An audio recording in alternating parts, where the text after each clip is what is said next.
Hi everyone. All the gambling. Thank you for the follow. Thank you so much. Hello everyone.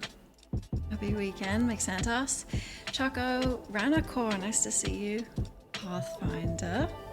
GP. Thank you so much. Thanks for the follow. Barman. You're early. Brady. Panda, Krogan, Mac, everyone else. Hello. Nikra, Gilby. Let's see. Someone win? Whoa. Who went big? Hi, Thad. Morning, noob. Someone went big and it paid off. Congratulations. Was it Maxantos?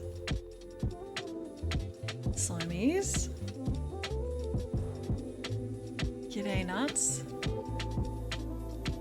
Wrong shot. Congrats. Oh my god, yum. Hi Camino, hello Choco, hi everyone. I'm excited to play. Ted, this is the first time you've been here for disco, I think. Am I? Good. I think I almost pulled a muscle in yoga, but it happens all the time. There's something wrong with my upper body. I'm not built correct. It's like a yearly thing. I think you bought this game for me, Thad. For my birthday? Is that right? Extreme spot. No, it's not at all. It's like I didn't do anything different. It's just every now and then. I think I'm fighting it this time though. It's not busted yet. Almost pulled a muscle when I was making myself coffee. You should do yoga.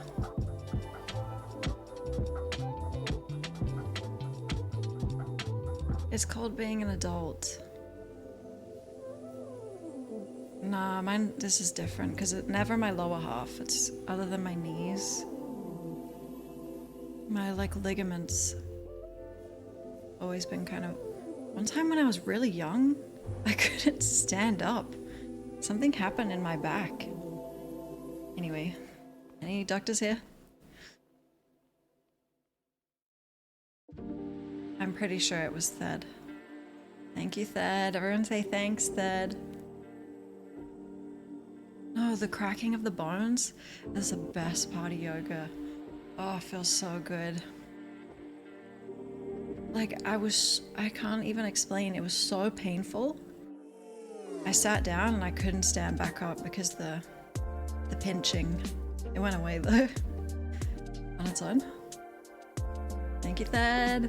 I don't think he's even here. He's probably playing Helldivers. Theoretical doctor. Have you tried turning your back off and on again? No.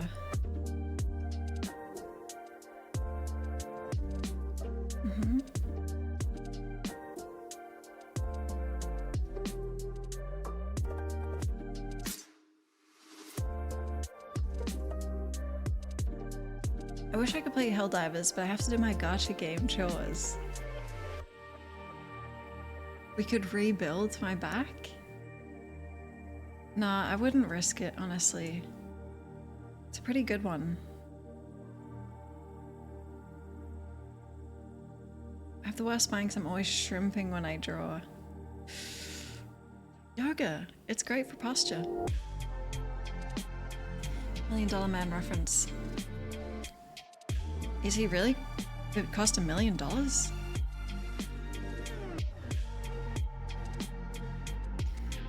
I get,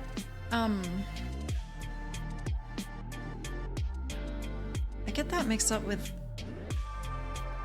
What's the one with the talking car? And then also Robocop.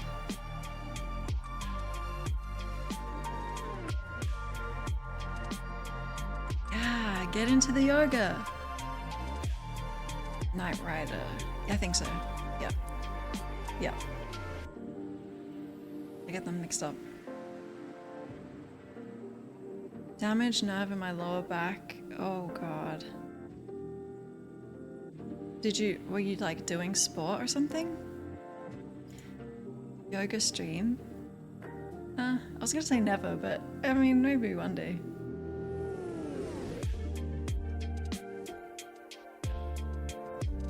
$6 million man. Thanks, JP. Come back quick, okay?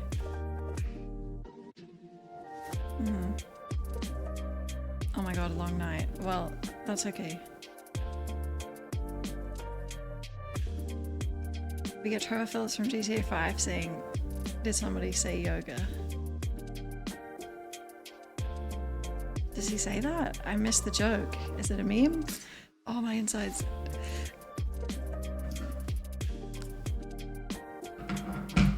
Oh. Congrats. What did you win? Getting better but isn't great. Oh, that's brutal. Half-Life 2. You like the music? It's a line from the game.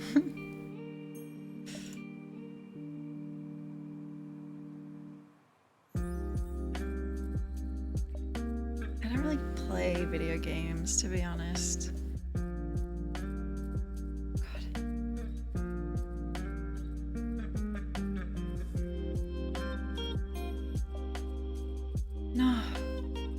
Everyone's seeing Dune. Don't spoil, but did you... Was it amazing? I think Metro's next. It depends, actually. I didn't realize we were in February before, and it's such a short month.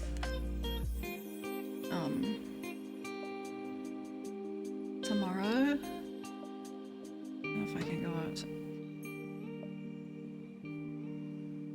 I don't think you can overhype it. For me, personally. Wish you didn't read the books. I was thinking about reading the books after part 1, but I thought, you know what? I'm gonna watch Denis' films first, then maybe try them.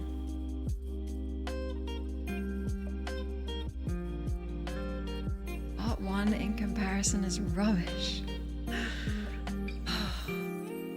Okay, let's not talk about June because I'll have to go and take stream off. Shadowrun also gets requested all the time. After this? Are they similar?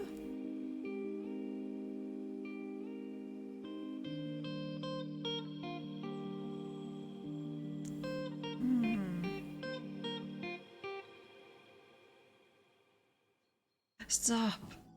I'm gonna go right now.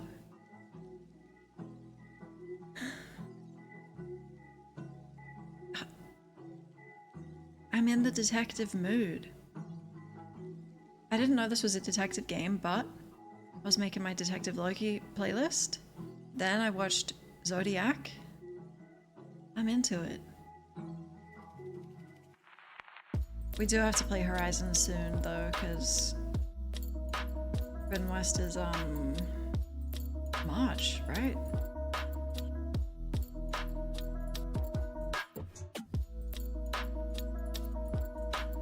Fast, yeah. Although I saw Horizon isn't that long, which I didn't think was right. This game looks so cool. It is. It is. I never saw the trailer, I just heard. And I saw the art style and screenshots. It's beautiful. No, I don't think I'm emotionally ready, to be honest. Hi, Glythus. Oh, you got that 6-month badge. I have 9, right? Does anyone else? I haven't been here for 9 months.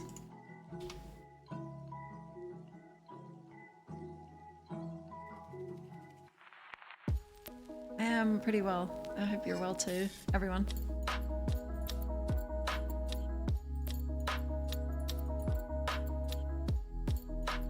In Lamar's voice? No, I feel like I shouldn't do that. I could say it in my voice.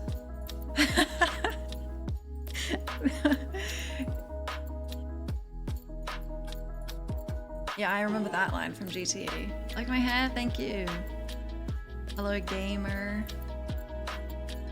Oh, JP, thank you so much.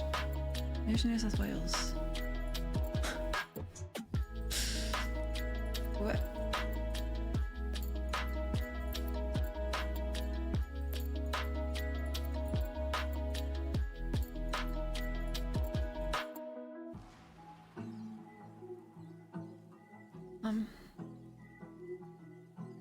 Off the $2 tip, I can put it towards it. But I'm gonna need like a place to live in, so it's... yeah, it's a good start. I also don't want to live in New South Wales. I like it here.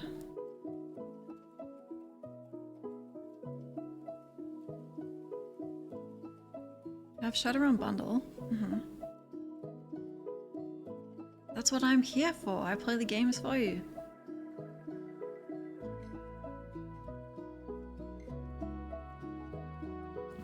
Nobody does. I think everyone does. Don't they?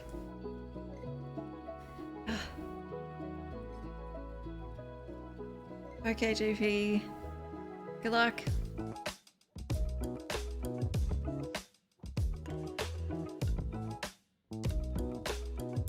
I'm very consistent. Yeah. Yep. Hello, Chief.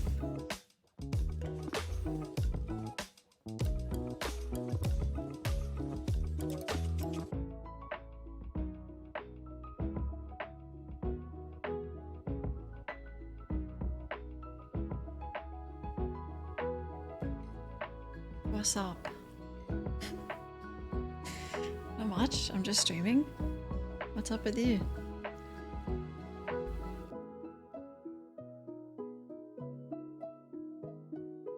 I really hope I like Horizon.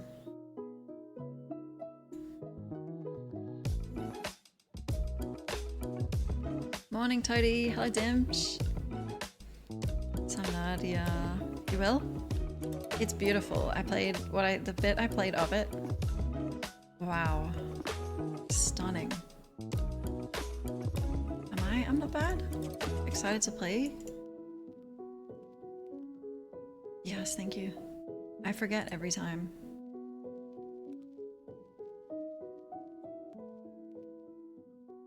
Thanks for the luck, Pathfinder.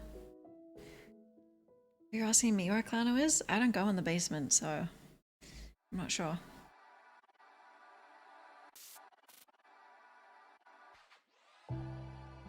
No? What do you mean? Summon him. Okay, I'll try.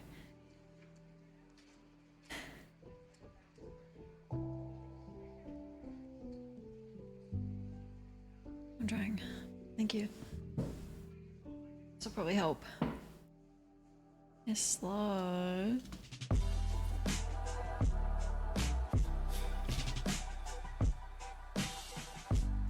Warning. June 2. I kinda wanna go. If I can go tomorrow, I'm going. Who was it that said? Was it Nikra? Part 1 is like shit in comparison. Oh god, I gotta go. My only problem with part 1. Your vision is fucked after the added miss, so yeah. Only problem with part 1 is that it's a part 1. It will be perfect now.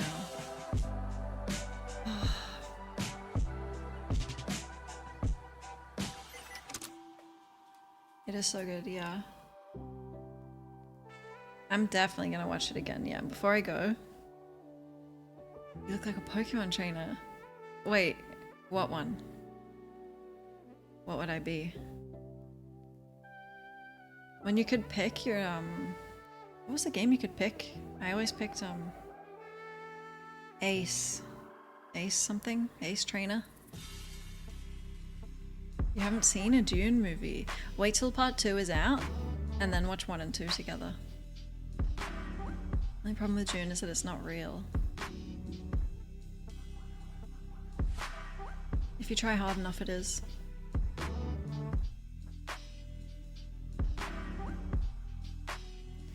No, it's not lonely to go to the movies alone. I can't yet, but I'm working my way up to it.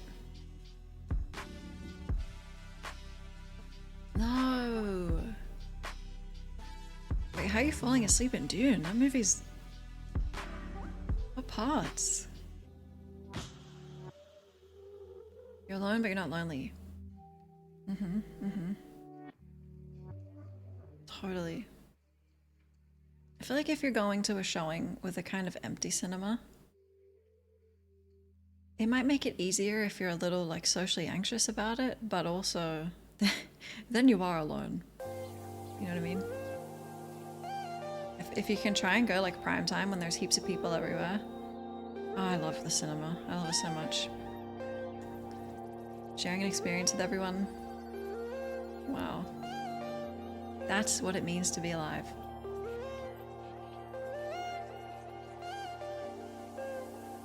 Really early in the morning.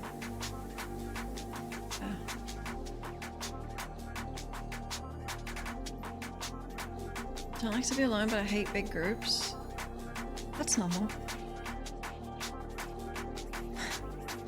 How are people blocking your view at the cinema? Zodiac is great? Yeah. Wait, did you hear me say I watched it? Really?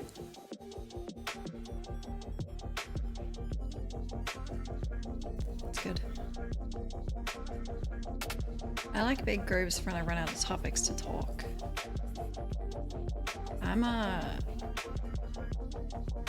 I don't do much talking, IRL.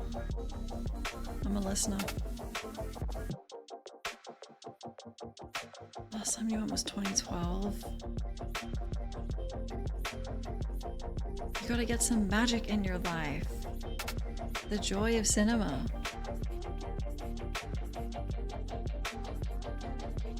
Yeah, listeners. It's nice though, I love listening.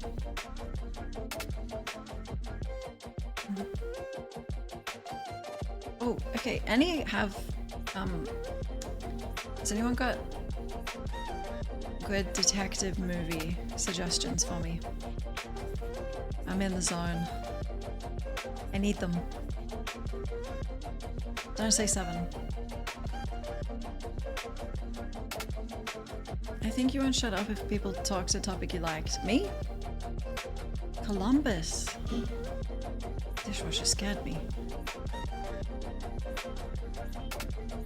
I've heard about that.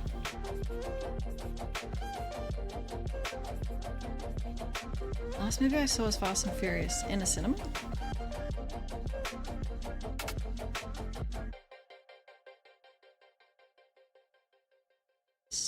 Oh, I did watch that not long ago. Sin City, I've seen it.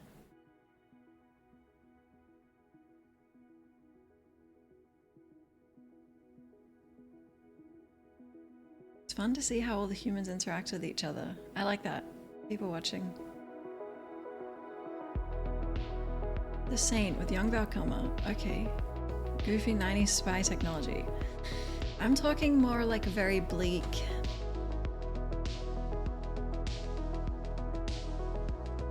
modern... sad detective. Old Boy, that's a detective? It's been on my watch list for so long. Jason Momoa. Interesting. Yeah, I've seen Zodiac and Prisoners. That's kind of what started the line of questioning.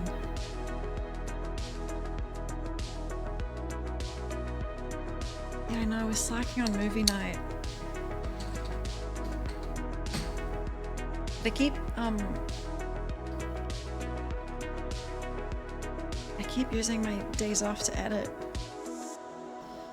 Prisoners is the blueprint. That's the exact vibe I'm looking for. And this game, actually. Snowpiercer.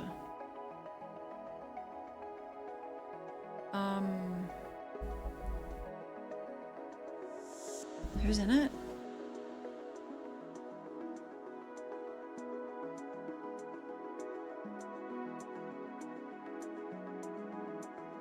There's so many movies with the word snow in the title. I don't know. Maybe? Where's Evans? Oh. Yep, I've seen it. Yeah. Didn't they adapt it into a show? The Blacklist. I haven't seen that. True Detective. I would like to watch that. Yeah, I've seen Snowpiercer. Yeah, it was good. Is that Bong Joon-ho? Blacklist gets ridiculous, but it's great. Luther, oh good. Yeah, I guess detectives are more for shows, aren't they?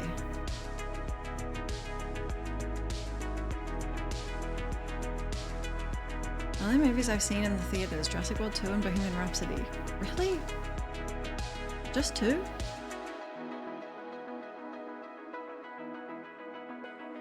Okay.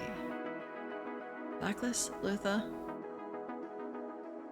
True Detective. Okay.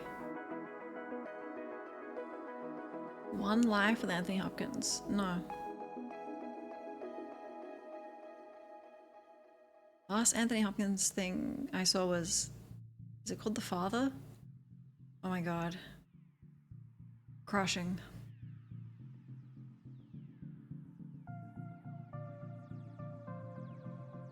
Ooh, visually stunning. I like that. The Fall and Hero. Okay.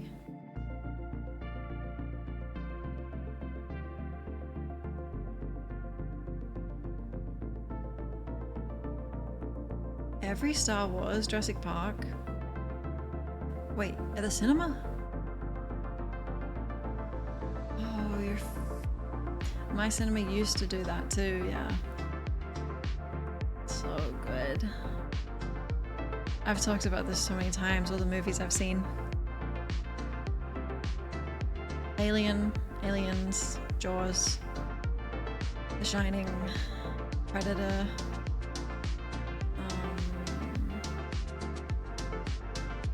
The Matrix. Oh my god, so good. When I saw Bohemian Rhapsody, everyone who was watching was singing.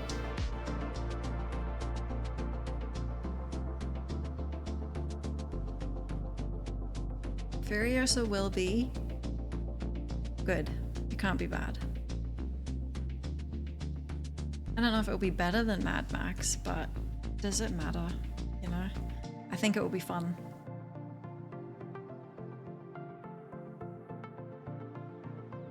We should play the game. It's just chatting about movies. Do something with Stream Elements points? Ow.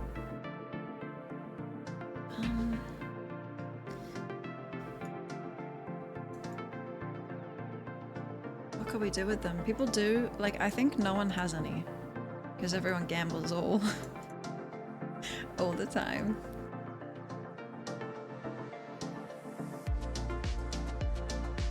Mad Max Fury Road isn't the same when Mel Gibson wasn't in it. I think it might have been better.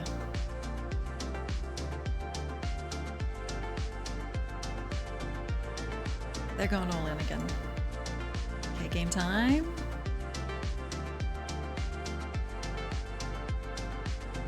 So excited. And now I have a plastic bag. I can collect bottles. I love video games.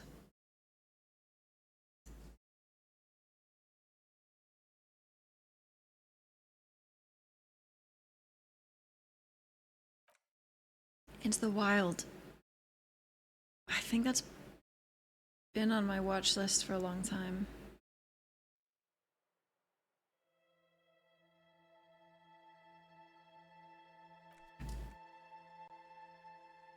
How did you get that chiseled jaw?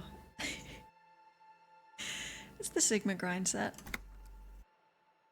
It's a way of life. Why aren't you on IG? Well, what would I do on it? Goodbye, Chief. See you in the morning.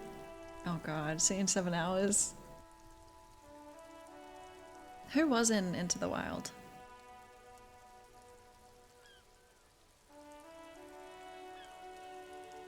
Oh, I'm Mew. I don't even know how to Mew. Mewtwo? Okay.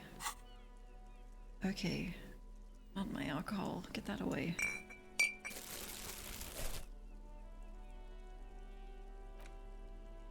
Meal Hush. I think I've seen it.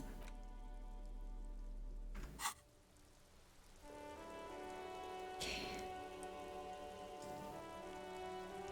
Get around Measurehead. Racist lorry driver said... Oh fuck, speak to... Hey, what'd you say? Looking for something, Rond? Come to tell me to fuck off again? What's your stance on drugs? Drugs? They're shit, man. I don't let anything pollute my body. He did Girl Next Door. With... Wait. Fuck. I've seen so many movies and I can't remember the names of a lot of them.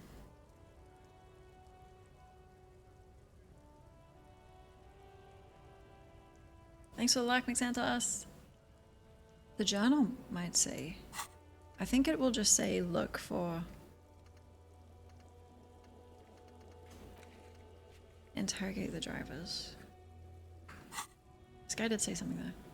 You stink. You know where that shit comes from? Sarah Miriza, Safre, Ilmara. They take the money from our local junkies here and then use it to outcompete us in the manufacturing sector. They know they can't beat us in a fair fight, so they have to get us to weaken ourselves somehow. It's racial sabotage, racial economic sabotage. You've done Girl Next Door, Krogan? Have you? Was it good? Weigh the gun. Who's in it? I've seen it. Who's in it? Is Benicio del Toro in that? Oh, I don't remember. Oh god, Grandma Slow. It is. I've seen it. They make Algol and Ilmara. I don't go for that foreign piss. Proper booze is made in Mundi. Or sometimes, I like a dram of that Yugograd vodka. Koikos and worse much, but they do no booze. It was alright. No longer next door though. So, you're not smuggling drugs? Not in, not out. I'll never betray the purity of my tribe. Oh god. So you're telling us that you don't know anything about drug smuggling through Terminal B? I don't know shit. And if I did, I wouldn't tell you. Okay, why are you still hanging around? What do you think? I can't leave the lorry unguarded. Stuff's been getting looted lately. It's those little kips sneaking around at night. If they touch my stuff, the bosses will be on my ass like ass cancer. There was a bunch of spilled boxes in the back of a big lorry nearby. I saw one. Yeah, I knew that guy. He was an honest driver who loved this country. We were having a good debate about genetics at the Wheeling in Rags when some kip boys smashed his lock and took damn near everything. Lost his fucking job over it. Why the racist has a French accent? Since he left, I haven't had anyone to talk to. But Kim does too, and he's the best. Serves him right. It's a fucking travesty, is what it is. Yeah, whatever. Who's running drugs? Isn't it obvious? Fucking Sealang, that beady-eyed South Samaran. His little side business is a scam. I wouldn't be surprised if he was peddling drugs as well. Hey, who is that? He's a Samaran guy who likes to pretend he's some kind of businessman. Really, he's just selling his employer stuff. Stuff he stole after he broke the seals on his Humanox lorry. Okay. Just follow the smell. It smells like apricot and oil when you're nearby. Right. Yes, yes. Where is he? Looks like I offended your partner there. Too bad. Sealang's usually a little bit south of here, near the canal. You can't miss him. Okay. Just watch yourselves. A bit south, near the canal. His tribe are natural liars. It's in their blood. He's your man, all right. 100%. I wouldn't be so sure about it. Not until we've heard what Sealang himself has to say. Guess so. Okay, we're done. A little bit south, by the canal. Okay.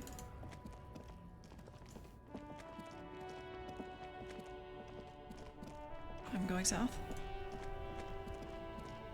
Is the game based on our world? It seems a little bit, yeah.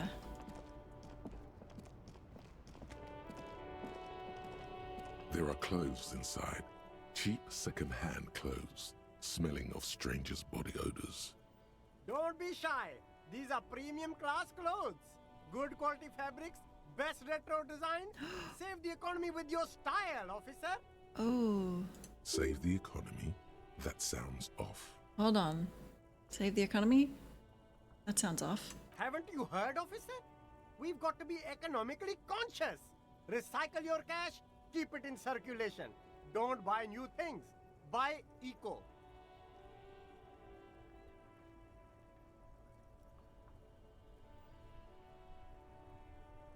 Why does the economy need saving? Look around, officer.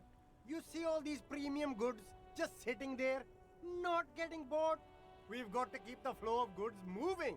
Okay. Is this really the economy we want to leave to our children?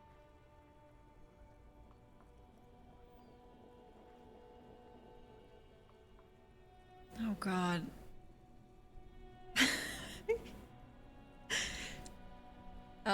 I just want to buy clothes. That's good, officer. That's exactly what the economy wants you to do. Okay. Best detective movie is Ace Ventura. It's not really like Prisoners though, is it? You find your hands deep in tattered and faded garments made from weird polyester blends that make your body itch and sweat in all the wrong places. The box smells like cat piss or like an old person with no money. The hell is that supposed to mean? Ageist and classist. Economical, but also trendy. Look first-hand, Let's buy go. second-hand. Keep the economy moving. 83. Something cold grazes your hand. Synthetic and sleek. A windbreaker. Surf, it says, but also wind, summer, 100% waterproof, and sport. All in different typefaces. Good choice, officer. Mega sporty. And it's only $4.50 for you, sir. No, thank you. I can't. I don't even have money to pay for my room tonight. There's a pile of cheap sunglasses in a small box, a variety of shapes and colors. You like sunglasses, officer? I've got the latest styles right here. Vendor takes a pair of sunglasses and sticks them under your nose. I'll rummage. These are all boring. Boring third-rate ho-hum sunglasses made of cheap Syrahese plastic, the kind of plastic that melts in the sun. Okay. Those UV stickers are almost certainly just there for the show. If anything, these lenses probably direct more UV light into your pupils. A UV magnifier. You're such a liar, drama. These are all first-rate sunglasses. Premium design, superb material, Very cool. UV resistant. These will definitely keep your eyes safe and cool while doing your dangerous police work. I wouldn't say it's based on our world, but of course inspired by it. Very ambitious world built. Difficult to unpack, yeah. I'm totally lost with a lot of the world building, but it still feels like super immersive.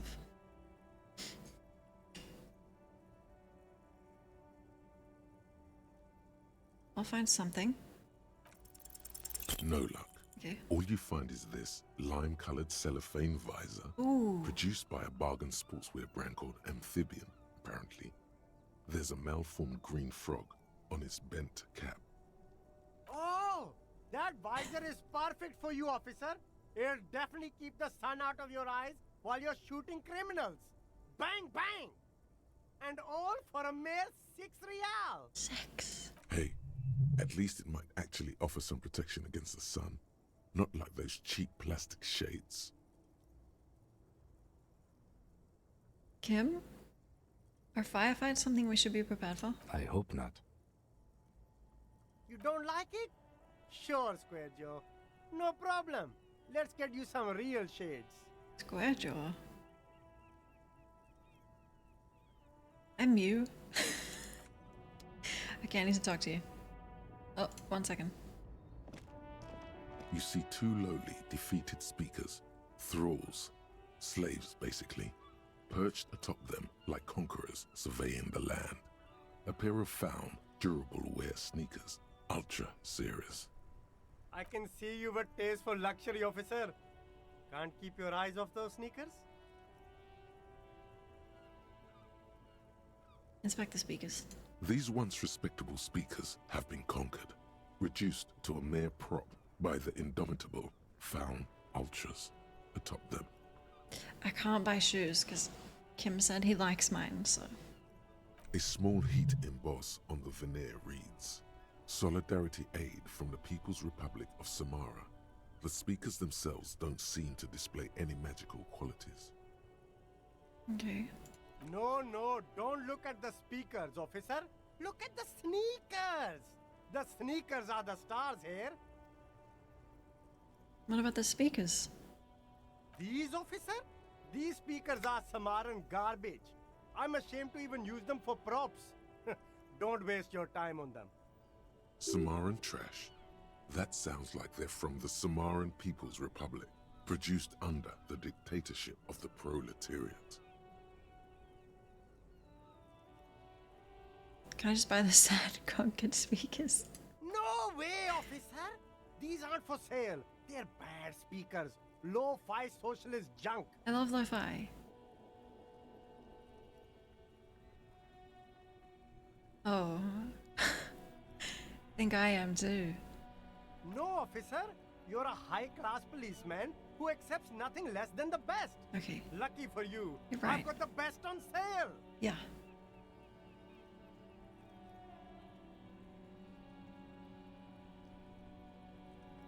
Narrator voice is so good. Someone said that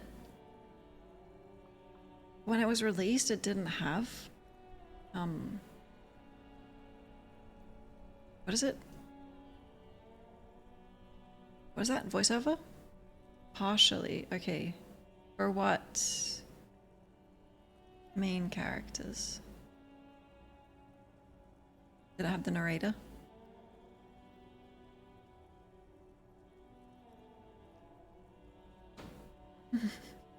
I want the sneakers. The speakers. If you want them, Don't you calculate. but see, they are the pedestal for my sneakers. If I let go of the speakers, where will the sneakers go? I can't leave premium lifestyle sneakers on the ground. They're on a crate. I can see. If, on the other hand, you wanted to buy the sneakers too, I could maybe throw in the speakers for little extra. 50 cents? Just a second. I could buy the boombox as well. Damn, so you have to buy the sneakers first. Thanks, logic. It didn't have the narrator. Wow. A pair of found ultras. The design is impossibly sleek and simple. A futuristic silhouette with a sleek monochrome colorway, a jet black upper, and a silver-lined midsole. Okay. Those sneakers, mister. Those sneakers are the latest fallen sneakers. Super air, super fine, super cool. Only 50 real. Only? That's madness. That's madness. You're mad. Oh, I need to talk to you. Sorry, you're not mad. You see a Samaran street vendor surrounded by a motley assemblage of goods. When he realizes you're looking at him, his face breaks into a wide, welcoming grin. Bugatti bullshit.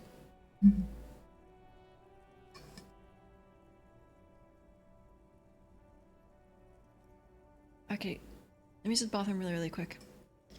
Oh, my spine. So fast. I'll be 11 seconds.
Atlanta.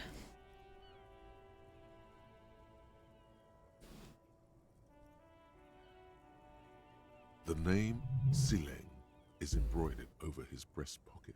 Hello. Happy shopping, officer. Everything's cool here. So cool. Everything's cool. The goods are cool. The customers are cool. The place is cool. And one more thing, officer. You're cool? You're very cool. Bang, bang, bang, bang. Oh, finger pistols. Sick. You feel a twitch in your index fingers. There's a finger shootout brewing.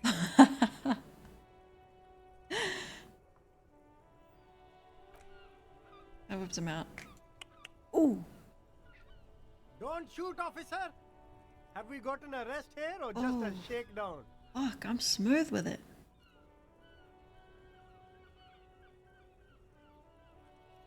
It's just a shakedown. Good one, officer. You're a funny guy. Now, what can I do for you? This is a joke. No, look, I'm here for official police questions. Really asserted my authority there. Then fire away, officer. Huh?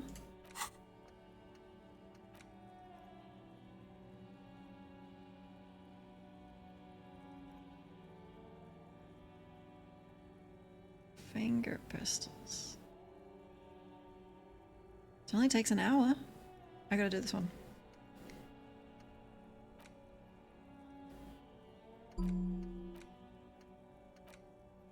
I need to know.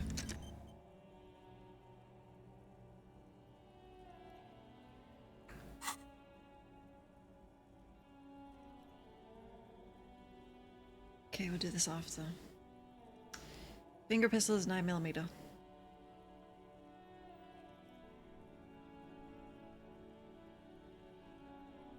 So, what do you think about drugs? Drugs? I don't go in for that, officer. Drugs ruin lives. Yeah. Unless you're into drugs, of course. In which case, drugs are excellent. Mwah! Tasty, tasty drugs. It's like looking into a mirror.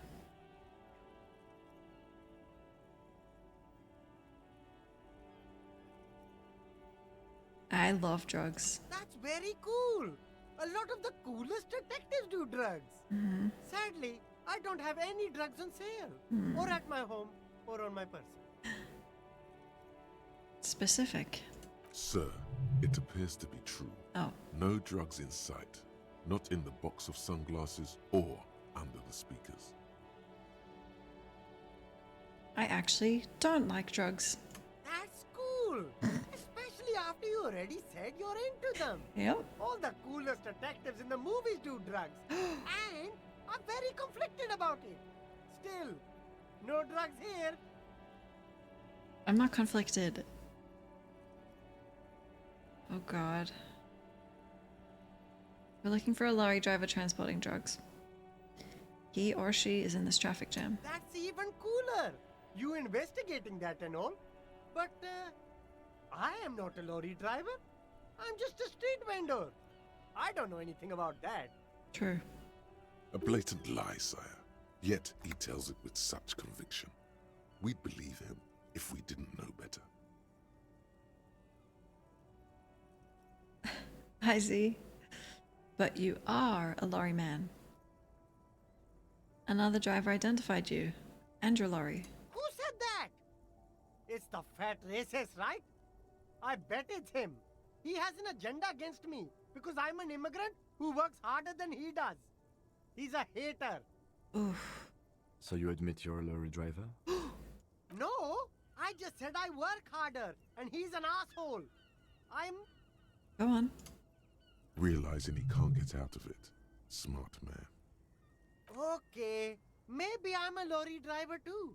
A little. But that's not the most important thing about me. That's my day job. This is my dream.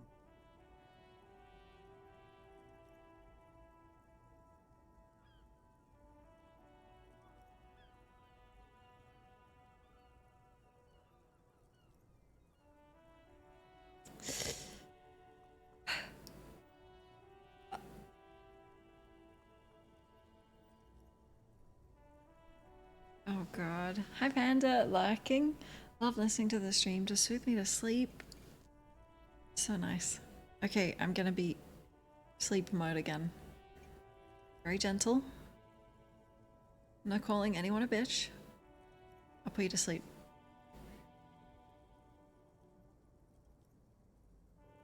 Okay. Stop squirming. What do you know about the drug operation in the harbor? Nothing. I told you. I'm not a dumb guy. I don't get involved with that crowd. And what crowd is that? Crowd. You know, the drug crowd. I know them. No, he wasn't talking about an abstract crowd. It was that crowd. Holy shit. It wasn't some drug crowd. You know who they are. Tell me now. Shush, please. There's bad people doing bad things here. That's all I know. Please, don't get me into this mess. I spent 15 years working my way up. Here we go. There's a tiny bit of truth on the table. Zoom in on it.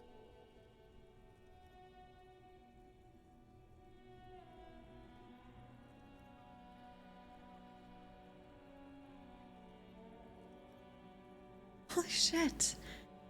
I'm not gonna yell. I'm a sub cop. I'm not gonna yell. We're buddies. Help us out, no one will know. It's a she, okay? The other drivers call her the lady driver. You're better off staying away from her. The way they talk about her, she's no lady. Oh my god. Kim, the 8th Hardy Boy is a woman. Interesting. Could this driver be connected to the Hardy Boys?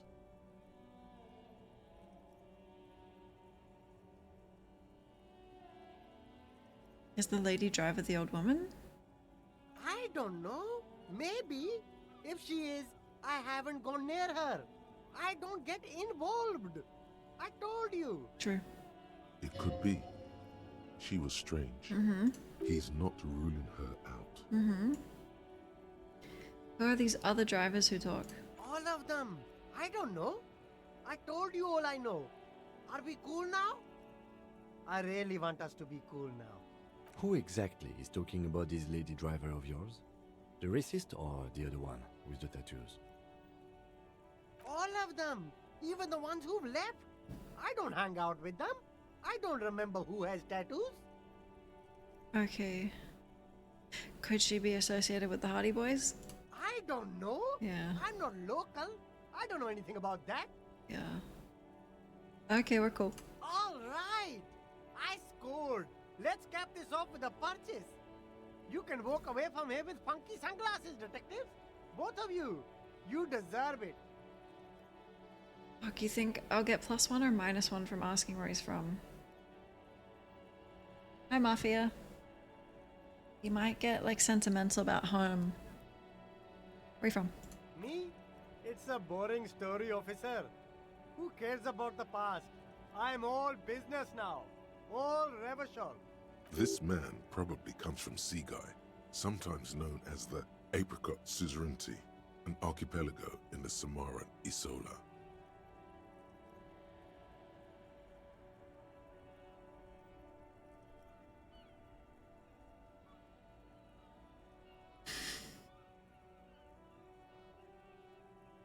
You're from the Apricot Suzerainty. Apricot Suzerainty calls to mind an era when the Seaguy archipelago was colonized by Revachol. Ooh. It's a bit of a slur, in other words. Okay, well, why the fuck did you tell me to say that? Sorry. I didn't mean to say that. It was... Who was it? It was my encyclopedia.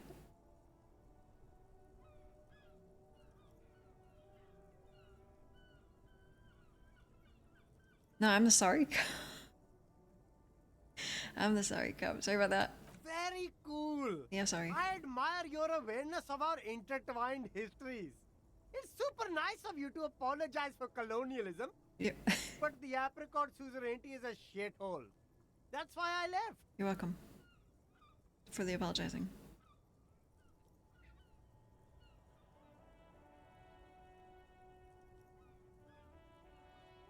Isn't it only a shithole because of Revachol? If you say so, officer.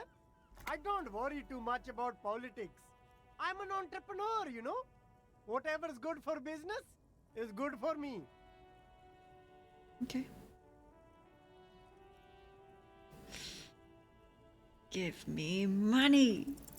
Start Yes! with a compliment, then work your way up from there. Okay. This is about business, remember. Begging is all about timing. You seem like a really successful entrepreneur. How would you like to support a member of the local police force? Is this a compliment? Okay. Oh, okay. But why, officer? Because After all this mess, the broken seals, lying to you, come on. we did finger guns, remember? Think of it as an investment An investment? What kind of investment? into your own safety. Sorry, I'm supposed to chill out for Panda.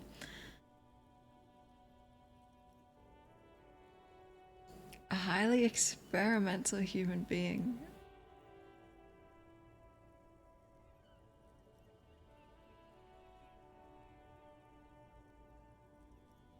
Investment in... but the union run things around here. Me not... Oh, I shouldn't... I'm threatening. Me not telling your employer about your operation yet? Ha! That! You drive a hard bargain, officer.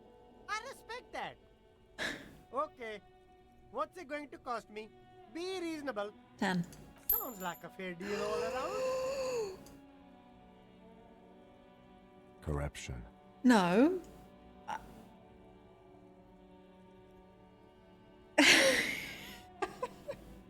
Yeah. Fuck. It's just like bus or seagull. A kid watching out of a window describing things going by. He doesn't like it too much, but what do you do? Fuck. Okay, well now I feel guilty, so good job, Kim. Fucking moral compass.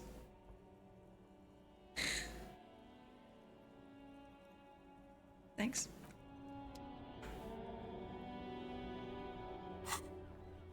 Okay, I need $20.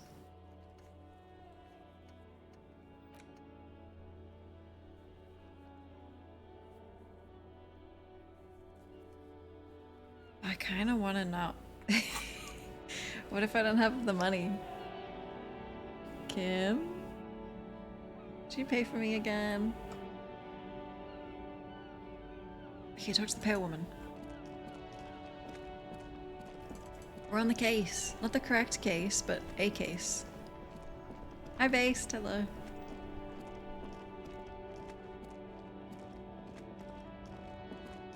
Pale woman. Any bottles?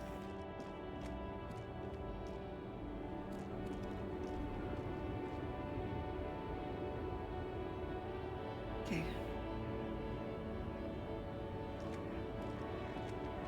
Loma, you caught me at an opportune moment.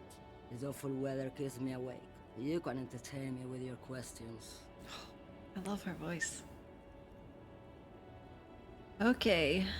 Are you the lady driver? Did you just call me a lady, Herife? Yes. She clearly doesn't think she's a lady. Don't repeat it. What are you? I was told of a woman.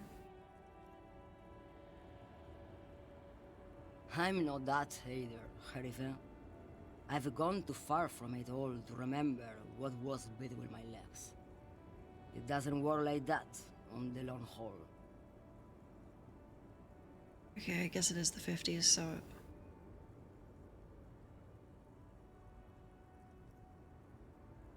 You're not the driver. I'm only terrifying to small children, and to those who used to know me. Yeah, it's not her. Believe me. I never believe you, drama.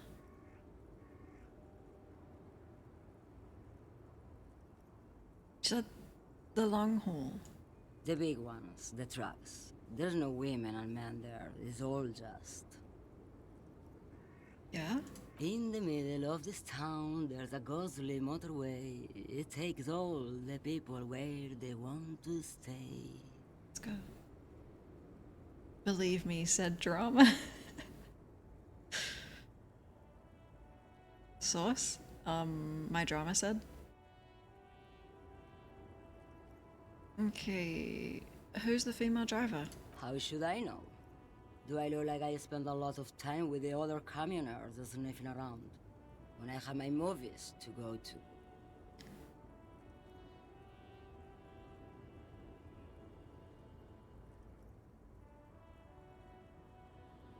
I'm gonna arrest the next person I see. If you guys don't start cooperating. Okay, I'm supposed to calm down. Why are you scary to the people who used to know you? Because they can no longer recognize the person I once was. Wow. Okay, thank you. Oh, Sim.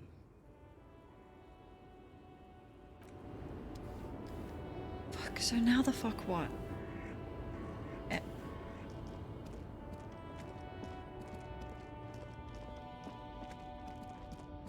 Ooh, bottles?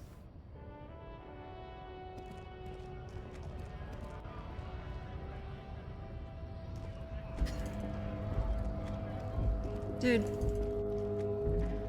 I've been through that bin. Looking for something, Ront? Come to tell me to fuck off again? Oh, do you have smoke? No. Would you have had one if I didn't tell you to fuck yourself? He's got a smoke right there, in his fucking hand. Snatch that shit out of his fat fingers. You need it after listening to his garbage. Shit. Thanks, Ghost. It's a reading game. Oh no. I should have talked to him first.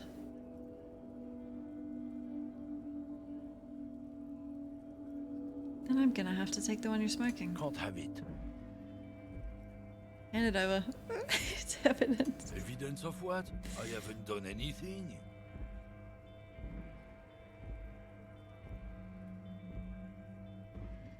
Puts out a cigarette and flicks the tiny stub toward the street. I'll just go smoke that.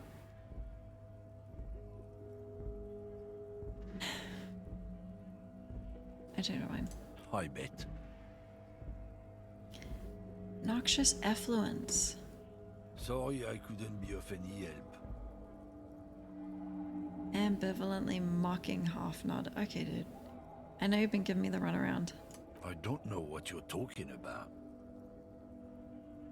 Then why the fuck are you smoking? Listen up, fuckwits. You don't scare me. You cops don't run Revachol West. You don't run Martinez. You don't run anything.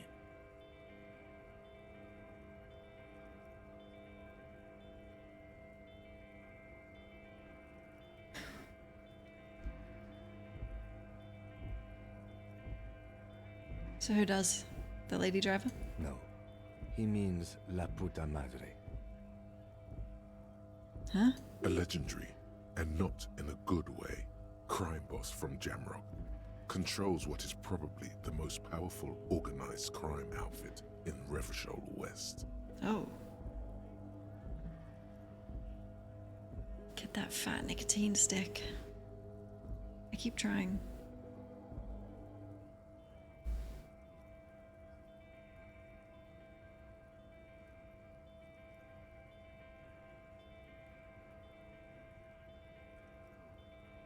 Looks like the lieutenant has a plan. Let him do this. How do you play a book? My favorite type of games are movie games where you don't play them. You just have to do things to progress and get the next cutscene. I like that.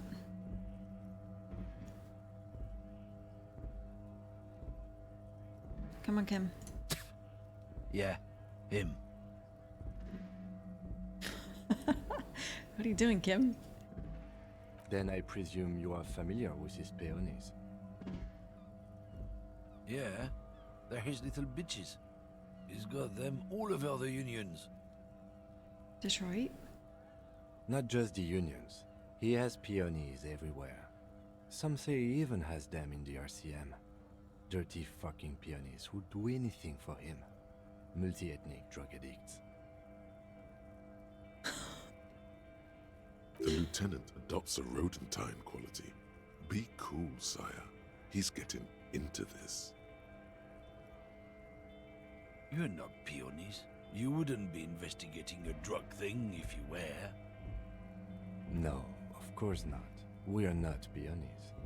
But if we were, and one of Madre's drivers were to be stealing from him, then it's a good peony's job to find out who that is. He's surprisingly good at this.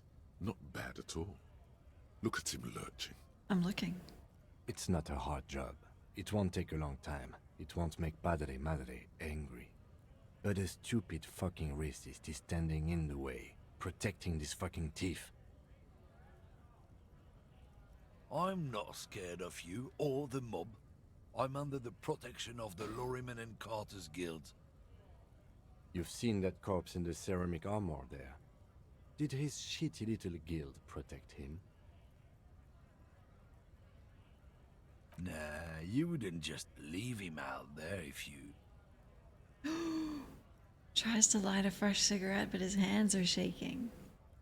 The sentence simply ends. The lieutenant turns and gives you a barely perceptible nod. Kill him? I don't know what that means. I softened him up as best I could. Now it's on you to finish the job. Finish the job. Shoot him in the head. Take that cigarette and smoke it. Be careful. This man's still got some fight in him, by the looks of it. It won't be easy to break him. Oh, fuck, -1. Go fuck yourself. That should be +3. How long is this game? I think it'll take us like 7-ish streams. I think.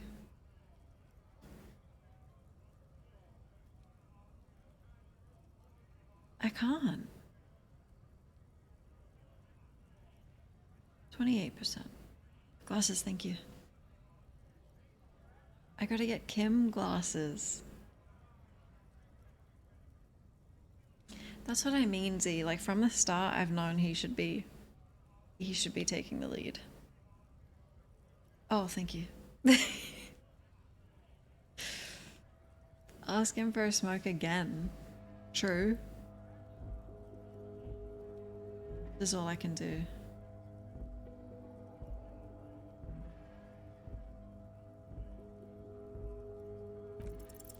The main thing is to not overdo it, even when you're trying to scare someone. The most important thing is, how does it look on your resume? Sorry, cop.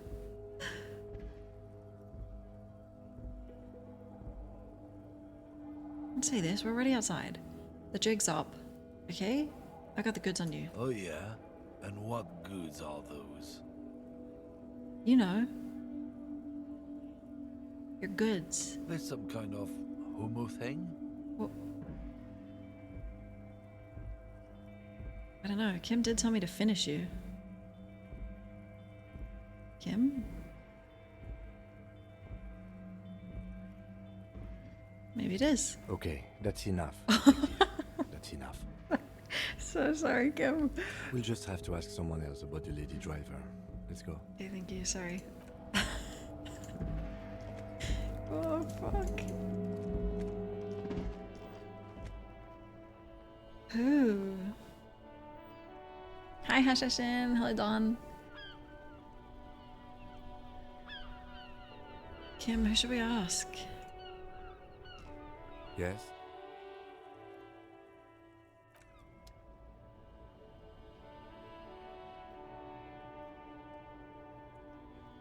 Hey. You're my friend. I have no idea what your name is. Now it's turning into a kind of a snow limbo, man. Mm. What's on your mind? Oh, can I? I'm a smoke. Nope. Don't smoke. Are you sure?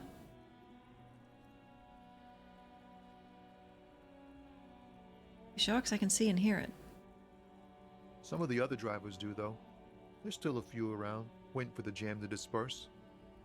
Or waiting for the sweet release of death. Yup, nothing wrong with that statement. Your senses have nothing to add. You left the ask around elsewhere. Okay. You could also check the kiosk down the street. Frit. With 3 T's. Rebishaw's weird. No, I'm not gonna pay for it, dude. That's the whole point. Okay, I heard one of the drivers is a woman, but I don't think she's here. Do you know this lady driver? I don't want to talk about that.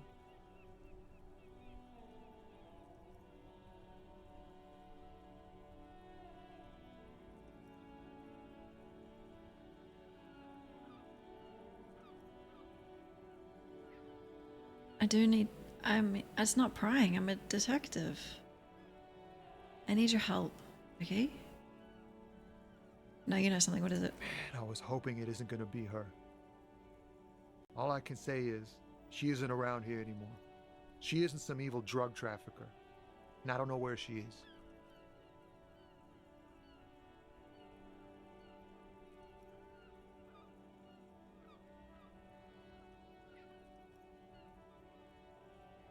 What's her name?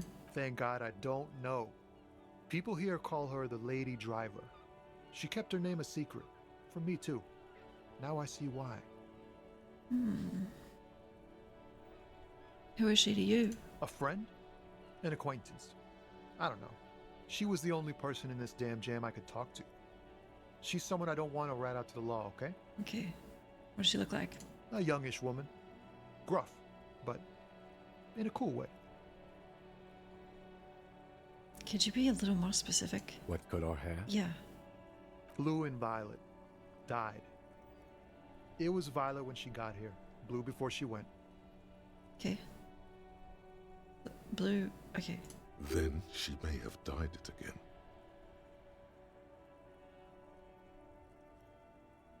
Everyone's gruff. Look at the world we live in. Finished watching Spaceman. New Adam Sandler movie. I haven't heard about it.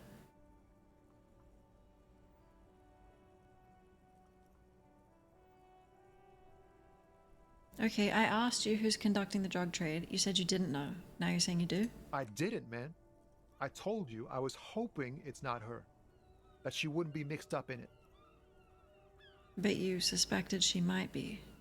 He still is, hoping. It's just wishful thinking on his part, not trickery. It's both. It's true. We would of course a lie, but a kind heart is tricky. Bah, emotional rhetoric. He knew something and he didn't share it with you. That's a fact. Yeah, I agree with all of you. When did she leave? Damn, I don't want to... Please just let it go. Whatever she did, it can't be that bad. She's not a bad person. I know that much. Oh, please don't put me in a moral dilemma. We can't just let it go. It's part of a police investigation. That's how it always is with you, isn't it?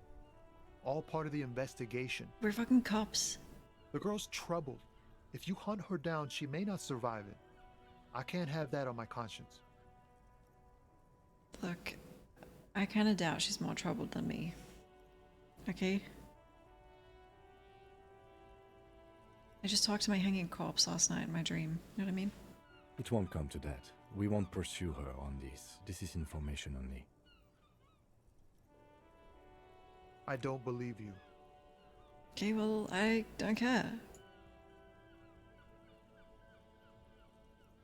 You said she's troubled? She's got the darkness in her. That young person's darkness when you think it's all over. And you're looking for a way out. What the fuck? Now I'm scared of her.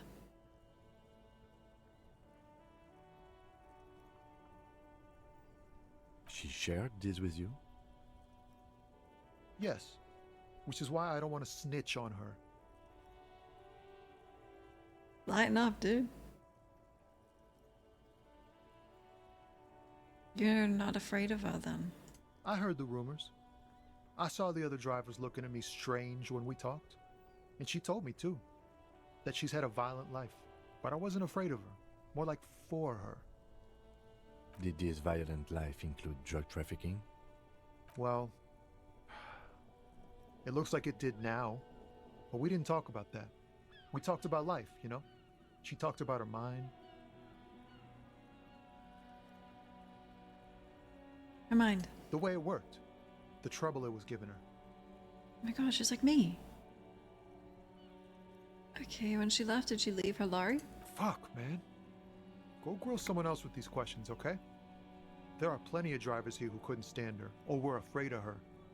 They'd be more than happy to rat her out. Okay, yeah, understood. He's right. There are other options. The raceman, for one. Raceman. Wait, this guy says they're friends. Like a superhero. Then acquaintances. And he's okay with others ratting her out. No, he's okay. Push Tommy and it will break his heart and his spirit. Don't expect you to be pals. No, I like him. He's fine. Oh, that's a good point. You just don't want your hands dirty? Wait. But he's helping my investigation.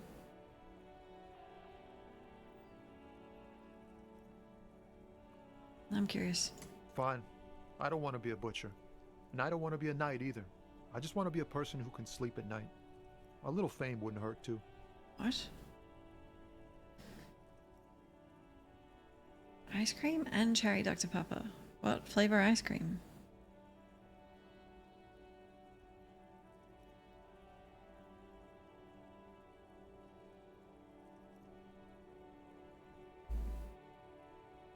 Yeah, but put yourself in my shoes, Tom. We're good friends. You're not going to put a bullet in your head if you blow it, are you? Because she's on the edge, man.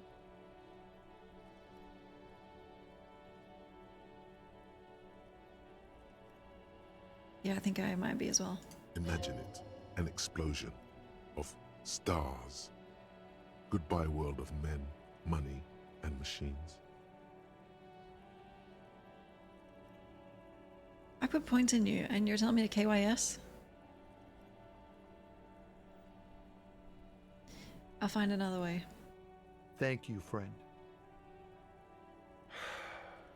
Wow, this makes me feel like I should pick up smoking again. Would help with my rhymes, too. You are smoking.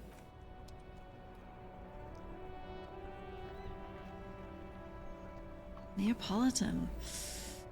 I'm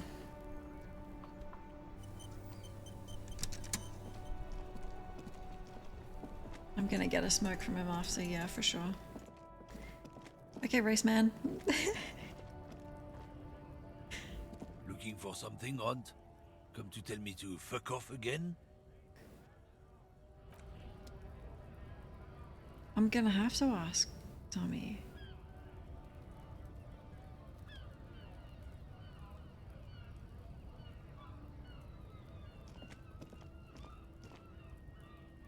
Shit. No, I haven't seen Dune, but I really want to. Yes? Oh fuck. Who else could we ask?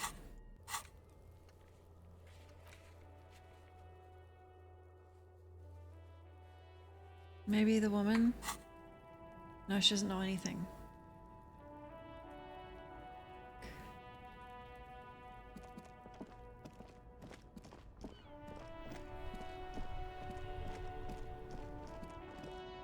Makes it even more on a second watch. Oh man, I want to see it.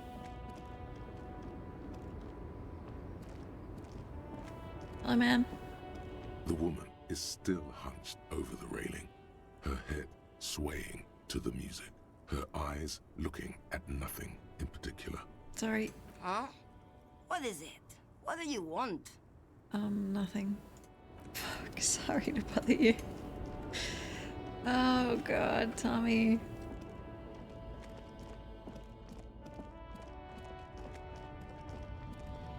Maybe this guy knows.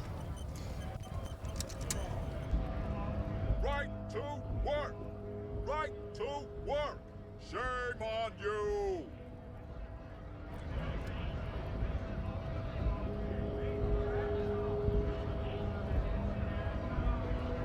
Okay, he did say he would help me if I let Measurehead kick my ass.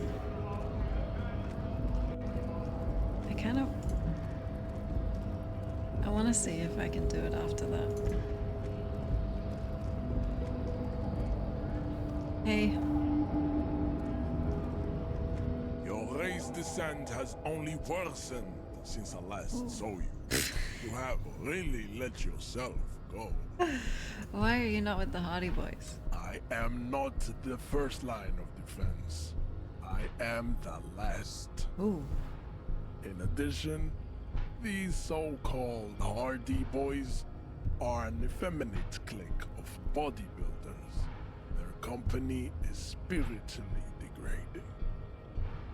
Okay.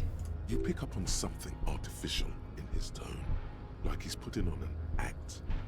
This is unlike him. He is usually more himself. There's more to it.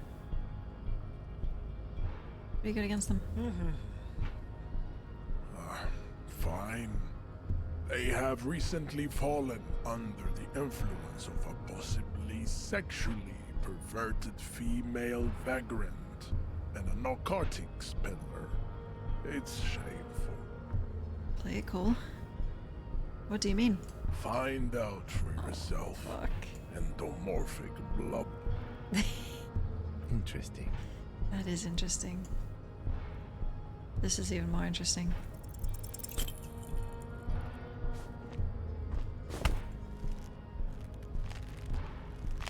Ouch. How did this happen? Your little fist is in his giant hand, and he's squeezing it. It hurts. You must be out of your mind, degenerate drunk.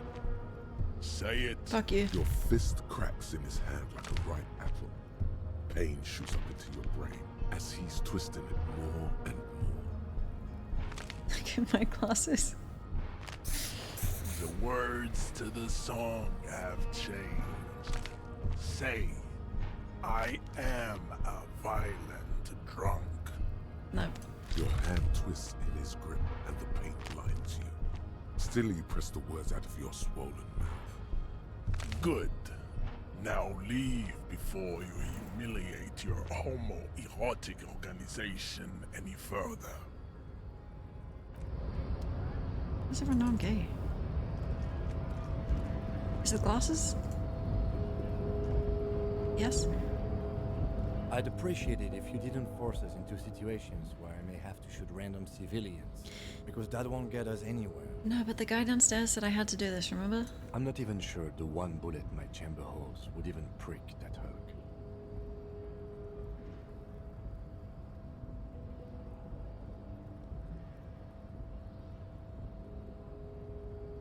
I might attack him again.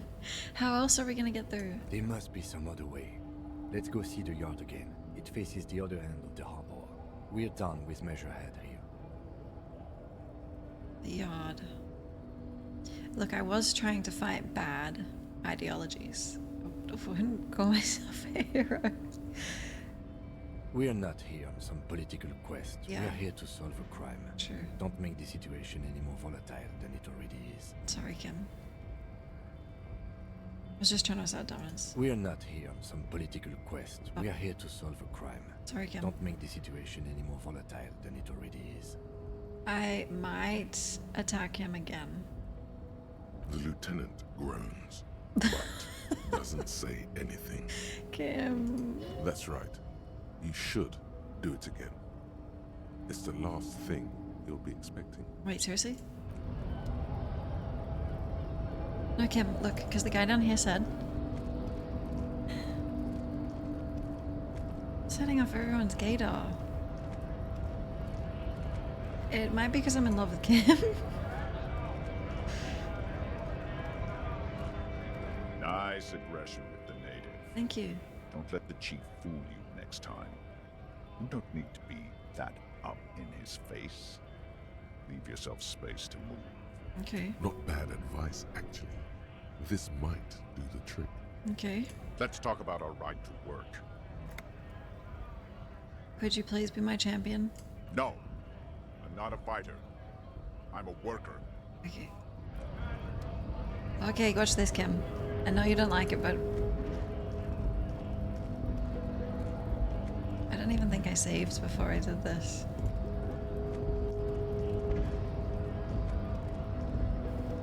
It's me again.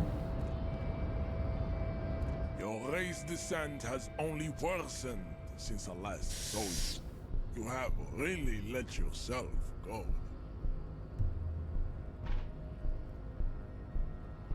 I don't really want to save scum this. Come on, Kim. Cheer me on.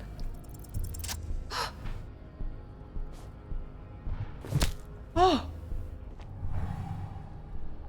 Just like that, instinct took over. A solid strike straight into his throat. Oh shit! Into the cartilage. You could swear you felt the soft palate break. Is he dead? The man is reeling, gasping for air. Time stands still around you. In the distance, the sounds of the harbor are falling silent. Uh-oh. All you hear is a small gurgling sound as a trickle of blood appears on the man's lip. Oh. What do you think I should do? Don't wait. You've only got a millisecond. He's coming to. Time is breaking loose from the stupor. His left hand curls up into a fist. That fighting pose. Watch out. 360. Roundhouse. Oh! The man lands with a dull thump, like a broken down puppet of muscles and sinew. For a moment, he still tries to keep his head up, dazed eyes looking at you with unimaginable surprise. To your left is the button.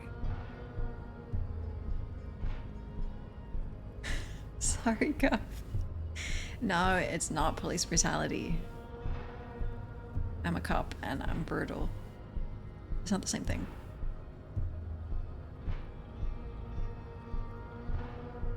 Just go Inferno. As you slam your fist on the button, the man collapses entirely. his head rolling to the side. Oh shit. Looks like you're the new measurehead now. That's what I was gonna say. That's how it works. Listen to my race theory, everyone. Her voice is surprisingly calm. Oh. No one is the new measurehead. Oh. Let's go before he gets up. Okay. But I could be Kim. Fuck, I gotta save. That was actually first try.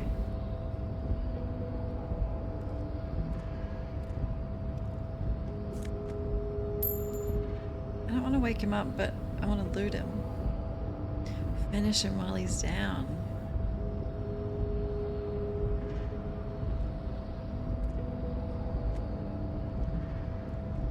The man is still knocked out. He breathes slowly and steadily. I think we should probably kill him. No one here cares. Just toss him over the edge.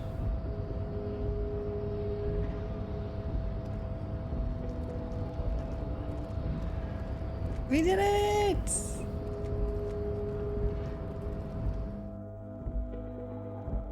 Kim, was that impressive?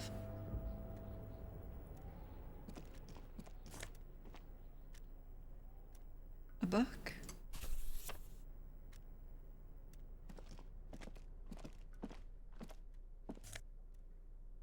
It's a card.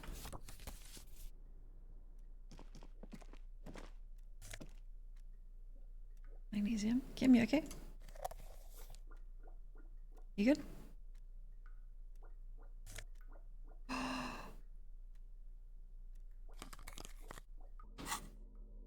Hold on.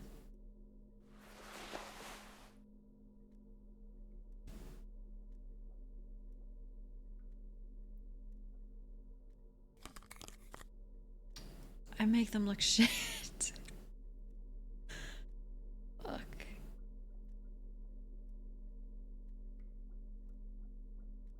Manifest Dick Mullen. Oh, good point. Probably shouldn't be wearing this shirt then.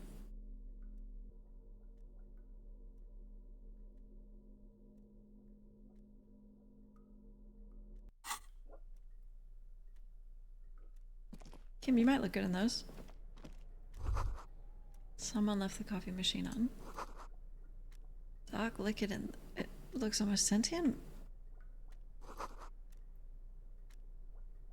Standard office file cabinet.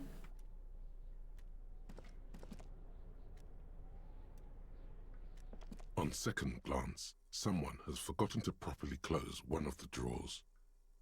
It's unfortunate for the Union to just leave their paperwork lying around like this. Let's see what's inside, he thinks. Wink, I get ya. The drawer opens smoothly. Inside is a well-organized selection of brown folders. Kim, can I wear your clothes? It's so cool. I'll browse. Hundreds of documents containing logistical data. Two kinds of transactions stand out. Materials coming into Revachol from the outside world, from Muindi, Grad, and even Ilmara. Okay. And the same materials being handed over to companies inside Revachol, Kuron, Coal City, La Delta, and Jamrock are listed among the many districts where the imports are being sold. Anything interesting? It's hard to make sense of this thicket of company names, dates, quantities, and percentages. You try to focus, but the lines are getting blurry. It's volition.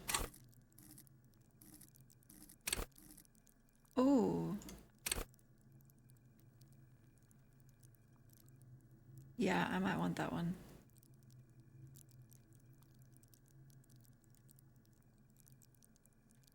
Why would I resist that kind of temptation?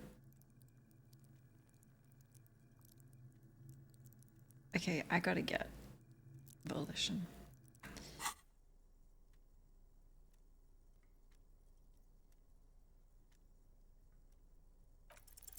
Look how blurry all the lines on these papers are. How unwieldy your own willpower is to yourself. You're like an absurdist Samaran monk, focusing through not focusing. Could I actually focus through not focusing? You're a police officer, not a spiritual healer. Right. You can focus the normal way by turning your attention to something and not letting go. Right. Hey Kim, if I let my eyes go completely out of focus, all shapes start melting into each other. Is that what you're doing with those photos over there? Yes. Right. This is probably not relevant to our case. After all, we're not investigating an accounting mystery. I can do it again right now?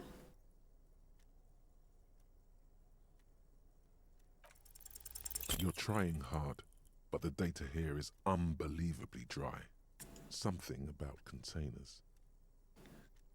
The drawer slides shut smoothly. Wasn't relevant. I'm sure it wasn't relevant. Finger pistols, 9mm.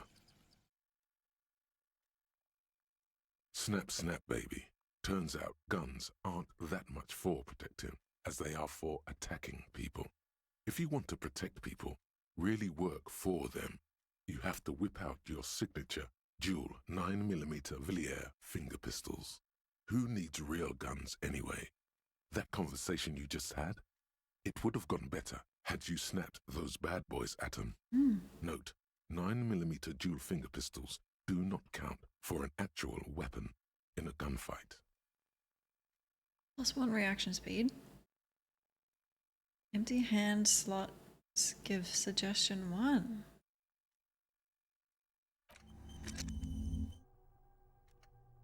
Okay.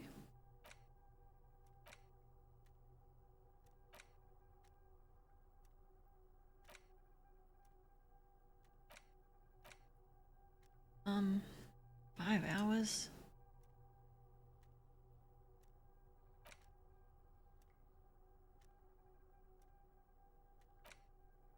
Oh right, I'm not even a communist yet.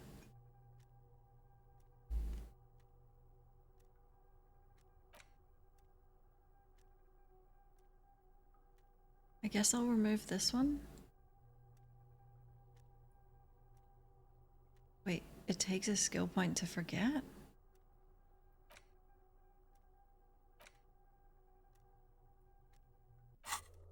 Oh.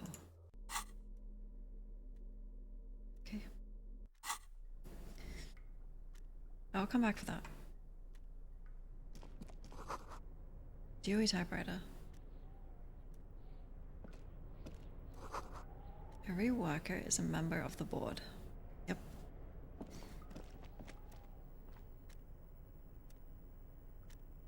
I lost a 72 but won on a 42. That's probably why I lost the 70 I was due.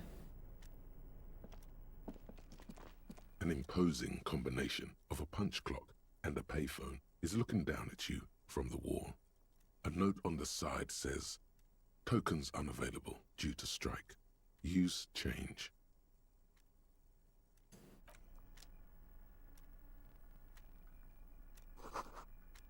Radio's emitting strange buzzing sounds. A giant arse print on the pillow. And a pattern of coffee rings. Giant. Okay. Nice.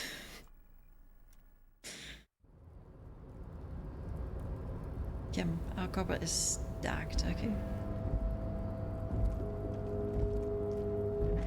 Looks like someone left his tarpaulin cloak hanging on the railing here. The white rectangle of the Revachol Citizens Militia is clearly visible on its back. It's definitely not mine, Kim. This is your cloak. You can feel it. Lieutenant, I think this is mine. Yes, it does bear the RCM insignia, and we are the only detectives in Martinez. Yeah, you think I should grab it? The service cloak issued to you by your station? Yes, yes I do. So patient, Kim. Thanks. As your fingers touch the tarpaulin, it almost feels like the cloak wants to deliver a message of comfort through your fingertips. I will shield you from the elements and give my life for yours. That's what the cloak is relaying. Wow. Is it bulletproof? Ooh.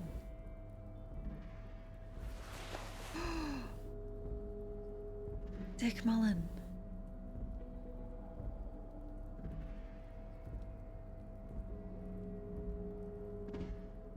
Three bullet holes.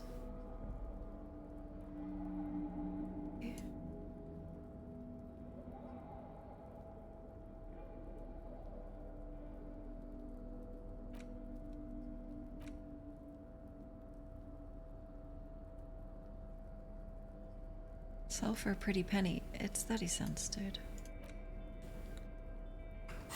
Okay.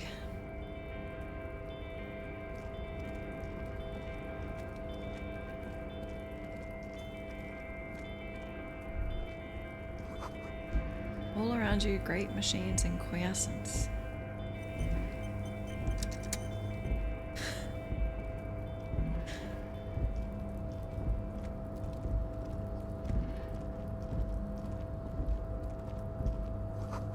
My pine trees are printed onto the screen covering. Looks like a forest under snow.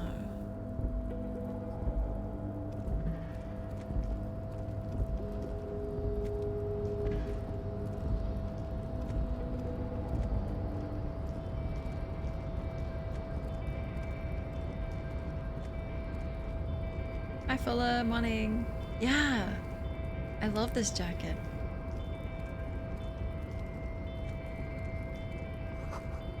Faded industrial lettering on the platform. Balsand.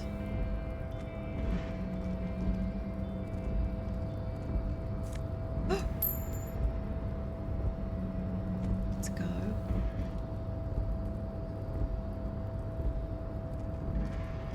Yeah, Dick Mullen. A rusting control panel with several knobs. 2 buttons marked Marsh and Arrête are faded with use. It seems to control the large crane above. A container is attached to its hook block. Marsh. On. Arrête. Off. I'm aware.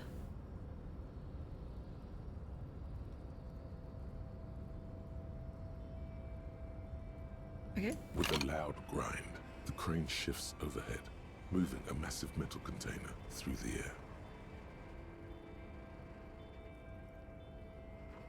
That's not really... Someone could have been standing there. I don't think that was safety protocol.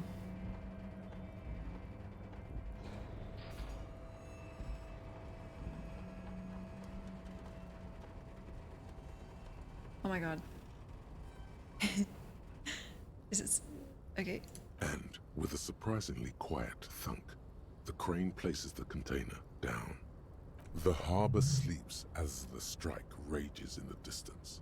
The crane can rest again, now that its purpose has been fulfilled. What do you mean? Moving this container, of course. For this purpose it was built. For this purpose it has acted. And now it will rest. I can't see how that was worth the wreckers, except for seeing the crane in action, which I admit was satisfying. The crane does not return to its original position. It does not move at all. Kim, trust me, okay? Trust. What's this?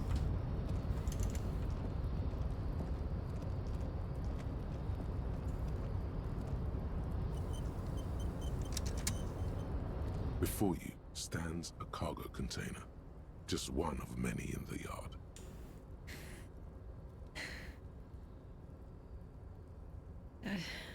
There's something special about it, Kim. Is this like your thing with that wall again? Yes. You do? Because I don't. Why not? There are a million containers here. Why are you fixating on this one? There could be contraband. There may very well be, but we are not here to look for that. Here we are. We are not here to interact with containers. We are here to get the body down from the tree. I mean, what if the drug smuggling thing goes, you know? I'll knock. No reply. Okay. The knock produces a hollow ring of metal. Doesn't sound like there's anything inside the container. Oh no. You attempt to turn the handle, to no avail. The doors seem to be mechanically locked. To your left, the lieutenant considers your actions with some puzzlement. Erratic yet thorough. That's me. Been in the world for 2 days. Okay, I'm on the corpse path right now. I am. We roundhouse kicked Measurehead. He's out.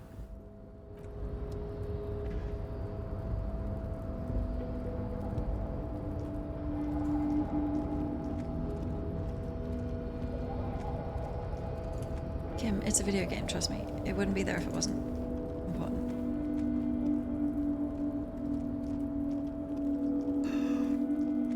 Icy bottles!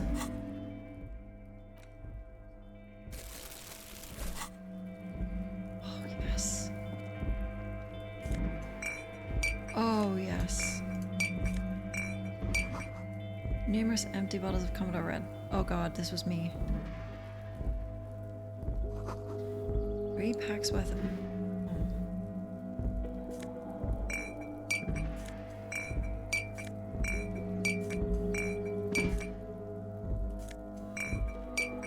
Kim's getting impatient. Sorry.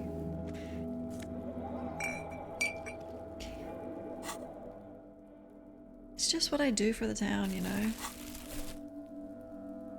Gotta do my part to clean up.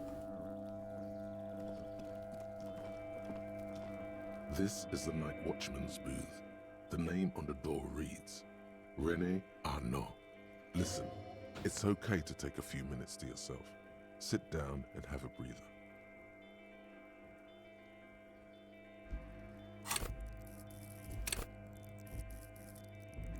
I gotta get points in that. I'm gonna search the booth. If you must. But please hurry. We are pretty easy to spot up here. Yeah, but we're detectives. Nothing incriminating catches your eye. The cabinets are clean and their sparse contents meticulously organized. There's a framed photograph on the table. Yoink. It's a black and white photo of a young couple out in a street fair. The man, Rene, is dressed in a Royal Carabinier uniform. The girl is young and very pretty. She is smiling playfully at the camera. Well, is he young and pretty too? Rene looks like he's about to smile. This photo must be tied to some good memories. Why did you take that picture of René?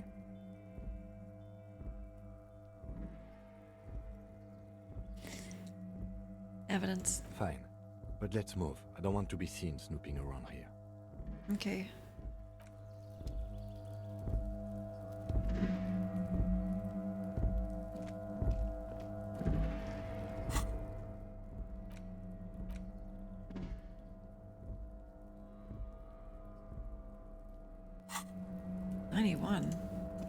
Holy shit.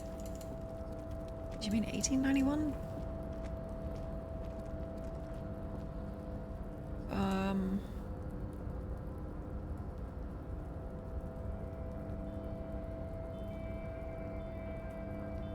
Now where to?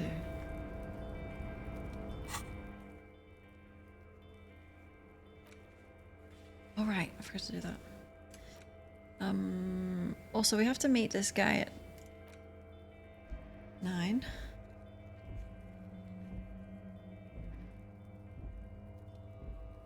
We're talking to...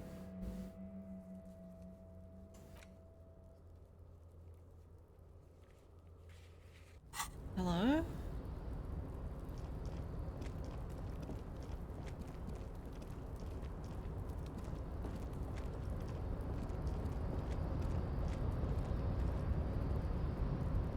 Mr. Clare?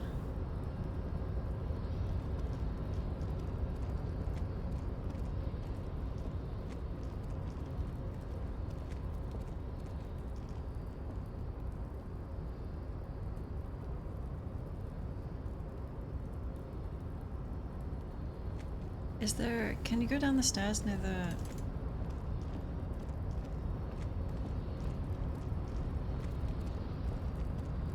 Also, I think Meathead's women are mine now. Because I took him out.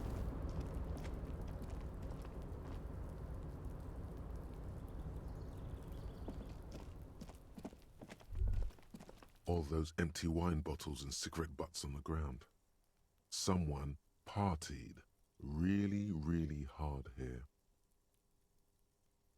How hard? Well, they went through 6 bottles of potent Pilsner, 3 bottles of Commodore Red, and almost 4 packs of cigarettes.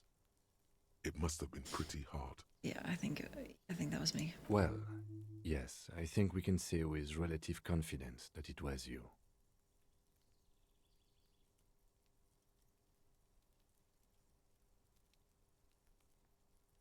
I must have been miserable. Yes, this scene isn't exactly ripping with joy. Let's just move on. Fuck. Where do I go?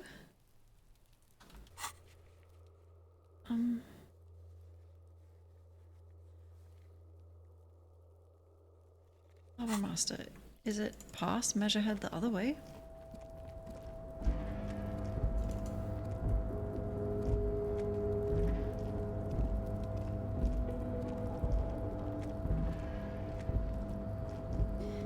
So those babes.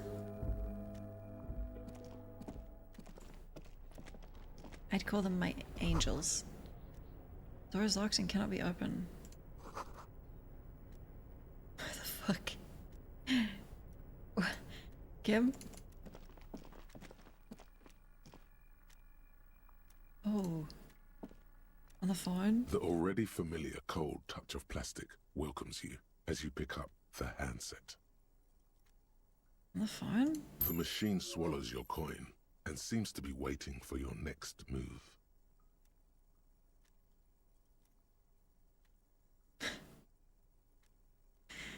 I'm entertaining for Kim, I think.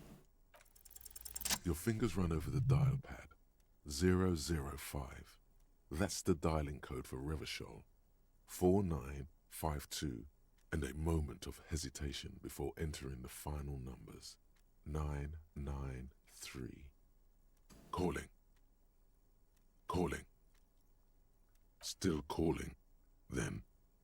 Video Revachol, 24-hour video rental. We rent 8 and 10mm film for home use. This is Lemmy. How may I help you? The voice of a youngster on the other end sounds as enthusiastic as that of a man walking towards the gallows. Lemmy? It's Harry.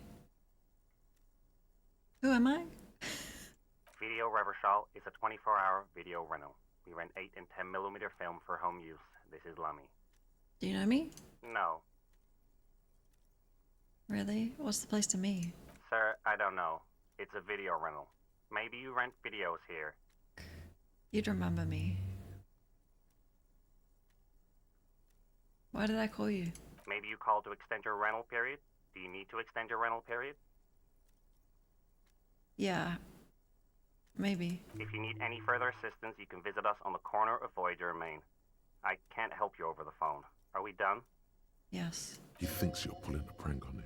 Thank you. On the corner of Voyager and Main, a large neon sign hangs on the side of a building. Video Revachol, 24 hours. It's raining and there is almost no traffic on the street. A woman's footprints in the mud lead away from the front door. Shivers.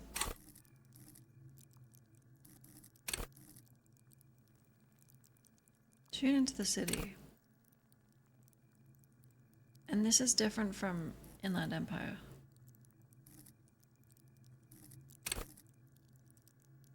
Invisible dimensions. Okay. Tiny heels tiptoeing down the road. Beautiful steps, light-footed with a lifetime ahead of them. You look up and the air seems to grow darker. Suddenly you feel like you don't want to hear about video rentals anymore. You don't want to hear about any of it. It was all shit. It's over. What was? It. Kim, I feel sad about Video Revachol 24 hour. That's enough for you today. Let's conclude this call. Oh. We're done.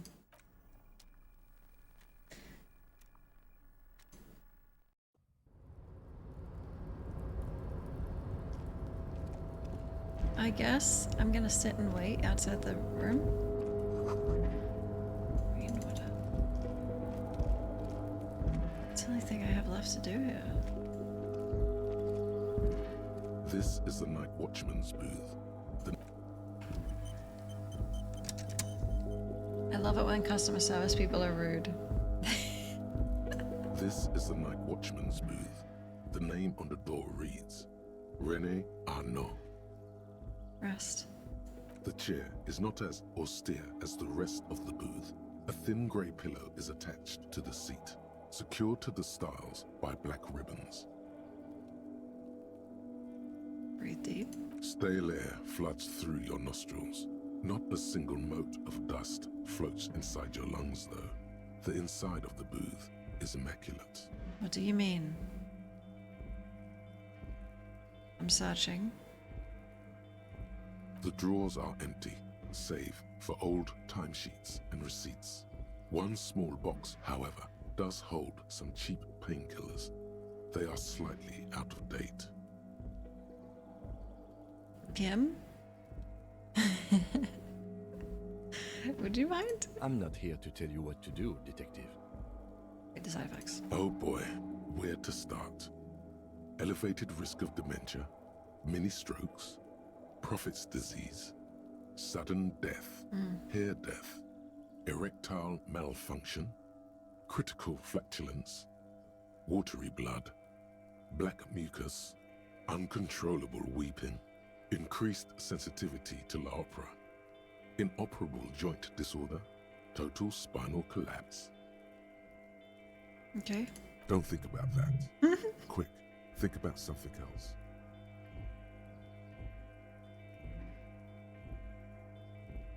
I did go to a woman and say I want to have fuck with you.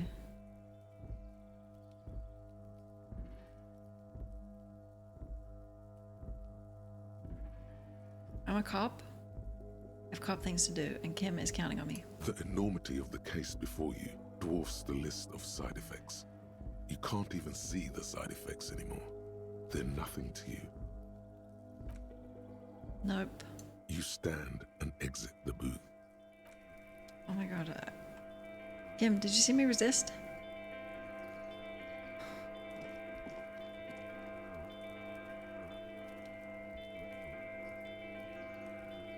I don't know where we can go from here.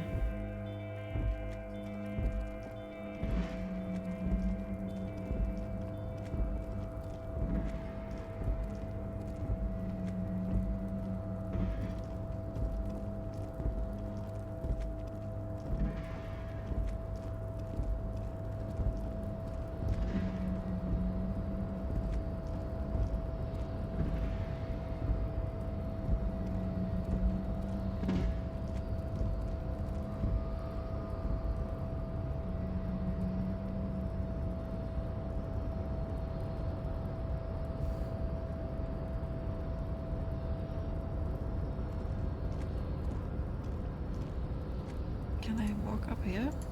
Oh.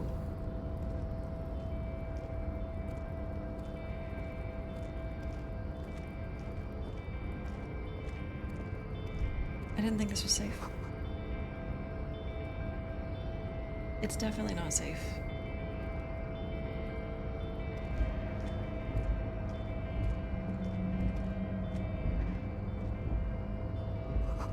Speaker tower. No work to organize, okay.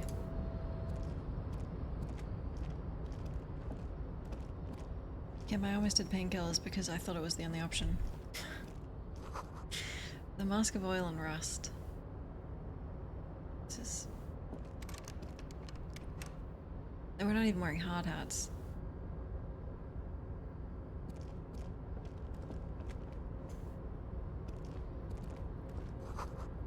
Industrial-sized thermos.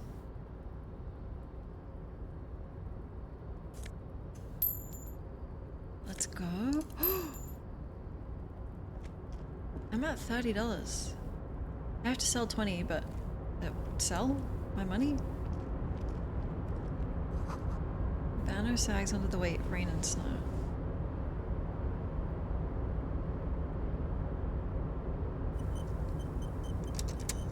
Where's your hard hat, sir?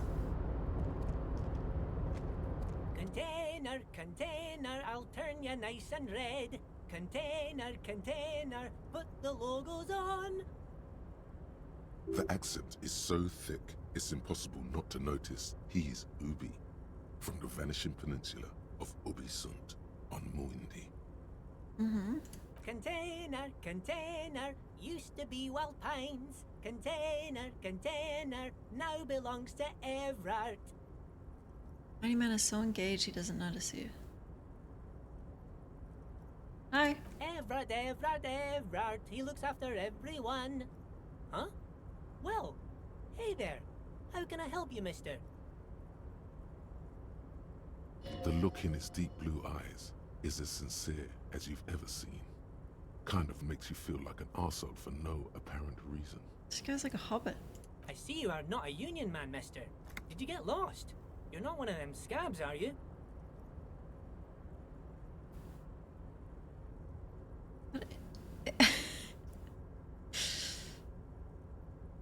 No, I'm not. What is it with you people and scabs? I mean, I don't personally mind. Folks is just folks, you know, and folks gotta eat. Doesn't seem to be waiting for you to answer.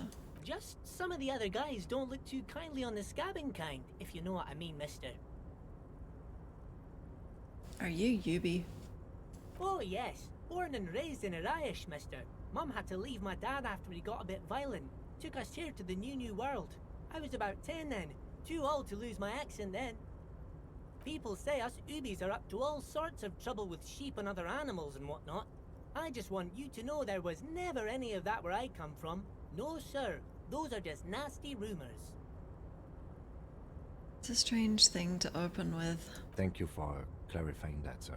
Kim, he definitely did. What are you doing? Oh, I'm just making some covers for them containers here. Yes I am, yes I am. So it's easier for the crane operators to spot them.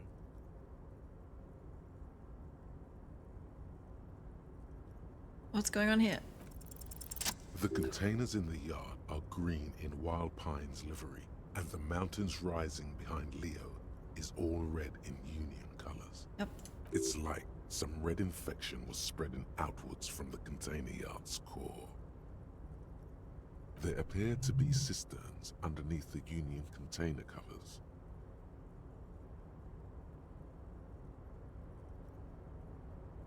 What's underneath these red covers? Oh, I don't know, mister. They say it's some chemicals. Most of them have labels on them, I think. Really? Has anyone told you why you need to change them? No, not really. Mr. Everett doesn't tell me all the big things. Says I go and tell them to everyone. This looks like a massive redecorating operation, Kim. Yes, they are hiding it from the inside. All the red containers have the Debarders Union logo on them. Mm-hmm. Thank you, Leo. Oh, no trouble at all, mister. No trouble at all. Where is everyone? Oh, most of the guys are down at the gates, keeping the scabs from coming in. Yep. We're on a strike. The whole union is. You don't have to work when you're on strike. Ha! We haven't worked for 2 months now. It's crazy. So no one is working? Thanks for the follow. Thank you so much. Not everyone is down there, of course. Mr. Everard is in his office, where he always is. And Jean-Luc is guarding the gate. Mm-hmm. But Titus and his boys got into some drunken trouble and Everard sent them on a nice vacation. For a week or so. Oh. Drunken trouble, huh? What trouble was that? Oh, I'm not really supposed to talk about that. That's union business. Him and his boys stirred up something in town. Probably drank too much and got into a fight or something. I heard Mr. Everett telling them to take some time off. Mm-hmm. Don't go all bad cop on this simple, friendly fellow. I'm not, bro. What do you mean?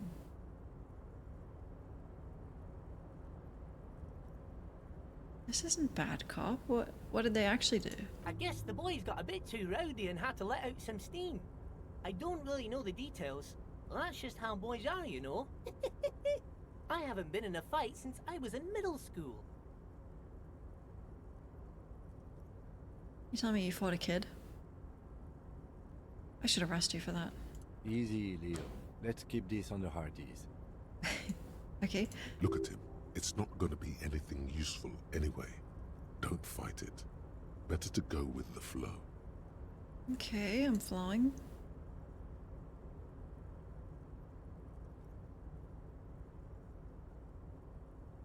I'm flowing. Leo, let's hear about this fight you got into, when you beat up a kid? I remember I was the runt of the class. The bigger boys always used to pick on me. You see, I had a bit of a temper back in the day. Flew off the handle like nobody's business. But Mr. Everett and his brother always came to help. Once they beat old Noel Becker so bad he needed stitches on his head. Noel never started another fight with anyone after this. It's fucked. Mr. Everett and Mr. Edgar are real nice guys, mister. You should go talk to Mr. Everett. I'm sure you'll be good friends. He's friends with everyone around here. Oh no, he's got bronchitis. Do you work here? Yes, yes. Everybody needs a job, and this is mine. I'm Leonard, by the way. Leonard Bellick. But everyone calls me Leo. Okay. I'm like Mr. Everett's right-hand man when Mr. Edgar is out of town, and Mr. Edgar's right-hand man when Mr. Everett is away. Such a hobbit. Actually, Miss Beaufort is the right-hand man, but she's a lady.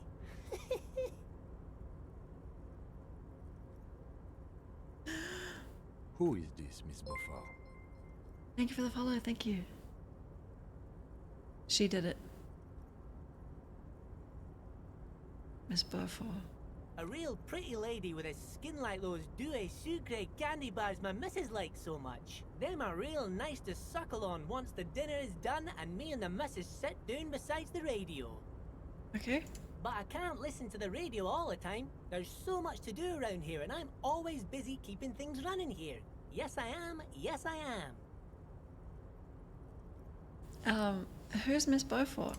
Oh, Lizzie. She is a real sharp tool. Oh. Mr. Everett put her through some fancy school and everything, east of the river. 4 years she was gone, and when she came back, she was all fancy and lawyerly. That's just Elizabeth. He respects that word. That's obvious. Okay. But she's a real nice girl. Grew up in this here neighborhood. Knows everybody and gets along with everyone. Real pillar of the community one day, I'm sure. For a fraction of a second, there's sadness in his eyes. If me missus and me was to have a child, I'd be real happy if she turned out like her. But she can't have kids. Dr. Lemaitre said so, and she knows about such things. Been a doctor for almost 50 years, she has. Sighs and falls silent, watching you meekly with his blue eyes. Law school? Could she be talking about the union fixer, aka the gardener? Yeah, I know. Looks like it. Mm-hmm. I'm not sure what a fixer is, but she is a real nice girl. Smart as a whip, too. A disarming smile. Telling the gardener you know her name might throw her off. Perhaps something to consider later. Mm-hmm. What's in the container over there? Oh, that one. That should be empty as far as I know. Lots of containers here have nothing in them. They're just waiting to be loaded up. Okay. Told you. Well, we don't know yet, do we, Kim? I'm looking for the leader. Oh, you want Mr. Everett then? He's an awfully nice fellow, he is. Him and his brother are both nice fellows. They've lived their entire lives in this here neighborhood. God, he's coughing again. Guys like Mr. Everett and Mr. Edgar, his brother, are real good guys. Made Martinez what it is today. Mr. Everett and Mr. Edgar and I went to the same school we did when we were boys. Okay, Leo, I just want to know where I can find him. Oh, Mr. Everett is where he always is. In his office, of course. 2 joint containers on your right. Okay, thank you, Leo. Bye-bye now.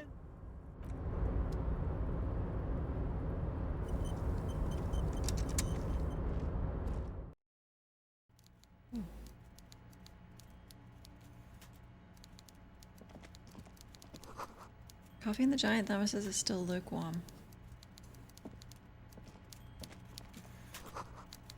Stair made of pallets leading up.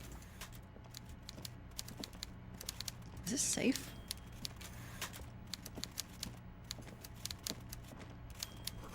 Taxidermy fish. Tells the time. Hello. Before you is a walrus of a man Holy shit. seated behind a large desk. He looks up from his work, not the least bit surprised to see you. With great effort, he straightens himself up in his chair, yet says nothing. He simply stares at you. With a mixture of expectation and impatience, well bottled.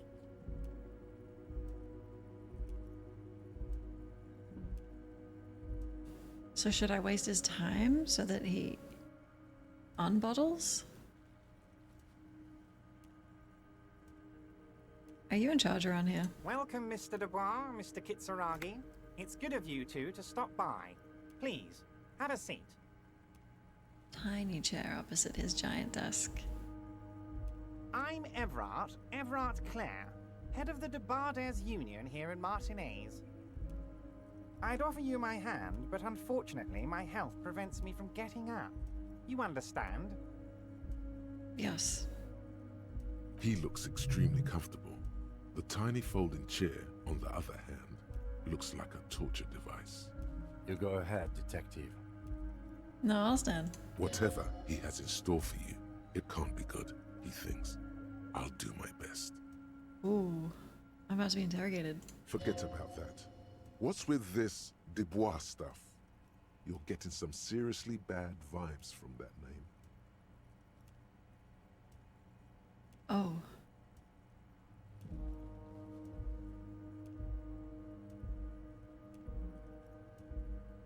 Why are you calling me? No, it's probably my name. I shouldn't ask why.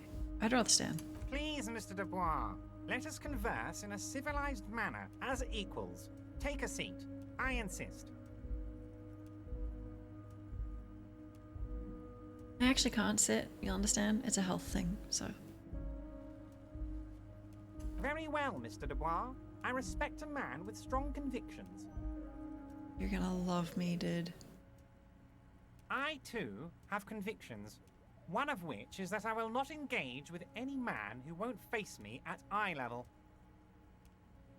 Should you find yourself more amenable in the future, I'd gladly resume our conversation. But until then, I'm afraid I must ask you to leave. You're no Titan of Elysium, buddy. He's got you in a fork. Sit down or leave. I was gonna be a Titan of Volition. Oh fuck, I'm waiting. He's got me in a fork? I'll leave. Good day, motherfucker.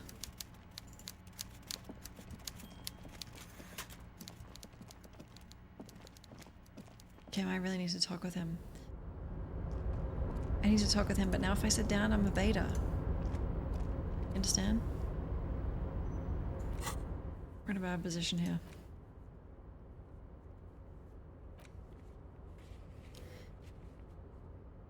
Oh boy. Let me use the bathroom. Maybe it'll give him time to forget me. 11 seconds.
Fucking sub cop. I'm sitting. Mr. Dubois, I hope time is on your side this time. Please, take a seat. Why are you calling me Mr. Dubois? Please, Mr. Dubois, let us converse in a civilized manner, as equals. Take a seat. I insist. I know you do. It's nothing. Yes, that's probably right. It's nothing. Forget about it. Filter it out. Excellent, Mr. Dubois. I can see that you're a reasonable man, and reasonable men can be of great use to one another. Ew.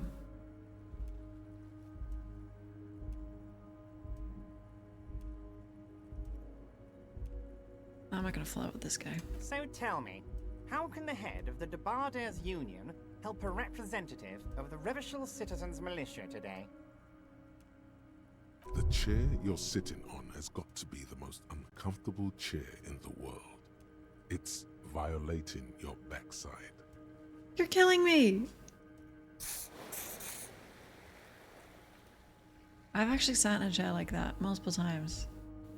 Oh, by the way, I heard you got a rather rude reception from a certain Lawrence Gart. Some people have no manners, it pains me to say. True. This should take care of that nonsense. Really? It should be sufficient to cover your expenses for a few days and patch over your differences with a cafeteria manager. Go ahead, take it. Oh shit, if I'd gotten that day one, would I need to have sold your hubcaps, Kim? Wow, that's 25 real. Oh. That's good money. You need it.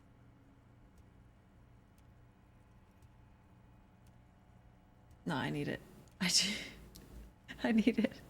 You know God? Yes, I know Lawrence. He's a real character. No union man in him. A real piece of work, that boy is. With a grin, he points to the checker game. It's like you're on a game show. At least don't thank him for it. Is there anything you'd like to say to me? Or... No. No, it's cool. Cool? I wouldn't go that far. I'm sure there are cooler things than delivering a comically oversized novelty check to a cafeteria manager. But, sure, if that's what's cool nowadays. Now, I'd like to set your mind at ease about one other matter. Your lost gun. No. Let me assure you, Union people are on it as we speak. I've got my best hounds looking for that lost gun. Don't know what you're talking about. His slug-like lips move, but all you hear is an echo. Lost gun, lost gun. Keep it together. The world is swallowed by a black hole of fear.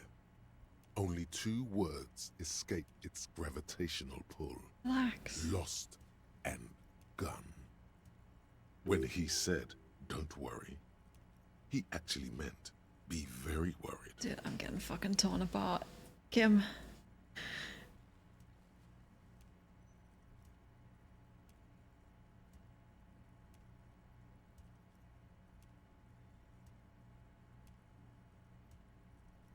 I'd appreciate any help. Are you all right, Harry? You seem anxious. Don't be. Well, I'm not. Everything's going to be all right. I know it will. It's not like you left it loaded. You didn't lose a loaded gun. Local children aren't out there playing with it right now, pointing it into their own mouths. It's in a safe place. I just know it. I have a feeling everything's going to be all right.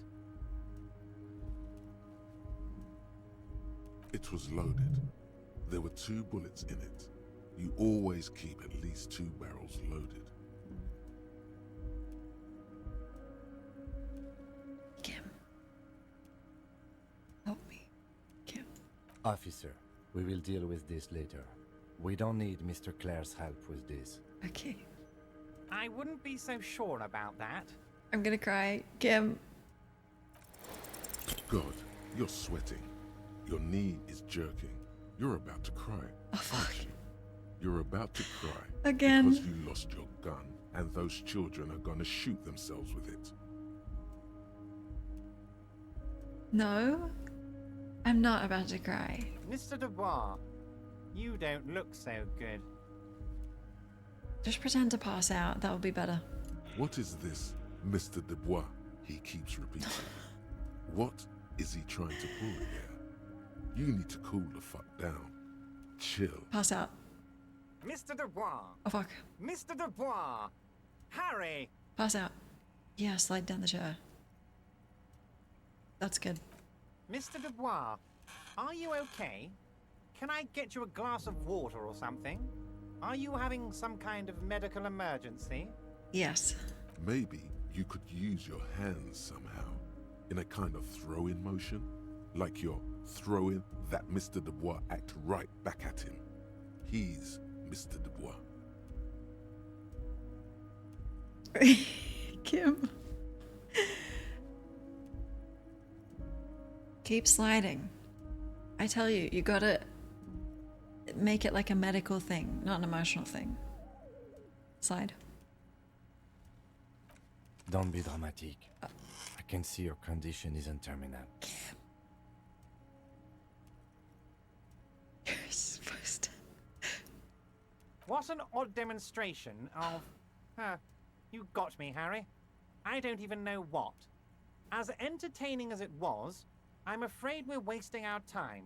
And I'm an extremely busy man, as I'm sure you are too.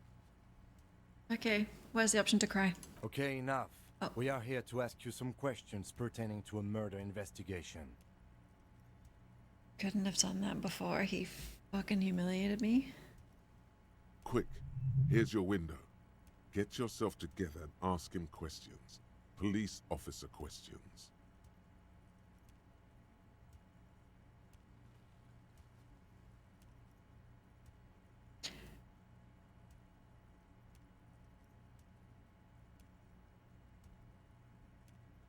Let's talk about the hanging. Oh, of course. That's your main thing here.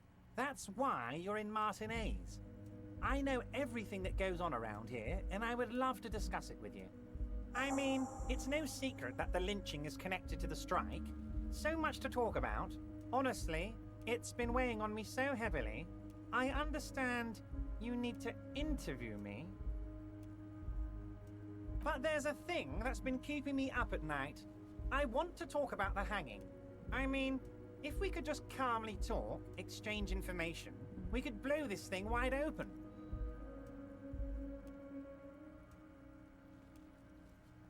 Yes, that sounds good. Let's do that. But I can't think straight with this thing weighing on me. You're police officers, aren't you? I have a crazy idea. You guys are basically door-opening machines. Incredibly talented at opening doors. You've heard wrong. Oh, you're being too modest, my friend. But don't worry. This annoying thing I have is completely legal. I just need you to open a door.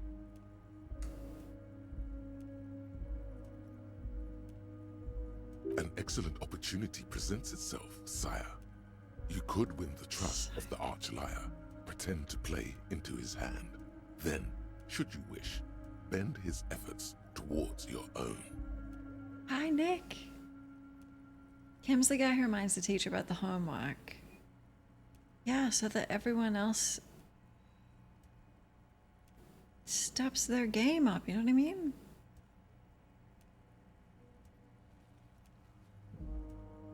No, Kim's the guy who got bullied and then one day assassinated them all.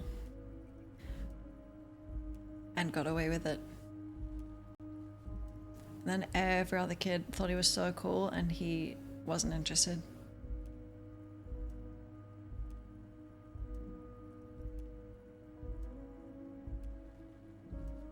I bet you don't even know anything about the hanging.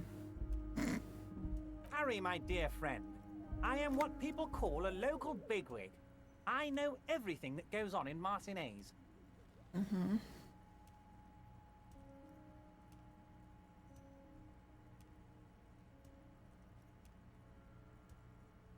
Kim apologist.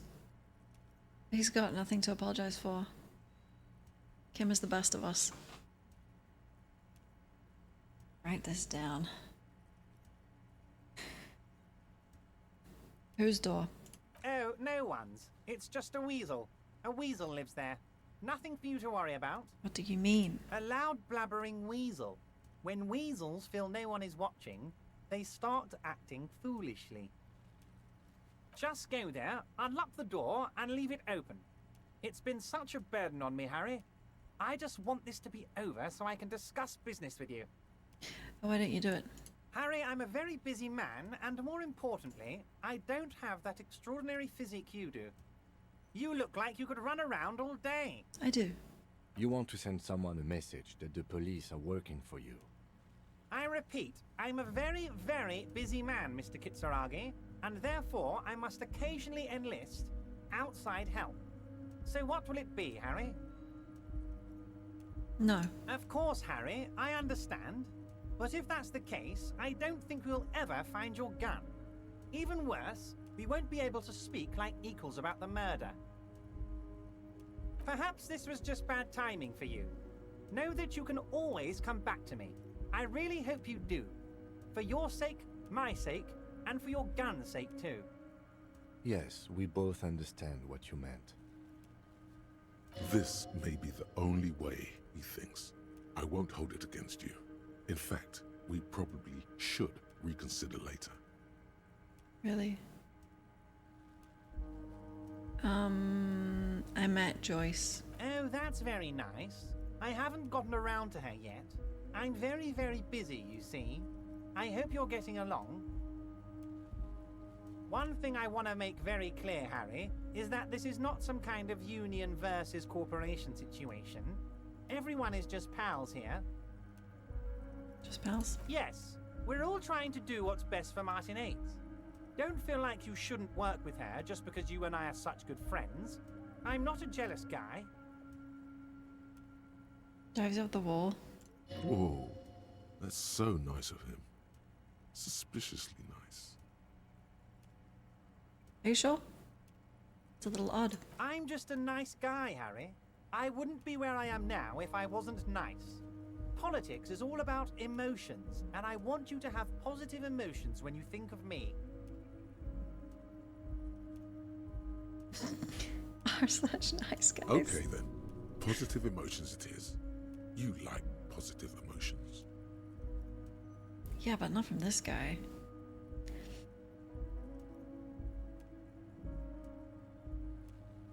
What happened to the previous negotiator? What do you mean, Harry? Nothing. I let him go. He made concessions for the company in previous negotiations. Why would you let an ally like that go? He's an old man, Harry. I wanted him to spend more time with his family. God knows how long he's got left. Harry, I have little people in my organization. I would never call someone a midget. What is this? Honestly, I'm beginning to think you're a midget, Harry. I'm only kidding, Harry. You're not a midget. No one is. We're pals.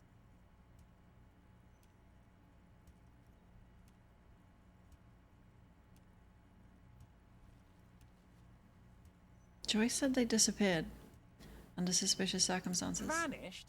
Harry, the woman left her casserole in the oven and couldn't make it here in time for the voting. Oh, did I leave my casserole on? Better go home and check. The election can wait. When she got back, the whole thing was over. What?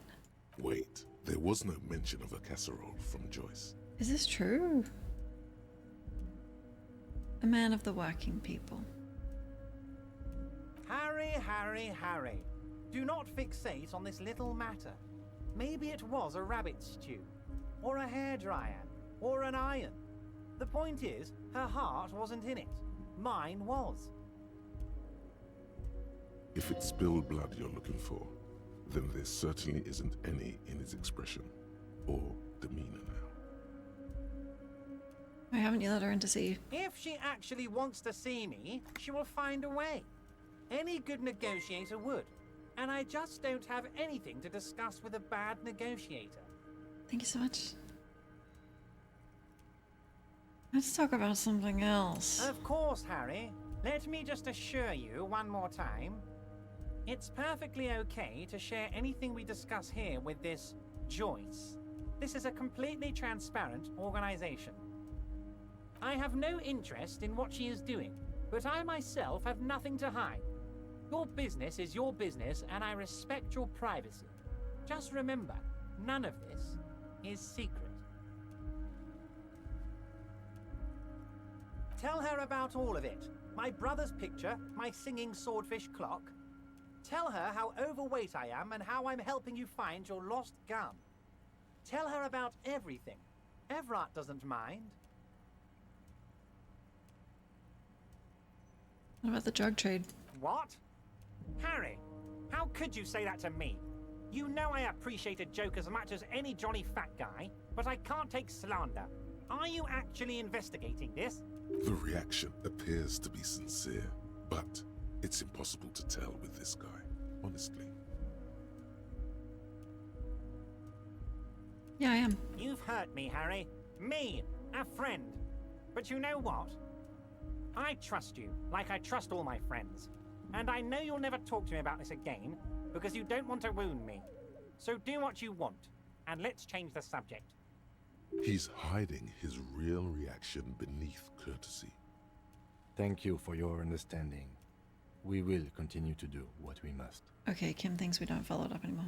You too, Lieutenant. You know, I like you, but you never were my favorite. I'm a Harry guy. I'm Team Harry. You're a fucking idiot. None taken. Did we have anything else to do here, Harry? He said my name.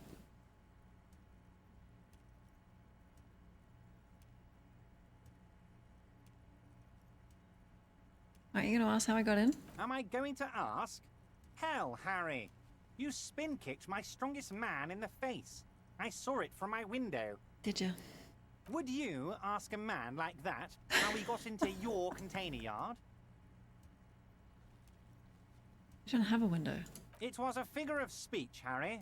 Of course I don't have a window. I'm in a container. Anyway, I assure you, I am a very well-informed man. Information reaches me before I even get the chance to request it.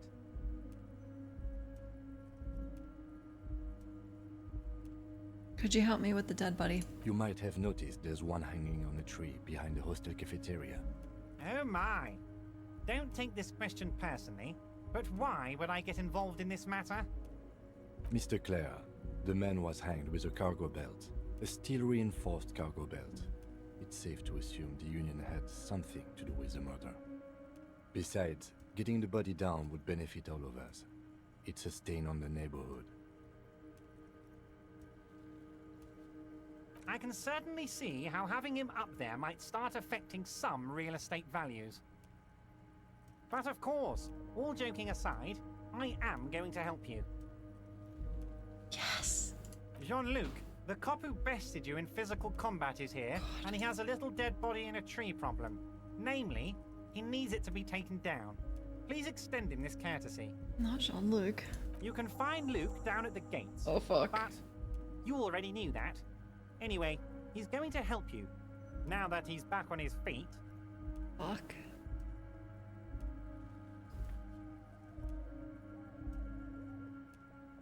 Why'd you call me Mr. Oh god, I'm gonna have another panic. Of course. Let us dispatch with the formalities. You call me Everard, I call you Harry. That's what the hanged corpse called you. Harry. Don't say this. My god, so it's true. I didn't want to believe it, but you are a fantastic science fiction amnesiac cop, aren't you? Yes. What are the odds of that? Yes. I think the odds of that are very low. I'm joking. It might be a good idea to hide your confusion. I mean, see what his game is first. No, my memory's completely fine. So good to hear that, Harry. Apparently my sources were wrong. Yeah. However, if you did have a spot of memory trouble, I could help you out. With my big fat folder. I guess word has already reached him. No matter. No harm done. You sure? It's just a brown folder. You can't make out what's written on it. Yeah, that's him, Nick. Are you trying to tell me you've gotten hold of some of our documents? Mr. Kitsuragi, would you mind? Me and Harry are talking about his lost identity right now. You don't understand. You don't talk to him like that. Don't just jump to the folder. That's not smart. Shows you're on the edge. Do some probing first. Where's the option to kill him?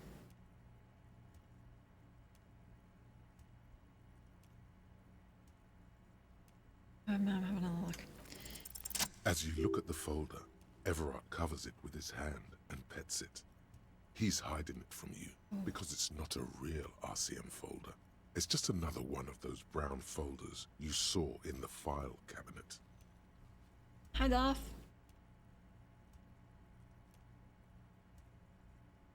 Seems like a nice fella. That's actually not an RCM folder. Okay, Harry, you got me. This is from the Census Bureau, not the RCM. Those Census Bureau people are absolutely corrupt. You should do something about them. He got the name from the Census Bureau, and everything else from your actions here in Martinez. Oh, Kim. Yes, Mr. Kitsuragi from the Census Bureau. Like I said, now I'm actually a very busy man, so is there anything else I can do for you, Harry? That means he doesn't really know anything about you. I got that logic, thank you. A pity. The mystery of you will have to remain a mystery for the time being. Census Bureau says my name is Harry Dubois. Yes, that's what I said. Try to keep up, okay? Let's move on.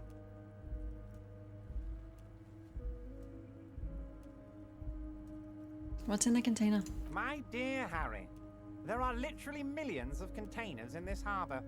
I couldn't possibly remember what's in all of them. Okay, it was attached to the Kvalsund crane. Harry, you smooth-talking son of a bitch. Thank you. Time is a precious resource, and I don't have enough of it to count containers with you. Smooth talking. Maybe that's the way to go about opening the container. You should at least try convincing it. Like, talk to it? Okay. I'm leaving. Wait. You need this to get in and out through the gate. Great. I don't want to get stuck. Here, you're one of us now. A real red and white union man. Take care, Harry.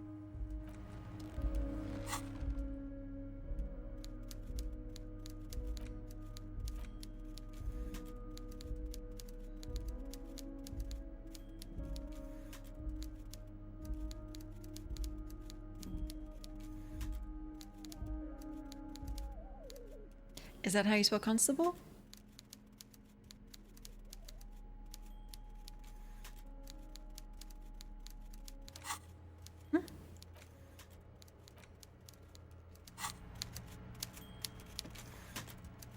That better be involved spelling. Oh! I think I need one in volition. Damage -2? What do you mean? Like my damage or the damage I give?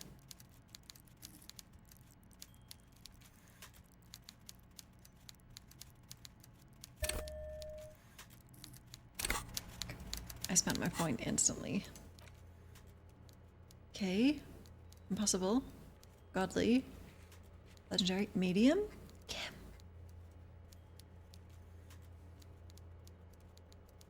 Kim.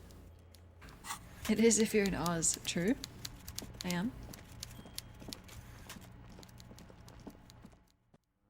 Kim, I think I have volition.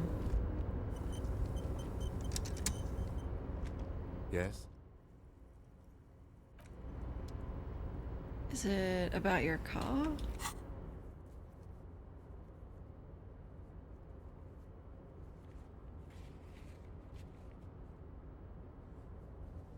How do I know?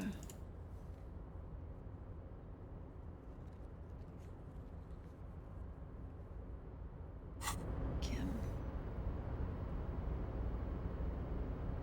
All right. Now to talk to Measurehead. Oh wait, hold on.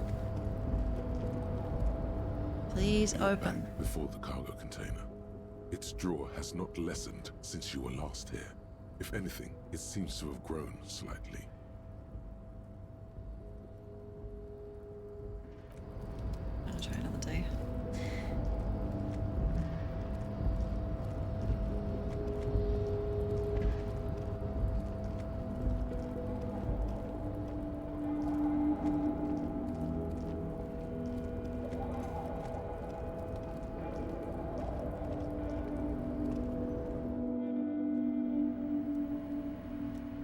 We didn't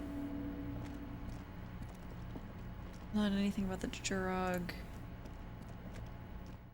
smuggling. Did we? Oh. Hey. They'll probably respect me, right?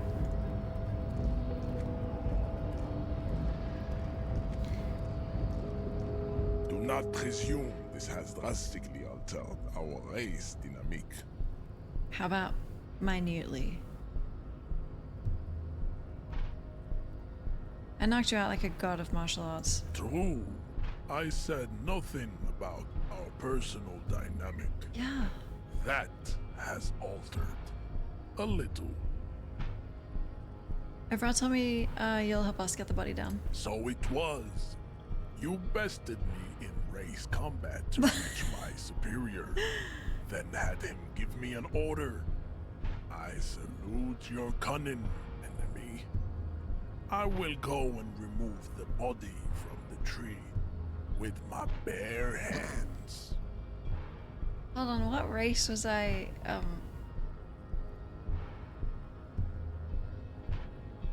what's the word? You're so noble, Measurehead. There's a but. But while I am gone, someone must stand guard on the bridge. That someone needs to be you. Both of you. Why? No? Lieutenant, what if we don't want to do that? This is the uncomfortable result of not taking it down ourselves. I can live with a compromise. Fuck. Listen to your little friend. He is wise in his childlike way. His mysterious race may yet prove fierce competition to my heroic haplogroup. Representing, that's the word I was looking for. Which race was I representing?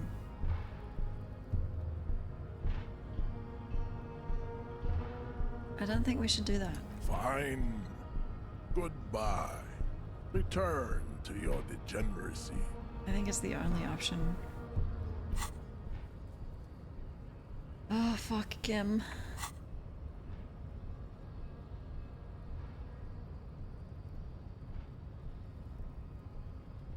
Babe, see that they stay here the whole time.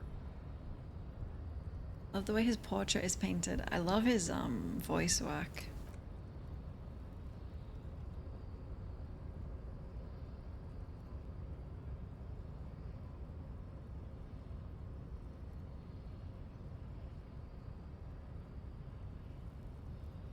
The woman's gaze follows Measurehead as he leaves. You guys are mine now, remember? So, you guys are like cops or something?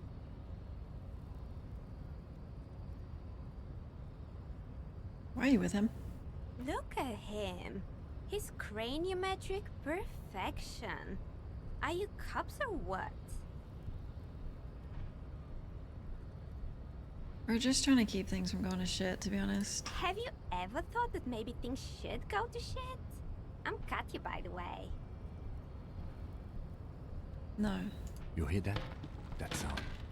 He's breaking something. He's gonna uproot the whole tree. Yeah, Jean-Luc must be really tearing it up over there. I wish I could see it. Honestly, I wish I could too. Look at you! RCM rent-a-cops! Guarding that bridge like Everott's lapdogs! Oh, fuck. Is this where it's at now? The RCM is for sale! It's not political. And who are you? What is your business here? Why are your clothes 4 sizes too small for you? We're getting political.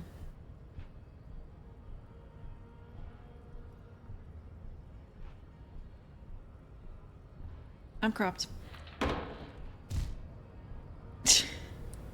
A shrill laughter interrupts you. Why did I say that? Echoing across Martinez. It's Kuno. Then, Oh my god.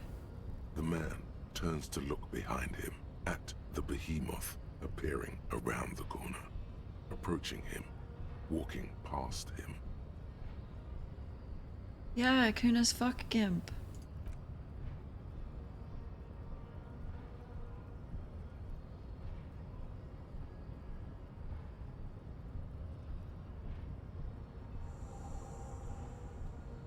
corpse has been removed from the tree. Stand down and congratulate yourself. You have sided with Ray's victory today. Which Ray? All of them? We're just doing what we have to do, okay? And what you had to do was to become a Union man for all to see. Yeah, that did happen. That did happen. Well, autopsy time.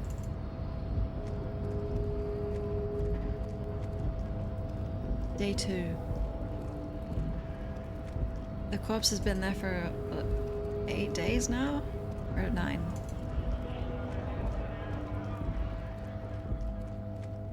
What's the point? I shot it. Kuno's been fucking with it.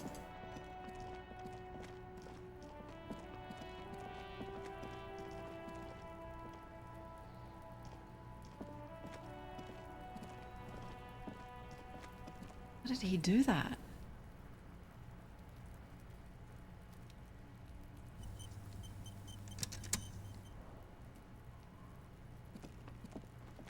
The corpse lies on the ground among the remains of an absolutely demolished pinewood branch. It's gently laid on one side. What? I'm unwell. Well, it's down. Mr. Measurehead has done a good job. Nothing is too broken or compromised. The victim is ready for a field autopsy. Awesome. What was done on day 2 is pretty quick, really. Yes. 1. Investigation of the scene. 2. Initial examination of the victim. 3. Field autopsy. 4. Transportation of the body to the morgue. We are on number 3. Yes. The RCM's 4-phase murder scene processing manual. Yes. The fuck are they on about? The RCM's 4-phase murder scene processing. Cop's gonna cut his shit up.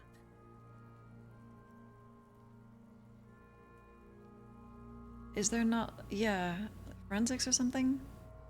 No, you and I are detectives.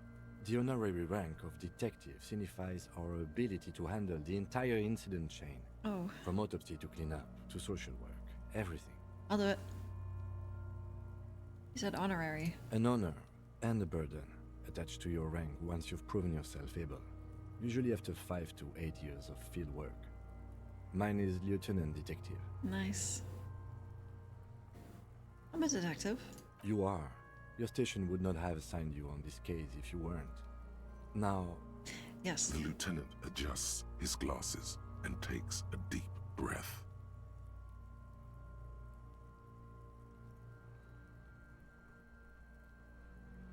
What is a field autopsy? Come on, officer. You know what a field autopsy is. You've done 100 of them. Yeah. What you do know is, at 18.9 kilometers, the dormant shield volcano, Corpus Mundi, is the world's highest summit, and the failure of the 38 single, Et puis descend, to crack the top 20 was the death knell of disco. But what a field autopsy is, you have no idea. Why don't you know? You're the encyclopedia. You must have me confused with the Copopedia. What? Who's that? You, sir. You are the Copopedia. Cop these. Kim, I've actually forgotten. Fine. It's a 3-part form to be filled out on the scene by the detectives responsible. One takes note, the other dictates.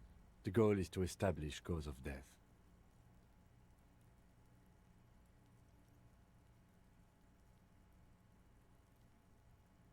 Am I gonna dictate?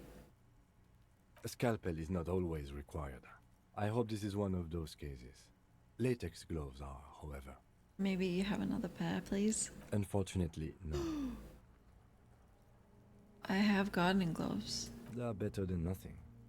Tell you what, I perform the anatomical side of things while you will take notes. Damn it! That's the best part. Okay, where should I take notes? In your paperwork, officer. Just fill out the field autopsy form. Just nod. You've lost your paperwork, haven't you? Yeah, I'll keep nutting. Fucking Runkari! He's afraid to say it. We're on a different wavelength, okay? Kim and I need to speak around him. Man up, pig. You're embarrassing, Kuno.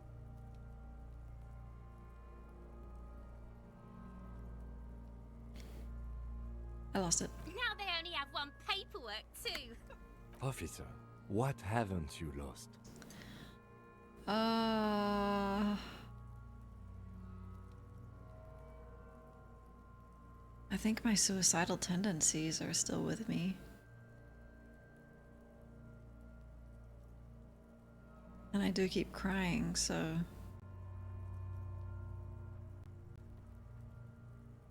and my disco trousers. Yeah. And the shoes you like. Good. Otherwise you would only have one shoe now. Do you know about that? I can give you my paperwork. There's an autopsy form there. Several actually, but only if it helps move things along.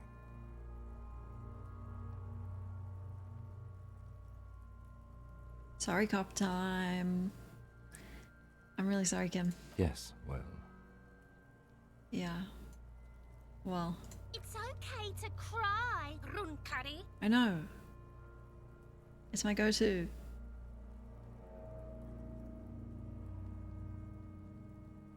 Let's work our feels for now. Right. The autopsy form is near the end.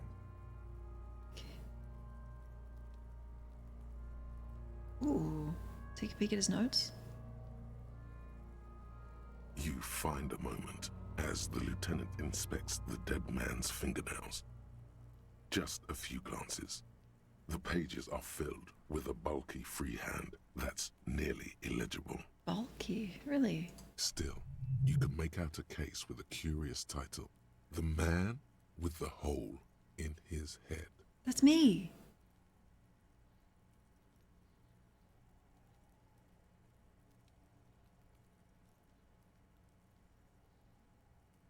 That's me.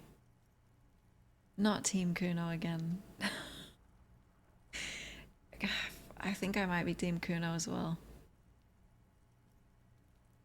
This appears to be a case investigated about 3 weeks ago.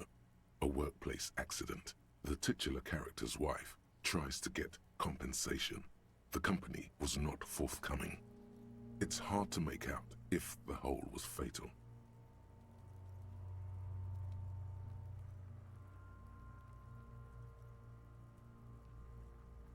Okay, I think that's me. Maybe you're imagining it, but there are some remarks in there, and they're not all negative. You're referred to as the 41st by your station number, and the 41st comes off as a moderately competent detective. Shit. I'll take it. Okay, what do you write about the case at hand? It's very hard to draw conclusions. All you can make out is that he is in a hurry to solve the case. The tempo of the handwriting says as much, and that there are a lot of notes in there. Most of them are made prior to arriving at the scene, in preparation. It's not spelled out explicitly, but the lieutenant fears a tear is forming between the liberal moralist establishment of Revachol and her populist citizenry. This populist force, a potpourri of far right and left, is exemplified in the Débardeurs Union. Their strike, if allowed to escalate into violence, adds to the growing sense of civil war in the city. He's extremely neutral, even in his notes. But avoiding this escalation is Kim's primary concern when dealing with the situation in Martinez.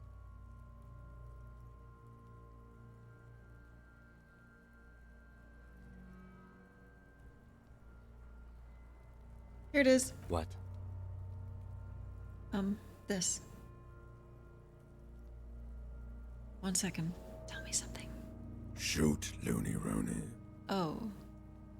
Enough. Come back later, Corpo. Amuse yourself with my frank manners and my memento mori features. If possible, also, See me in your dreams. Let's look at the field autopsy. The dead man stares in silence as you crack open the ledger.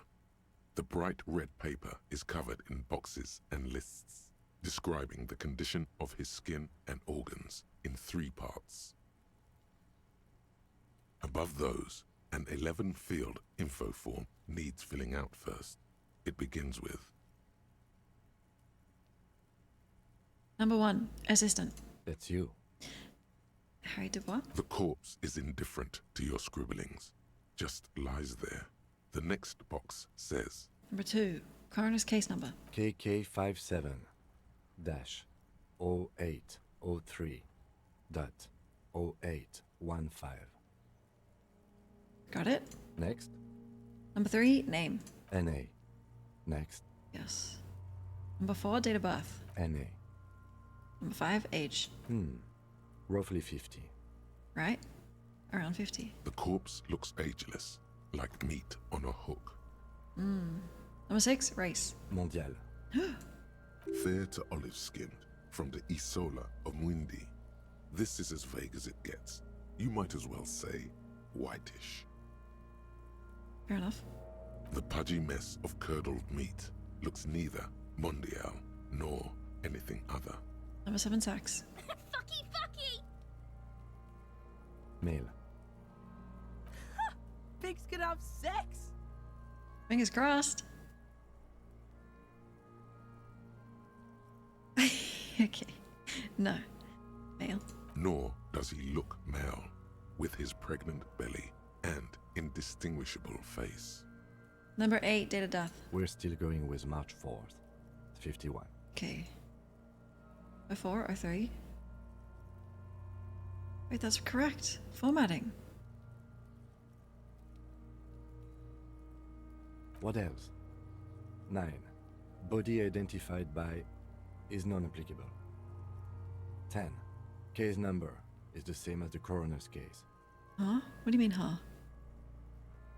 What? That is incorrect. Okay.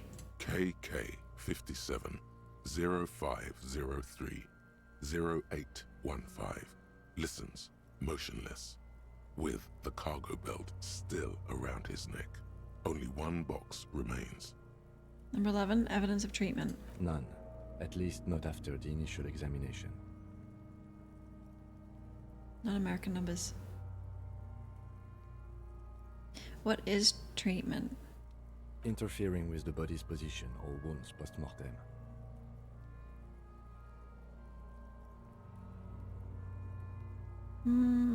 Didn't the footprint look like he was carried over? They'd have to have incapacitated and carried him over. This man was more than a match for untrained dog walkers. Places his hands on the dead man's chest as if in preparation. Your central nervous system recognizes this gesture. It's the stations of the breath. Ecclesiastic, religious in nature, a holdout from pre-DeLorean burial rites. It takes him 2 seconds to perform. Then, somewhere in Jamrock North, a small wood shed behind Rosencrantz Row, Lieutenant Nick Feuerbach puts his hand to the chest of a small corpse, no larger than a monkey. It's raining outside, light drizzle. There is darkness in the shed.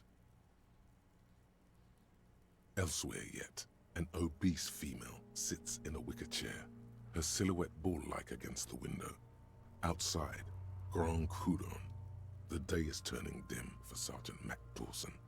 Hand extended, he approaches, to make sure she is dead more than anything else. The building is tall, 7 stories wind-wrapped in solitude. Most of the apartments are unoccupied. This was a suicide, the other an accident, the small one. And so, all across Jamrock, Coal City, GRIH, 42 deceased persons found today, 42 stations of breath. We should start the post-mortem. The corpse cannot feel Kim's hand on his chest. It no longer meaningfully interacts with its surroundings. A thicket of boxes and lists on red copier paper tries to answer why. Didn't you guys shoot it in the chest? I like your use of the word guys, because it was a joint thing. But I think it's... Wait, good point.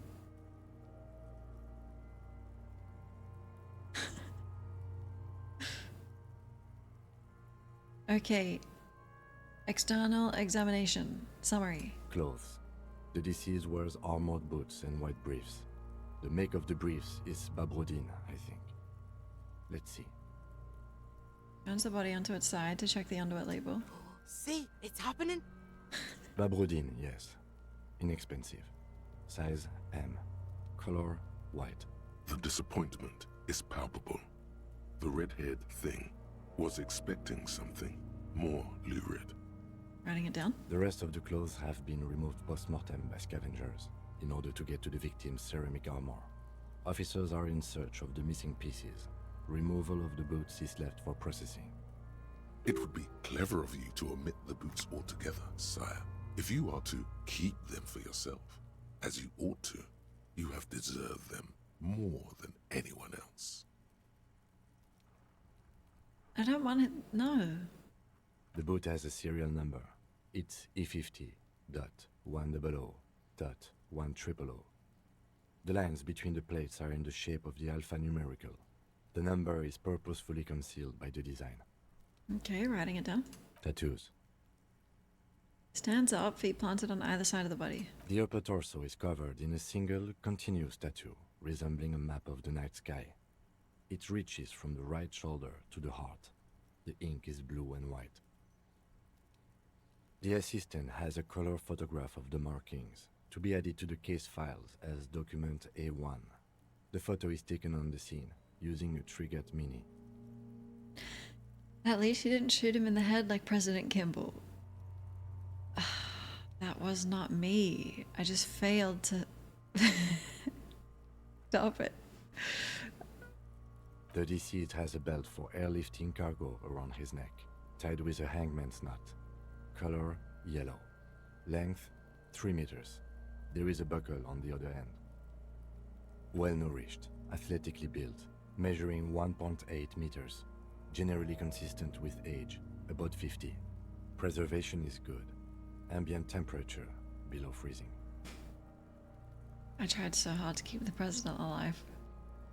Writing it down. Body hair is light brown. Distribution is consistent with age. The deceased had male pattern baldness. Hair is combed back, short.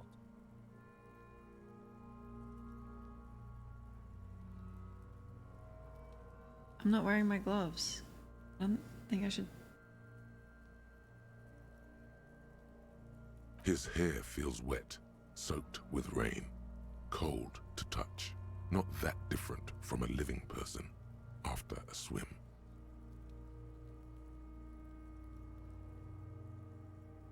He's a murderer.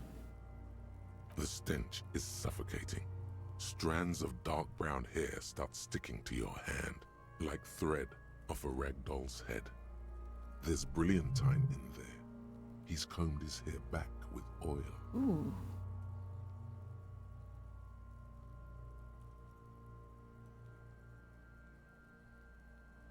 I'm gonna stop, or I'm just gonna start ripping his hair out. Writing it down. Lividity is consistent with hanging. The head is congested. Contusions are present on the head, chest, and thighs. Consistent with stones thrown post-mortem. Low velocity. Fucking low velocity? You think Kuno doesn't know what you're talking about? Velocity was fucking max. Yeah, and your max was low.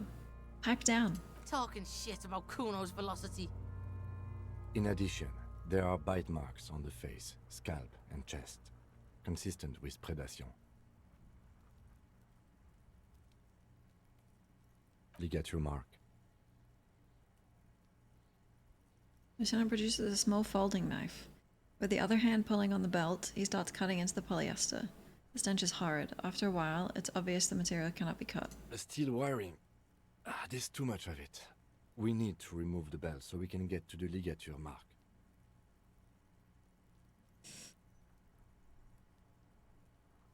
What now? We get chain cutters, then try with those. I have a pair in the toolbox of my kinema. Okay, should one of us stay here? I don't think we should leave them with the Kunos. Damn corpse. We had a good rhythm going.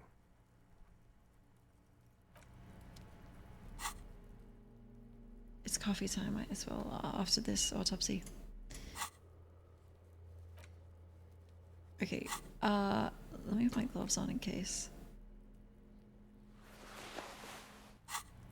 Looking good.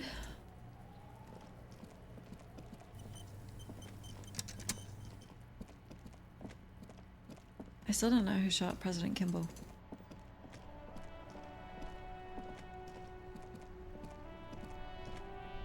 I'll get him next time. Inside, you see a set of steering levers, a radio microphone, a pull-out toolbox, and the soft glow of the fuel preheater gauge. A metallic drawer slides out from under the seat and clicks into place. The tools inside are neatly organized. Chain cutters. The handles are long and sleek. Snap, snap, go the cutters in your hand. You can do good work with these. Cut chains, locks, and ropes, especially belts. Well, I'm just gonna help myself now that we're here. It's robust, weatherproof, and well-made. Police issue, blue. Lets you see things in the dark you would otherwise miss. Ooh.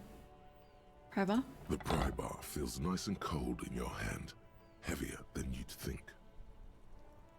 Useful for opening all sorts of doors and lids. Oh, should have taken all the tools first time. What if Kuno's fucked it up? We'll see. The pull-out toolbox slides back into its nest. Oh. Preheater gauge casts a warm glow on the steering levers and the radio on its hook. I gotta run the serial number quickly. This is Precinct 57. How may I assist you? Could you run a serial number from a pair of armored boots, please? Sure, officer. What's the number? And the make of the armor, if you know it. E50-100-10000.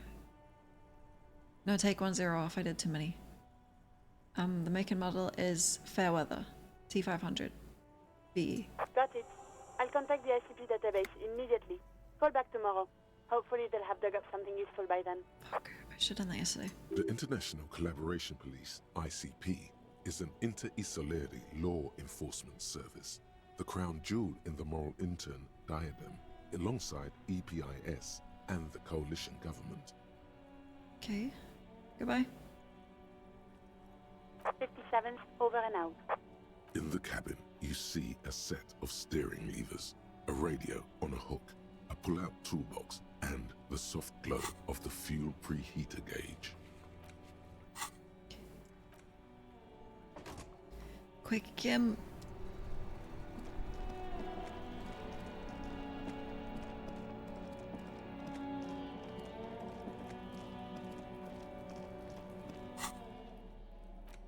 Do you want me to do it?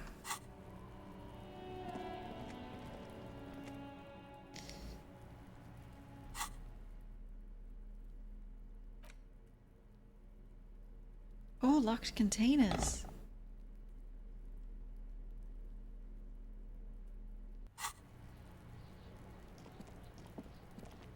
The rotting man lies on his side with his eyes looking straight through you.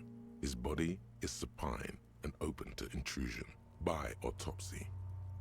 The lieutenant adjusts his glasses and takes a deep breath. Okay, external examination. Now that we have the chain cutters, let's cut the belt. Mm-hmm. Cut with as much precision as you can, please. Okay. See, my pig is gonna fuck his head off. My pig? No, he ain't. Your pig's a boring fuck. Look for a good spot. The belt is equally tight around the whole circumference of his neck, swelling over the edges like white bread rising from the yeast. Yeah. So poetic, like interacting with a good book. It's awesome. The knot is the weak spot. The chain cutters fit in there. Steady now. Like a flower arranger. 2 cuts and it should come loose. Okay, let's go. After some deliberation, you sink the cutters into the knot tying the belt together. You squeeze the rubber handles together, sweat forming on your brow. I'm pressing. Snap. The knot is slashed. Another cut and the belt falls apart like a flower bouquet, revealing the dead man's neck and the dark red ligature mark around it. The rope rises to a point, leaving a gap in the ligature mark. The suspension point is in the back of the neck. Hemorrhaging is observed on the skin, above and below the ligature mark. The mark is well pronounced, consistent with a drop from 1 or 1.5 meters. Writing. Chest is intact, normal contour. Abdomen is protuberant, pelvis intact, genitalia. No! Let's get out and see! I fucking knew it! This is clearly what they've been waiting for, ever since the autopsy began. The lieutenant is trying to make it as boring as possible.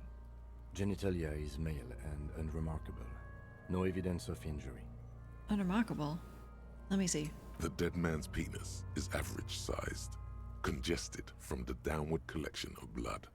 The testicles are uneven in length, hanging underneath. The genitalia is greenish.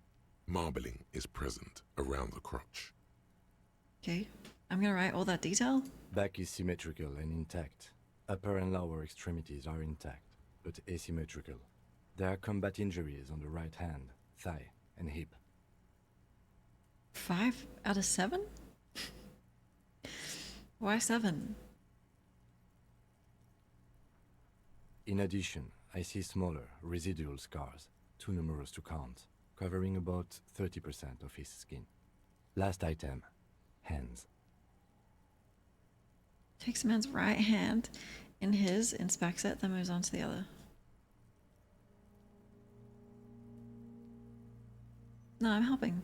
His flesh is cold, icy. Pleased to meet you. Where are you from and what's your name? My name is... I'm only fucking with you.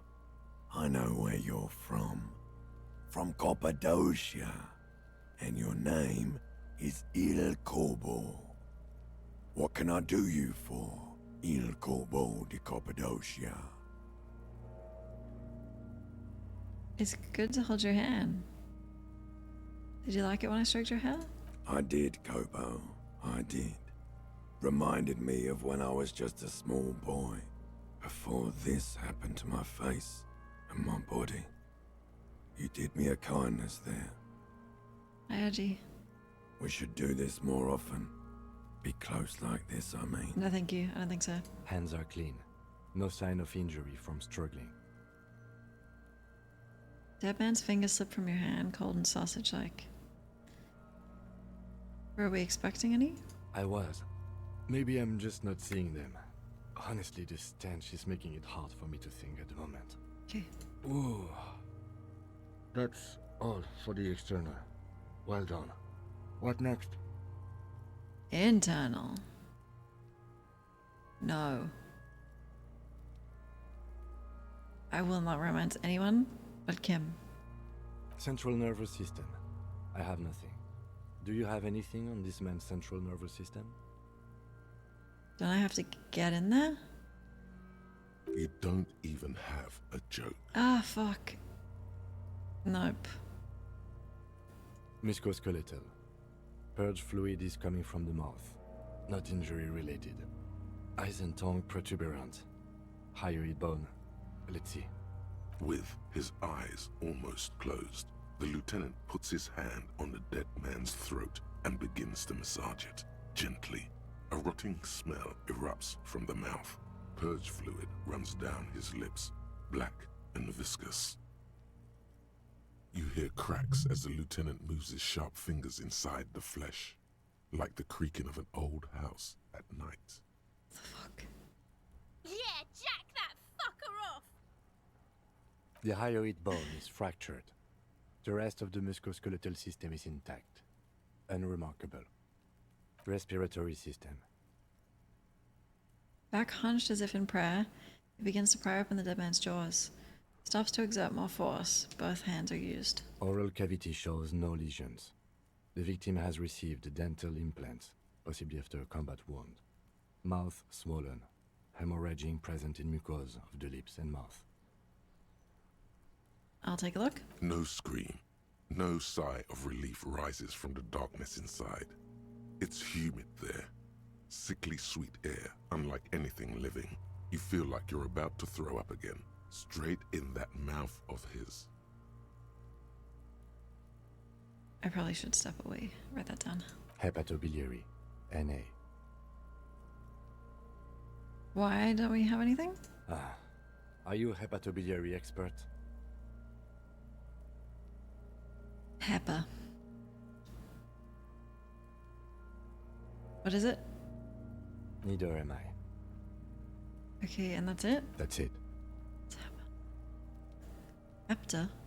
What's Hepa? Same for toxicology and serology, NA. Both? Unless you have untapped reservoirs of knowledge there. The completionist in me. Maybe there's something we could do. Like a toxicology screening? At this stage, I doubt processing will find anything, even if he was brimming with cocaine. But still, you should add a request. Okay. Cardiovascular. The body exhibits heavy lividity. Blood has gathered in the hands, feet, and neck. Hypostasis is visually consistent with the hanging. Gastrointestinal. Last field on the list. Looks around to the ground, the pool of feces there. This will do. Digested semi-solid food in stomach. Voila. Voila. I'm totally adding. What's next on the list? Hepa is,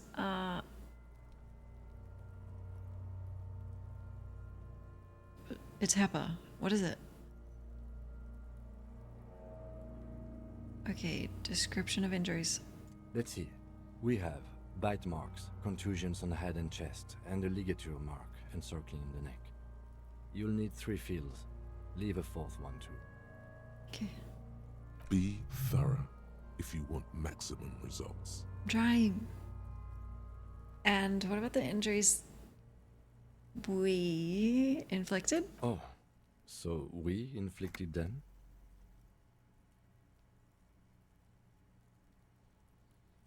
It was me.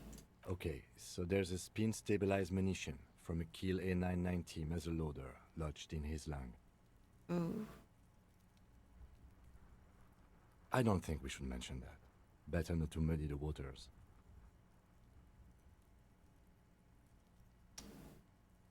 But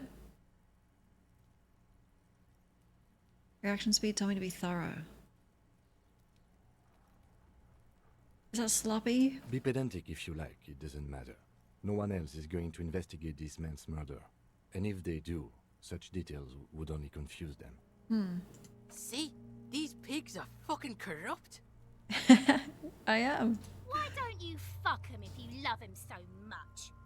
Now, injuries. Bite marks. Head, chest and scalp bite mark injuries. Predation by birds has caused damage to the body. Odontologist does not need to be consulted.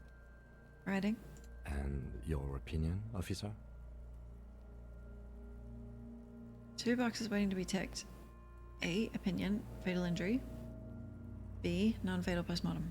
I think B. Agreed. Next injury? Contusions. So, the scalp bleeds from a post-mortem head injury, a stone. The injury does not have the rim of an early inflammatory response. The perpetrator on the scene has confessed to causing it post-mortem. At maximum velocity, fucko! Has confessed to causing it at maximum velocity. Coagulated blood sticks to his scalp and chest, where the countless stones have hit the dead man. Beneath, the description of injury. 2 boxes. Non-fatal. Right. Next. Ligature mark. Wait, what's the 4th injury field? Nothing. Just in case. Oh, I like it. Okay, ligature mark? A dark red abraded ligature mark encircling the neck, with a gap on the nape measuring, let's say, 7 centimeters. The hyoid bone is fractured, the cervical column intact.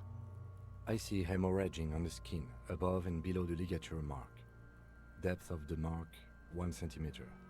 No signs of clawing on the neck. Below the note, 2 customary boxes wait to be ticked. The man's head jerks to the side. The ring around his neck is visible. Think for a moment. There's time. Don't rush.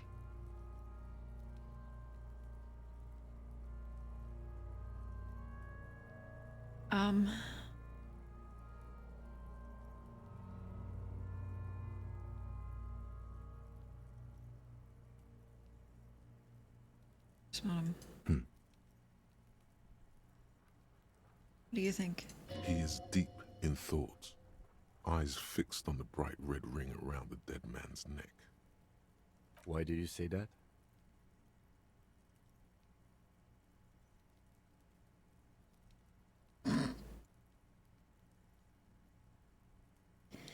Honestly, I feel like some piece of dialogue in the past 2 days of playing, but I can't remember. I just don't think it was. Because? Okay. Oh, fuck. Why don't you think it was fatal?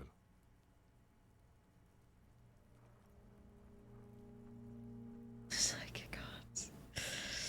Well, weren't his hands tied? But I know he wasn't marched. There's no reason, I'm just guessing. There may be truth to this one. I was ready to call a probable cause of death here, but now I think we should leave it empty. At least for the time being. Let's go. Let's wrap this up. I pronounce this field autopsy over. How did it go? It was an irregular field autopsy. We did not establish cause of death, which is supposed to be the goal of an autopsy. But personally, I do not see this as a parameter for success. Yep.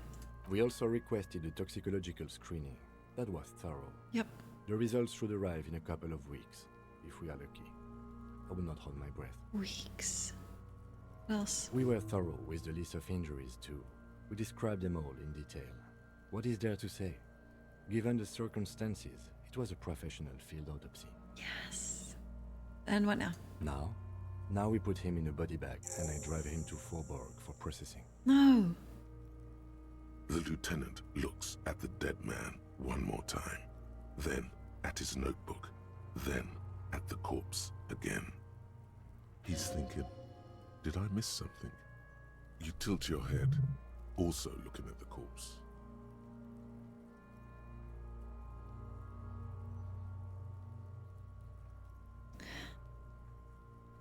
Really interesting playthrough. I'm really excited to play this again. Come on, that's not that bad. 28? You run your hands over the victim's cold body, his limbs, his torso with its swollen organs.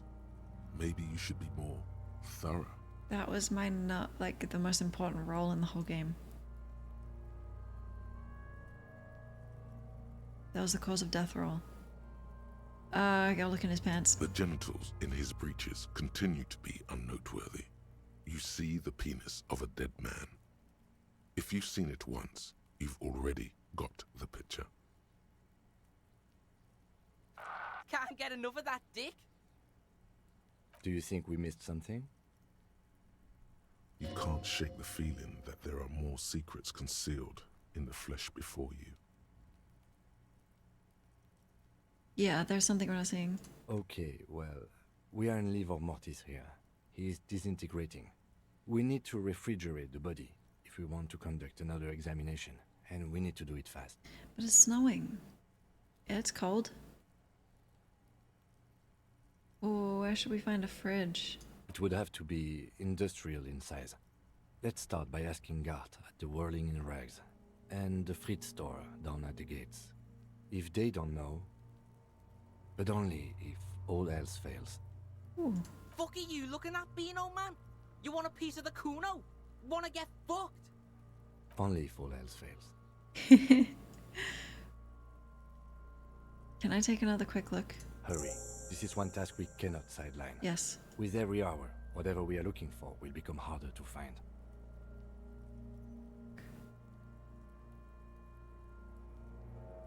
Okay. Shit. Oh, I can't wait to put him in Gart's fridge. That's gonna piss him off.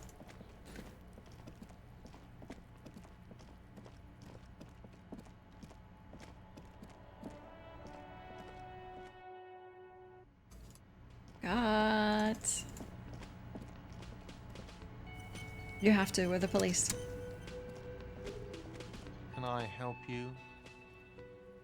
Oh, I'll pay my bill first. Got the 20 real?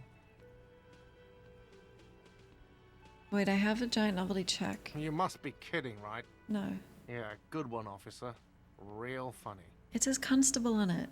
But this establishment only takes cash. Now, do you have that cash, Mr. Novelty Check Man? Frit, near the gates. They'll exchange it. I know, Kim, but I thought maybe we could save a trip. 1 second. Then why are you wasting my time and yours? Because I thought the check was also about, you know, forgiveness. Just wanted you to know. You have to forgive me. Quick. We've just got a corpse rotting. Where'd you find money? Everywhere. Look at this. The tear machine stands in the corner. Your bottles clunk into the machine, and the money appears Look at with a that. satisfying jingle. Oh, I need to make coffee. Is this about the questions again? Because I don't really know anything. Beg. Yeah. Yeah, I've been begging. I actually forgot about that. Here is my giant novelty check. Wow. I didn't know you worked for the union, sir. I don't. Anything else I can do for you? No, you don't work for the union. Yeah. The union works for you. Yeah. By supplying you with cash. Exactly. That was easy. Worryingly so. Really? Do you have a fridge? Mm-hmm. Right behind you. That is a fridge. Yeah. Okay, goodbye. She's playing with her hair, engrossed in a magazine. It's not big enough. God.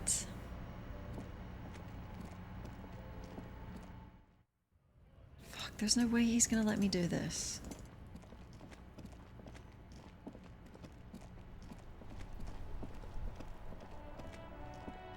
Nah. We did get lots of money somehow, but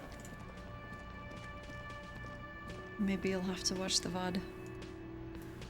Can I help you? About my bill? Got the 20 real? Yes. Good. You got the room for the night, but remember, you'll need another 20 real tomorrow. I know. Look, I need a fridge. Yes, yes. For the dead body. You want to put a dead corpse into my fridge, right? Who told you? Correct him.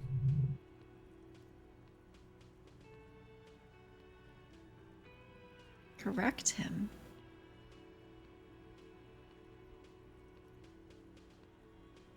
What? We want to put a very important dead body into your fridge. I don't care. You're not putting a dead body into my fridge. Why? Because this is a culinary establishment, not a morgue. I can't believe you even asked me. Me either. It would only be for... Lieutenant, you too? You're asking too? No. The answer is no. I will not turn this place into some kind of macabre circus. It already is. I'm staying here. I hate to say it, but looks like we're going to have to ask Kuno if he knows of a spare fridge around here.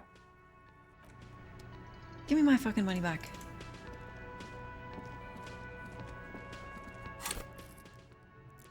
Oh.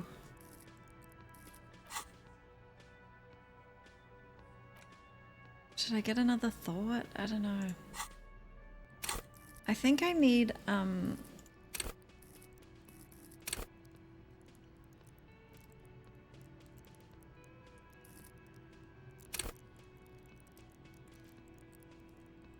need one that gives you health. Thank you for the follow, thank you.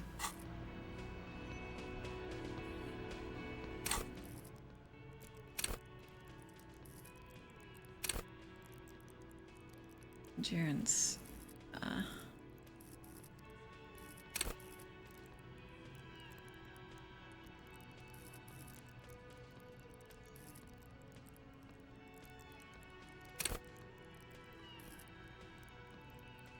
Push-ups? Sit-ups? 360-degree spin kicks? I've done that. Break doors, chains, and bones? Okay, which one will give me...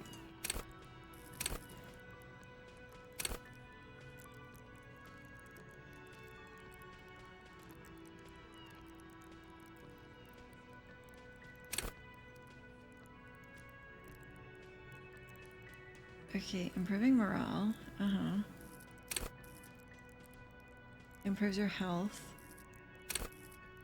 Is that the only one that will? Fuck. What a waste. Maybe I could just not get damaged. How are you finding this game? I'd also been recommended it by a bunch of people, and I've never played anything like it, but I'm loving it. I would suggest, yeah, it's really good. You could save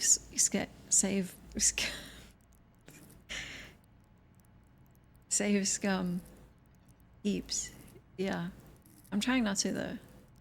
I don't think I've actually done it once. I've done like urgy things and then reloaded, you know. But I had the intent to reload before.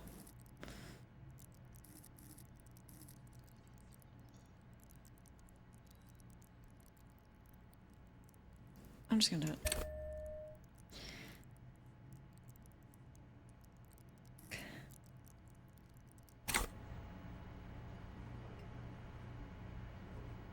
I don't want any more health ever. 3 is good.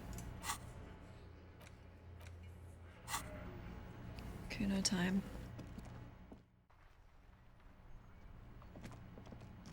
Better to let yourself fail because the game allows for it. Yeah.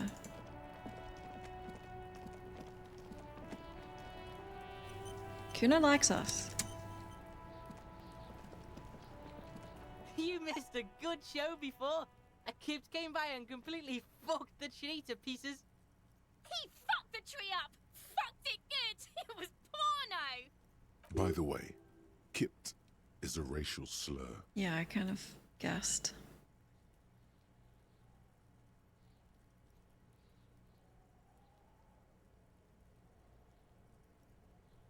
It belongs in the past. I wish I could have been here to see it. Shoot that shit at Kuno, Pigonaught. I need a fridge. For the fuck imp. Yeah. Good thing you asked the Kunmeister. Kuno knows a fridge. Perfect for freezing. Why is that the only slur that's blurred out?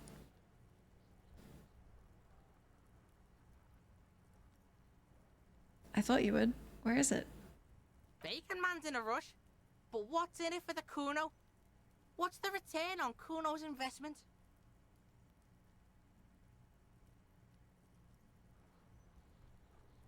Oh, fuck.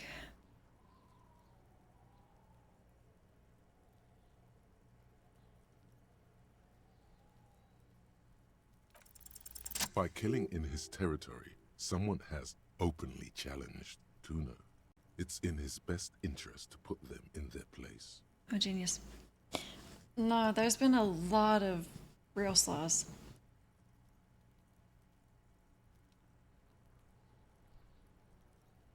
Some arrogant shit thinks he can kill in the Kuno's kingdom?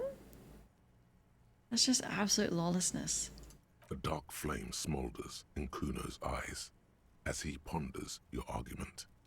Wordless, like kings do. Let's go. Team Kuno. This outlaw's fate is in your hands. Make an example of him. Alright, Kuno hears ya. See that shit house over there? Collapse building with the bookstore. A cold comes over you as you glance behind him at the crumbling colossus there, casting a shadow on you. The Dooms commercial area? Whatever. Don't fuck back at the Kuno. You gotta get in that shit. In there deep. Okay. Yes, he means the doomed commercial area. What do you mean deep? Check the fucking basement, pig. Okay. Don't you know anything? Always check the fucking basement. Recon style. Recon style, yes. There's a giant fridge down there. Fucking will fit, no problem. It looks like a white bear or some shit. Try not to piss yourself when you see it. Okay. A white bear? A polar bear? How do I get in? Through the bookstore. You gotta beg the book Oh, bitch. the curtain. Used to be you could get in there through the doorbell, jam that shit. Book bitch changed that. Kuno doesn't beg, so Kuno doesn't go there anymore. No, I don't have to beg. She's let me. Yeah, book bitch, beggar. You stupid or something?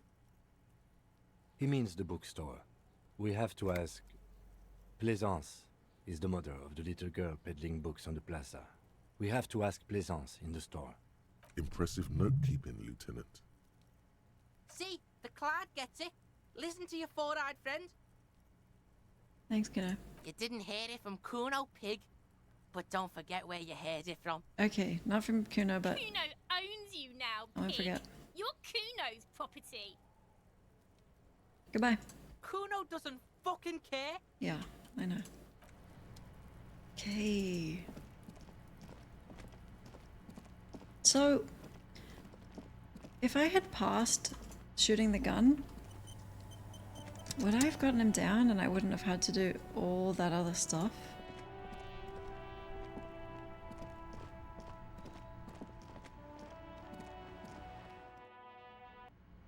Oh wait, it's coffee time. Okay, the bookstore's nice. I'll leave you in here. Is there music? Oh, we look good, Kim. An album cover. Okay. Coffee time. Maybe. I'll be really good. Okay. Give me 5 minutes. I'll be back. Break time.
I'm back. Okay. Hi, Tofu. Oh, I was actually just thinking about ambience videos for this game. One in here. Thank you for the welcome back. Yeah. Soundtrack is beautiful. And even the ambience like that's pretty. The rain,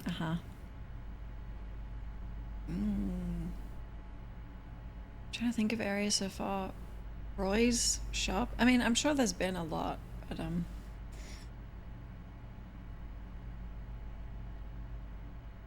once I've played the game too, I could probably do a mix. Don't mind the rest of the band's music either. Okay, wait, I've got my autopsy gloves on.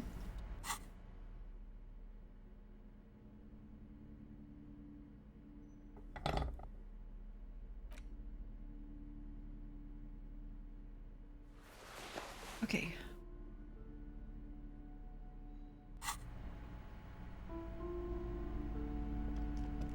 You're alive and well. Don't keep me waiting now. What's in there?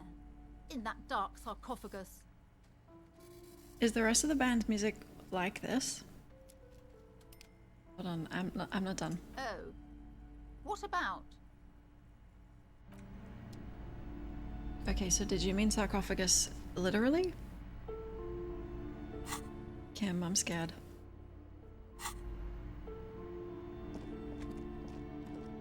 I'm going in.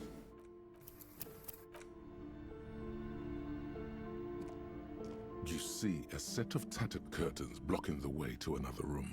A strange cage-like trinket dangles from the curtains. You see a dimly lit room full of dusty furniture and trash. A doorway stands in the back, covered in dozens of scary little Seminese wards, your shadow looming over it like an omen. Cool. Tries her best to look away, her round face buried in her hands. Should I get my flashlight?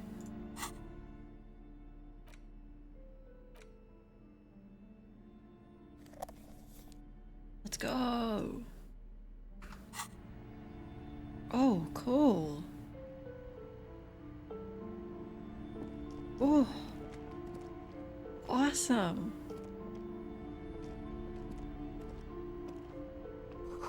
Ghostly silhouettes of hairdryers. Vaguely androgynous portrait of a man. Merely looking at that unmanly haircut threatens your masculinity. I need a therapist. A heavy door with a missing handle stands before you, covered in dozens, if not hundreds, of Seminese trinkets and charms. It appears to be locked.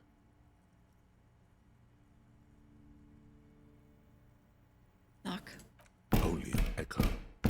No one is there. A hollowed-out, dark echo. No, we haven't solved this yet. Unlock with the key. After exerting some force, you manage to turn the key. It's eerily silent. The door slides slightly open, letting a draft of cold air into the room. You feel the tiny hairs on the back of your neck rise up, as if someone's standing right behind you. What is this feeling? Outside, the wind howls in from across the bay. The building at Rue de Saint-Ghislain stands like a matchbox on its side, with men inside, like little wooden sticks, ready to catch a fire. I like shivers. A panicking woman squeezes the pendant around her neck until it leaves a mark inside her palm. A man, a few meters away, stands frozen with a key in his hand. Somewhere inside, a spider is spinning its web. I'll go first. Okay. Scary. His hand is dripping. Hey, Kim. What is this place?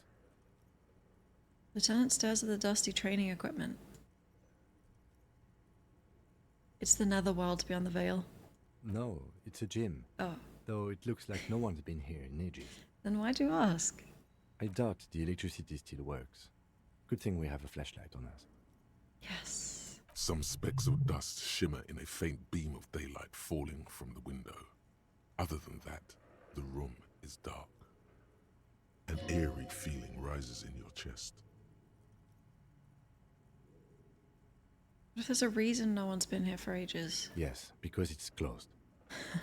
No need to look for supernatural explanations where a banal one will do. Now let's move on, shall we? Okay.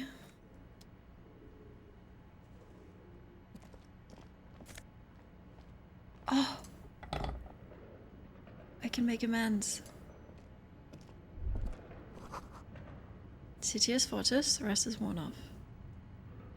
Leather and sweat. Is that a bird? I might walk up to them with this ball and then throw it into the sea again.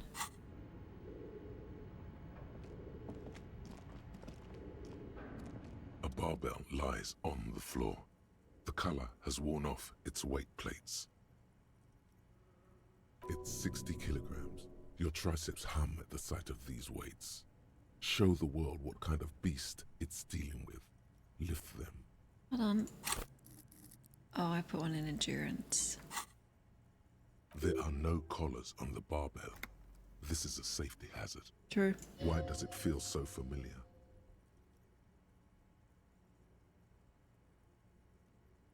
Is this familiar because I'm a weightlifter?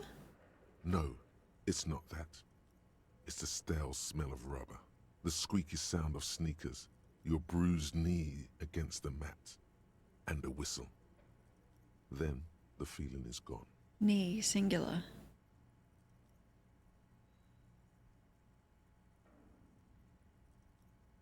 What sport?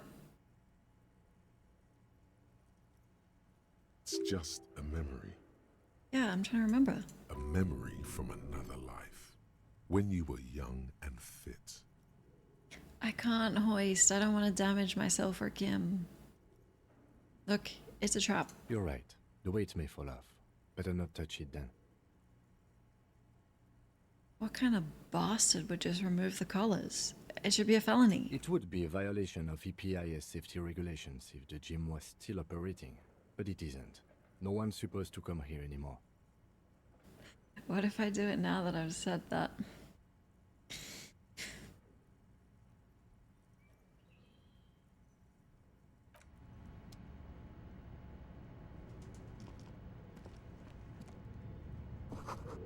One out wall bars.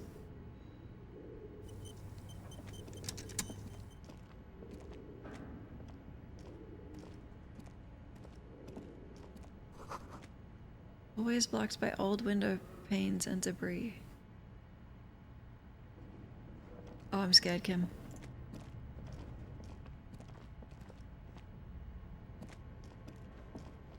Oh, I thought there was a person.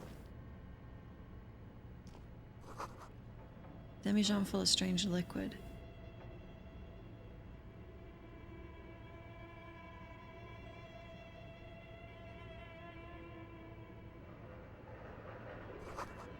Why do the animals stare at you in the dark? Ooh. Any bats? Ew. Kim, where are you going? Kim?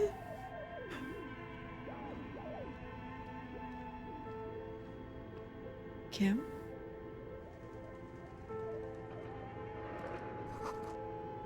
Airship road is covered in spiderwebs.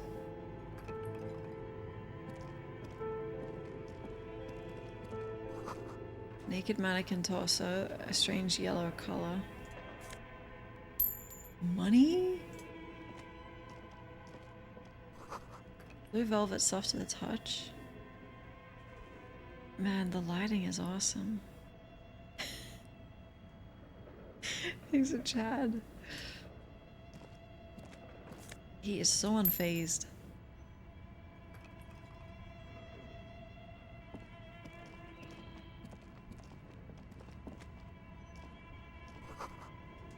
Skis with slipstream printed on the laminated top layer. Steel rotor bearing. Blades bearing slipstream. Okay.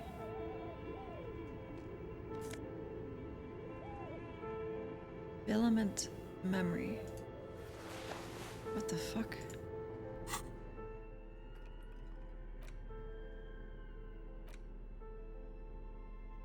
What is this? Production schedule note. This filament contains information that can be read using a radio computer.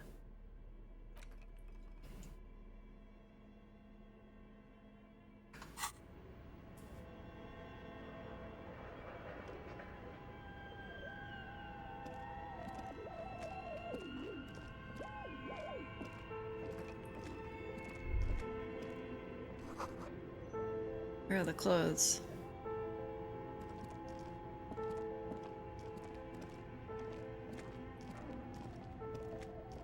This appears to be some kind of machine with a cube-shaped heart and a wired framework. The keyboard has a rectangular on-off button. A piece of paper still hangs from the printer. I've got it. The radio computer. Just sitting here without anyone inside. He sounds surprised and a bit cautious. What he means is that these things cost money. Why would anyone just leave it behind? But we are looking for a fridge, and we are pressed for time, so... True. On the other hand, it's not that I'm not interested in abandoned radio computers. This is the Ream Civic radio computer, model RC5120, equipped with a Feld mainframe and a Ream-compatible printer. Do you think I should turn it on? Maybe the body has stopped decomposing somehow. I don't know. You're in charge of this expedition, officer. Fuck. You can always do it after the... Yeah, I will. Sorry, Kim. Oh fuck, I'm just gonna go. Quick. Developers of the most advanced RPG in the universe. Wow. Baldur's Gate? That was rude.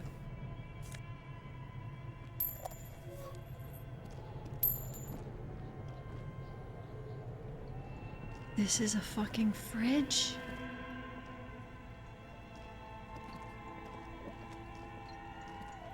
You see a terrifying ice bear with a strange compartment in its belly. The door is covered in frost and the bear's eyes are glowing red. This must be the fridge you were told about. Look inside. See if it's big enough for the corpse. A gust of freezing cold air rushes to greet you. You hear a low grumble as the bear regulates itself. This is the inside of a refrigerator. This is a portal. The lieutenant takes a peek inside. His hand has found the holster of his gun. No, I'm not gonna tell him to relax. I want him to tell me to. The shelves are empty. All you see are crumpled ice cream wrappers with the brand name, Revachol Ice City. A handwritten note has been attached to the door. The fridge is huge. You want a fridge like that? Where would you put it?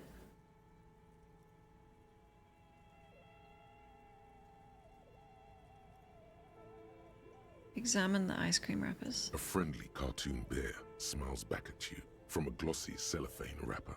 It looks nothing like the fridge. The paper still smells of vanilla and chocolate.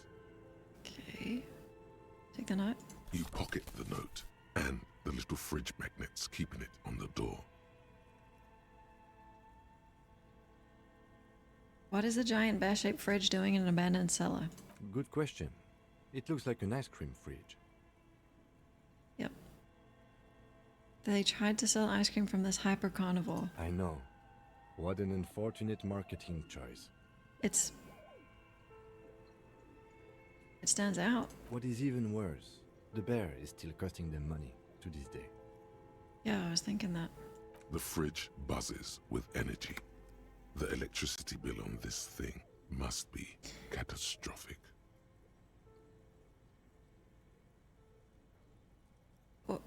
Is that why no one can hold a business here? Okay, this is clearly the fridge. It's certainly an eccentric choice, but it is capacious and cold enough, too. Yep. But the optics on this are awful, he thinks. We need to be as silent as we can. True. Shall we go and get the body, then? I'll take the head, you take the feet. Okay. The stairs won't be easy, but we'll manage. Let's do this. The body is heavier than we expected and stinkier. It takes half an hour to get it down to the basement. Then 10 more hours to stuff it into the fridge. The lieutenant takes a step back to admire your handiwork. What the fuck are we doing? Is this okay, Kim? Beautiful. A dead body in a nice bare fridge. This is some of the best police work I've ever done. Oh, fuck.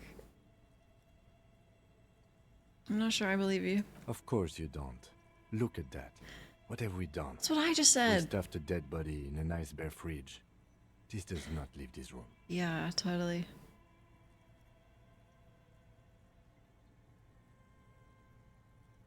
I'm not proud, but we did find a fridge.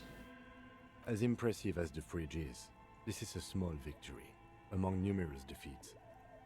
Really?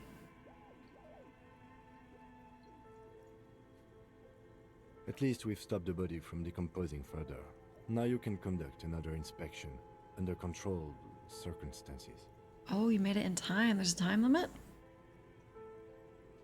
Inside the icy realm of the ice bear fridge, the corpse stands slumped, waiting. Okay. Come on.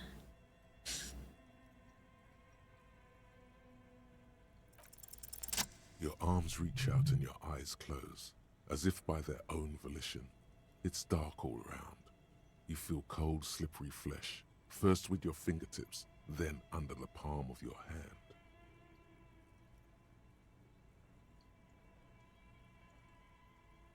Okay.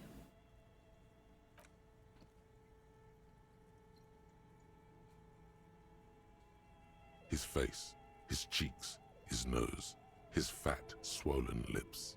Like a spider, your hand crawls over his features. Everything is silent.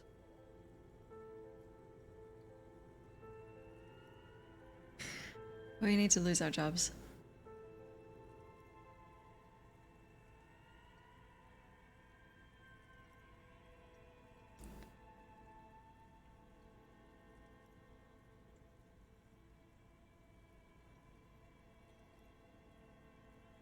I don't want to do the first two.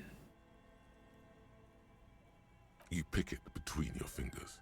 The mess is even larger than your nose.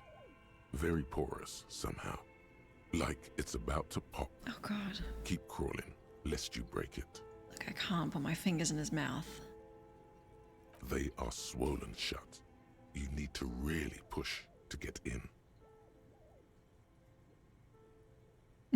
I'm committed. Only the little one fits.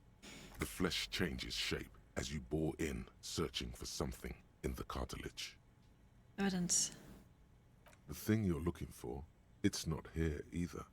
Crawl out, spider.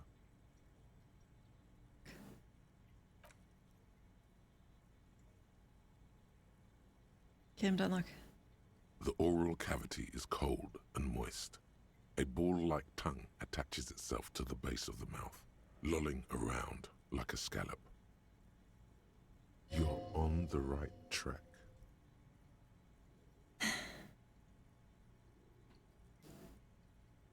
Ruin it. The tongue moves freely in the cavity. The mucus of the mouth is slippery, delicate to touch. From the soft meat, teeth are budding. Hard pearls of bone in the gums and in the back of the mouth. Can you feel it? You're so close. Rip his jaws open now. Look in. Don't rip. A vision of black and dark red death, pried open by your naked hands and studded with teeth. Looks like he's laughing. Death fumes rising from the throat, and there, in the back of his mouth, above the bell of the uvula, right in the soft palate. Mm-hmm. You see a hole, barely visible to the human eye. It is swollen shut, almost vanished. No larger than 0.4 centimeters in radius, the edges appear darkened. Holy shit. Fuck yeah. Mm-hmm. Keep going. Okay. I'm touching? A black trickle of liquid runs into his throat from the wound. I'm going in? Your index fits right in there. A tight tunnel of flesh opens up. Tissue damage. Wide enough for 2 fingers. As you push both in, you reach through his mouth, right into his brainstem. Brainstem? Yes, that's what this part is called. I'll feel? The basal ganglia feels clumpy. What entered here has torn apart his reptilian complex. I'm pushing deeper? Your fingers slide into the remains of his limbic system. There is no resistance. It's gelatinous. The slug-like structures are damaged too. The tearing extends deep into both hemispheres.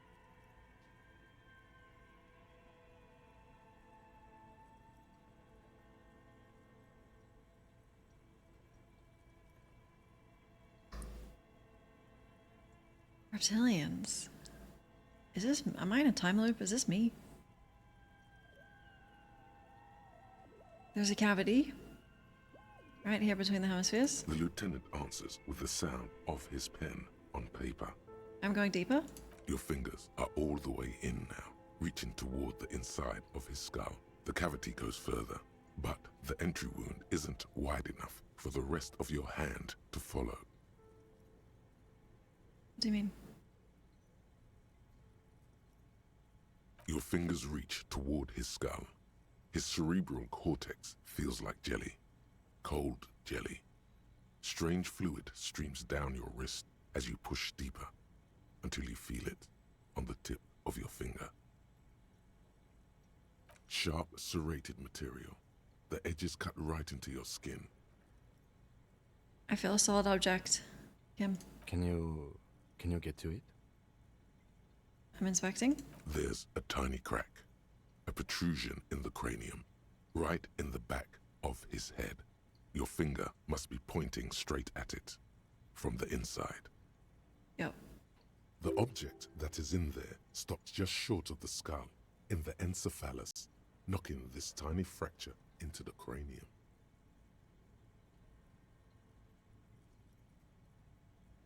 We have the makings of a very small exit wound here. Mm-hmm. I'm pulling it out.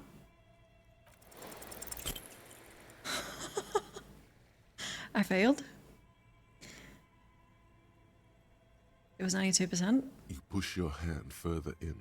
Whatever is in there keeps rolling between your fingers as you beckon it to come out. A little help?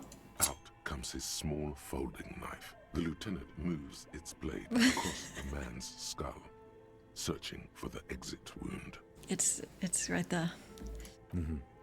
Withdraw your hand 4 centimeters, please. Sorry. With a crack, he punches the knife in the skull.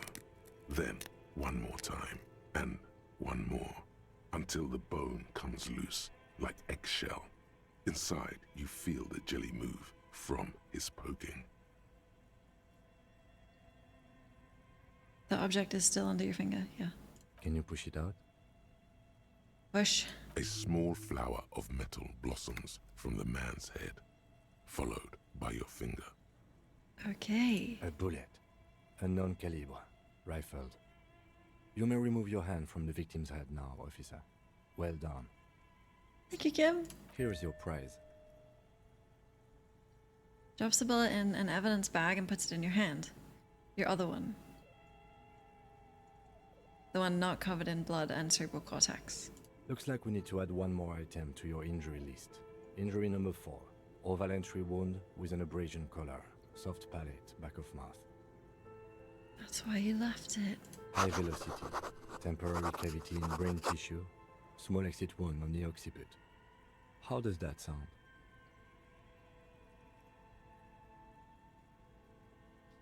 Sounds like heaven. Opinion, fatal injury. Goddamn right. And one last thing. We can now fill in injury number 3. Ligament mark. Opinion, non-fatal. Post-mortem. Treatment. Yeah.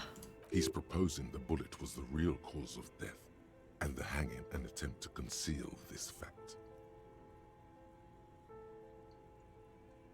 It was all treatment.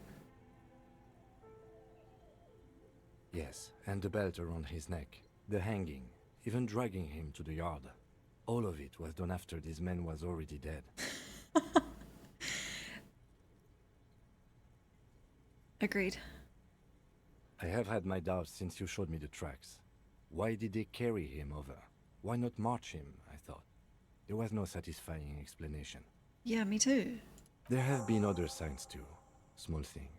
We were right not to assign hanging as cause of death, as the perpetrators expected we would. No such luck for them. Yeah. We didn't fall for it, he thinks. There's pride in there. Yeah. There is, of course, the very real possibility he was both shot and hanged. What do you mean?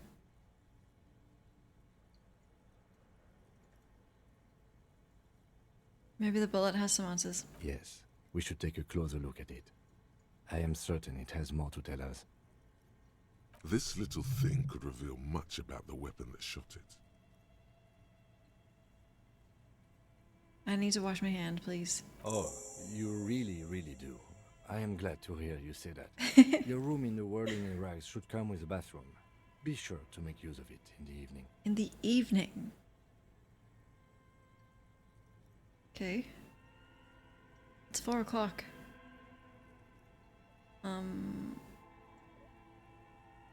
Maybe they shot him while they hanged him? To put him out of his misery? It's possible, but it does not explain all the other dubious things here. Lack of struggle, primarily. I may be intellectually sloppy, but I prefer one theory at a time. And this just smacks of treatment to me. Yep. Why would they...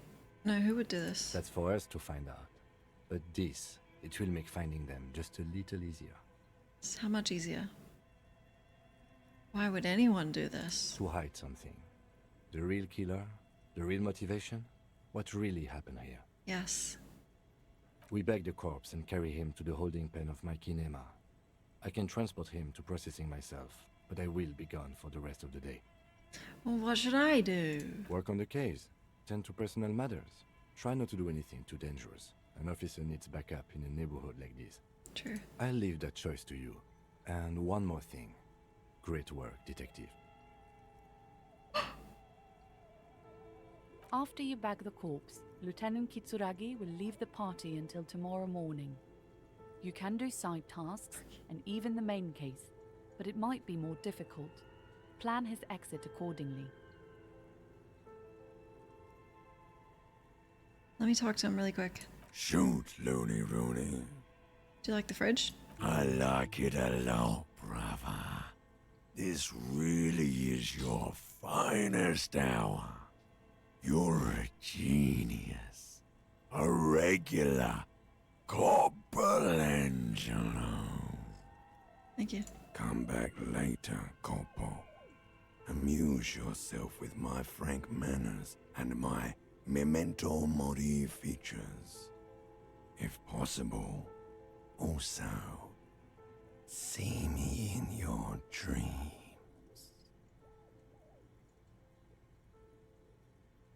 Take him, Kim. All right.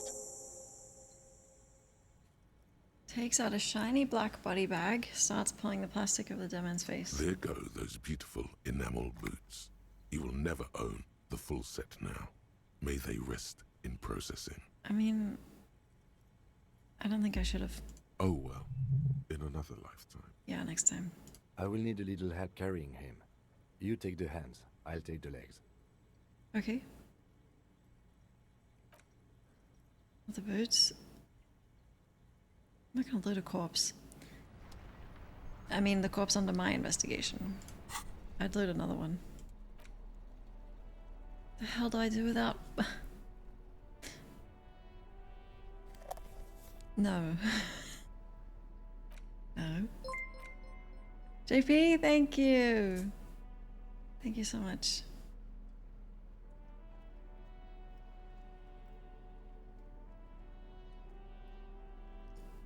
Just in processing.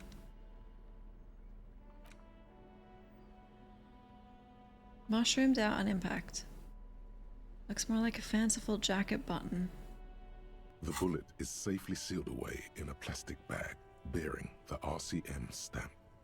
Kim has filled out the label on the bag with the item number, case number, and date and location the bullet was found. Beside his orderly handwriting, the bullet looks especially sad, like a tiny, shriveled head of cauliflower. I'm gonna do this when Kim is back.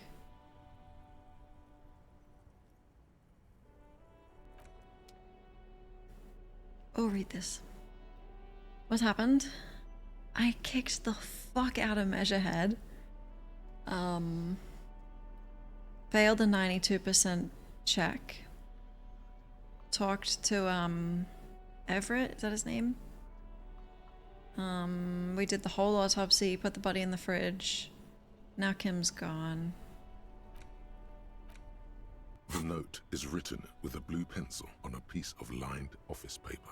The kitchen magnets have left spots on its surface. Okay. Someone has scribbled, S. I can't believe the off-site copy is still here. The illiterate ginger kid keeps stealing stuff from the studio, so I had to hide it somewhere safe. Kim said, what was it? Wonderful job? Can't remember, I blacked out. You'll find the filament memory with the off-site copy in the frozen ice cream maker. Please take it home, ASAP. It's important. I'd do it myself if I lived in a civilized place with a freezer. Take care, Suliswaf.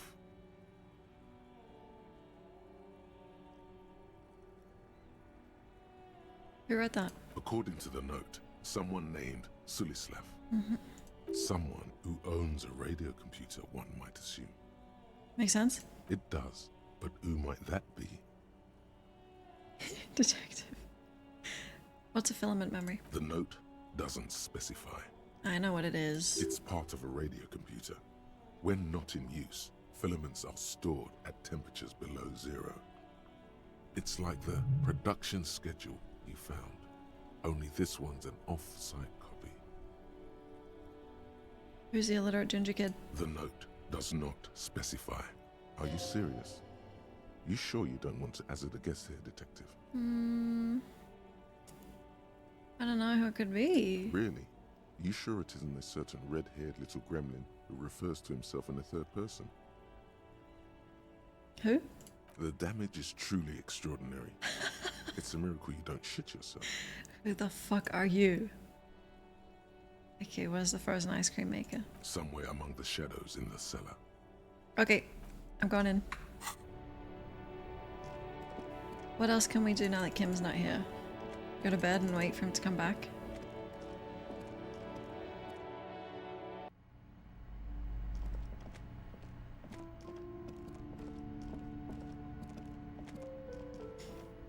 I don't want to do anything without Kim. I want his input. We got more bottles.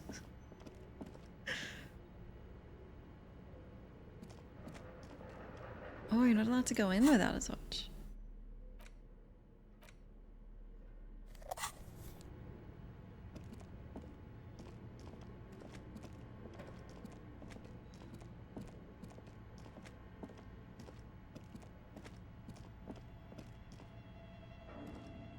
Your flashlight slides over an old green chalkboard covered in scribbles, sketches, and schemes, like some ancient cave mural. Ask God if he wants to have fuck. Some of the writing has faded with age, but you can still make out sections here and there. Photos and drawings have been pinned to the board. Drawings?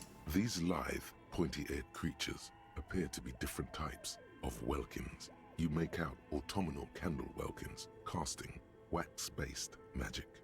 Cool. Translucent Welkins, with organs shining under their skin.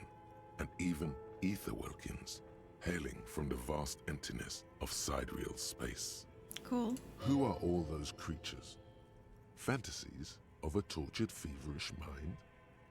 You should adopt one of those Welkins as your persona. No longer a mere man, but a Welkin. Yeah, I should. One of the Welkins, towering among the rest, appears to be different, however. This is important. Examine it. It's Vara Hamira, a high Welkin, his face white and scarred like cracked marble. This is clearly a Welkin supremacist. The note says, all non-Welkin races will be purged. Maybe don't make that guy your identity. The Haldor, the Twarg, the humans, and even headless men, all of them, purged. Imagine a world filled only with Welkin, Green Welkin, Dread Welkin, and the High Welkin to rule them all. Oh. Thank you for the follow. It's day 2 right now. 4 o'clock. 4:20 actually.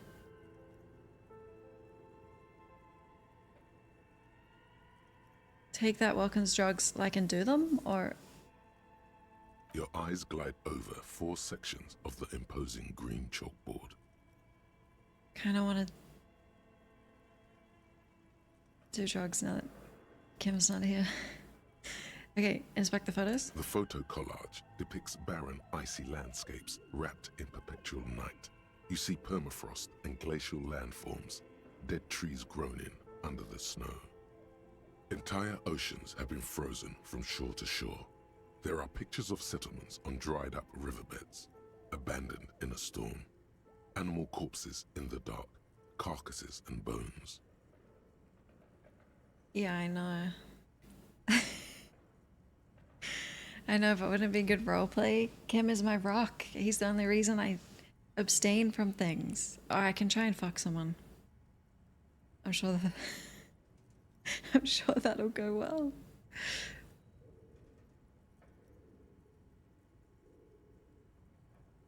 Slow has never ever been crafted this much. You see primitive oil rigs built into glaciers, boreal dvorg, yurts under the snow, great mammoth-like beasts of burden. Albeit dark and cold, this vision also feels cozy in its own way, like eggnog or morphine, a much-needed respite from our own world. A pinned postcard reads, "The heat death scenario, a desperate fight for geothermal energy engulfs the world as Wirral becomes untethered from its sun, drifting through the universe." Okay, schedule? This is a monthly calendar from the year 50. Cryptic words like sprint, daily minimi, and GPI span the marker-drawn grid, the grand scheme of production and money. It looks a bit like an academic calendar, only much more brutal. Minimi stands for a mini-meeting. It's part of a bigger framework for managing work called RUN. Station 41 tried to implement it a few years ago, but failed. What happened? As time goes on, the numbers in the boxes grow rarer and rarer. The board becomes an empty snowfield in the final days. Only failure and regret dwell in this region. Looks like they didn't make it.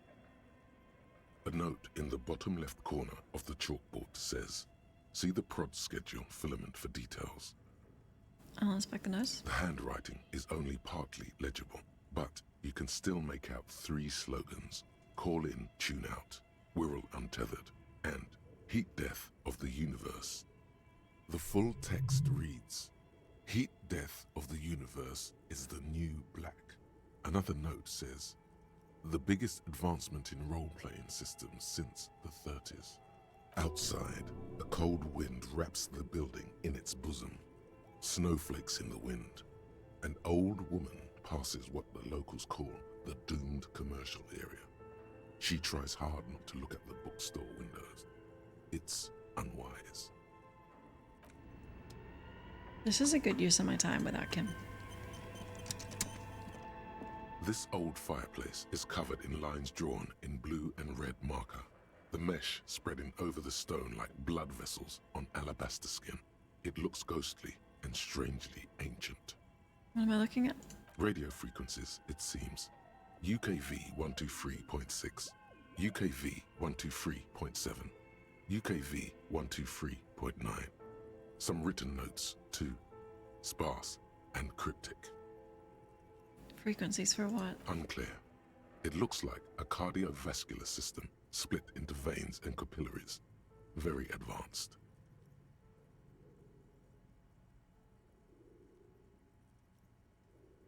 Time without Kim is barely worth using. I love shivers, but it seems more like... I don't think it would help the gameplay that much.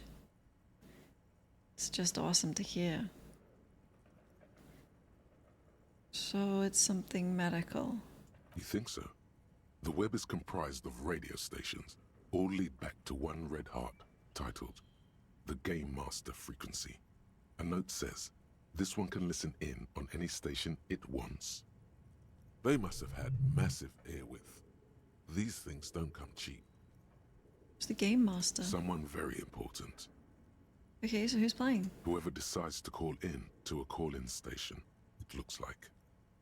A list of names under the stations suggests people across 6 Isolas would be playing. Muindi, Insulinda, Kotla, Grad, Samara, and even Il Mara.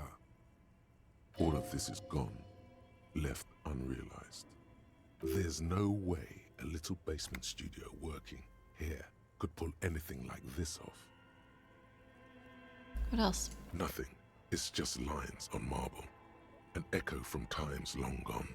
No one has used the fireplace in ages. Okay. The dusty radio computer sleeps on its wired frame, forgotten and unused. Its keyboard has a rectangular on-off button. A piece of paper still hangs from the printer. The machine lights up like some prehistoric animal stirring from its slumber, revealing fluorescent play and print keys on the keyboard. The hatch on the machine's central compartment is wide open. I'm looking inside. It's empty like a beehive without its brood. Some cables have been left dangling, disconnected. The filament you have would fit perfectly inside the compartment. I'm inserting. Like a smooth drawer, the filament slides into place. On the keyboard, the play key starts blinking. I'm playing. A bar of fabric right above the keyboard starts producing a soft hum. The sound of static seeps through the machine's planar magnetic driver. Have you stirred the ghost of the doomed commercial area from its rest? Could this be its dismembered heart beginning to flutter? The static gets louder, slowly filling up the abandoned hall, until a voice speaks out, crackling and old, cutting into the air. Good afternoon. Fortress accident en rue de Saint-Ghislaine. This is East Insulindian Repeater Station 1. Hello? Can you hear me? Please repeat. Is this the production schedule? Hi, Clex. I'm good. How are you?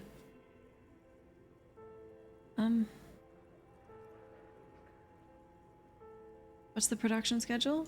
The filament you have inserted into the reader. Thank you for the explanation. That was a question. Have you inserted it into the core? Yes. Good.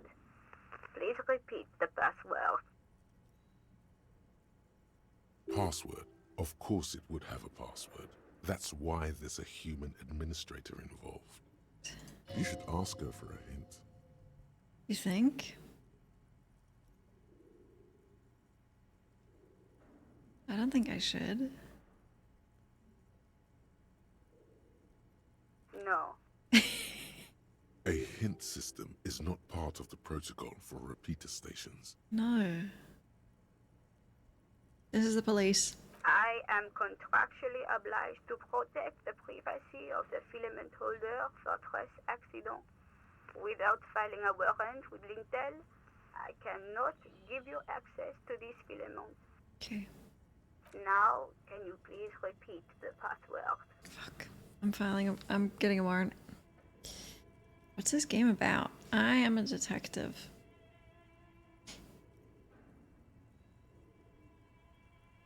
Received. I will register this login attempt. No, don't register. Don't worry. Passwords have a way of turning up sooner or later. Okay. Fortress accident. Is there anything else I can do for you today?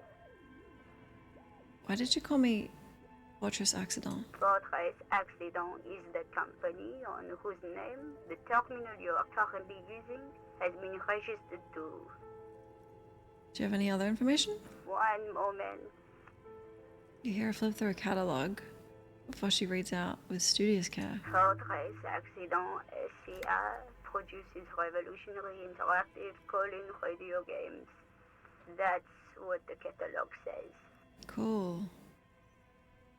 Oh, and is this an interactive call-in radio game? Any other questions?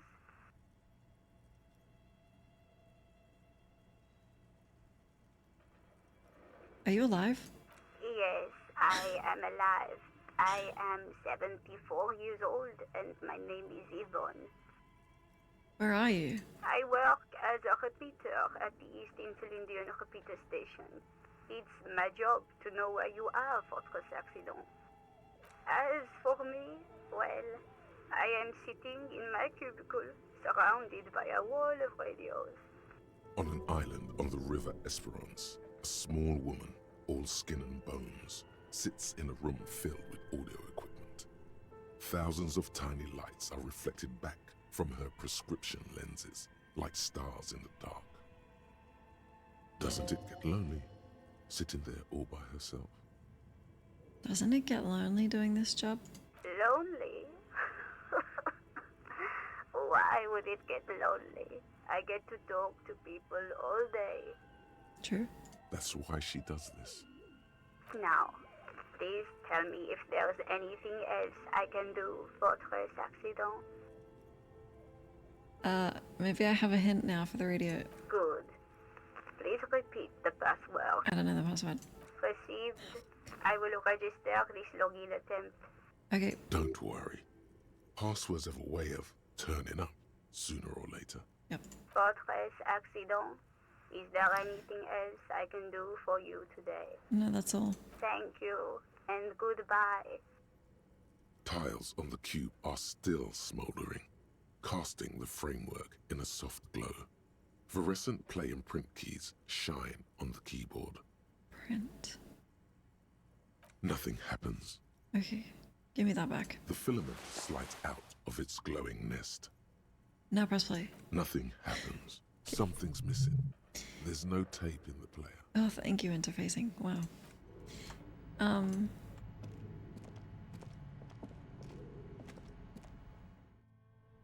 This is scary.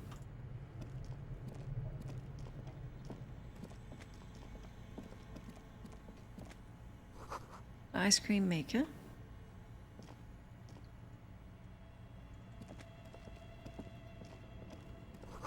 The wall collapsed. A thick layer of coal dust covers the furnace, coloring it pitch black. Looks like this furnace has a face, and it's a face of agony. Inside. It's dark and grimy here. In the darkness you can hear chatter. It's coming from above. A voice or several voices talking to each other. Near the smoke chamber, upstairs. The echo is so prominent, it's impossible to discern what the voices are saying or what's producing them. I'm hearing the murderers. Maybe it's coming from somewhere upstairs. You should investigate. Or maybe you're just hungover again.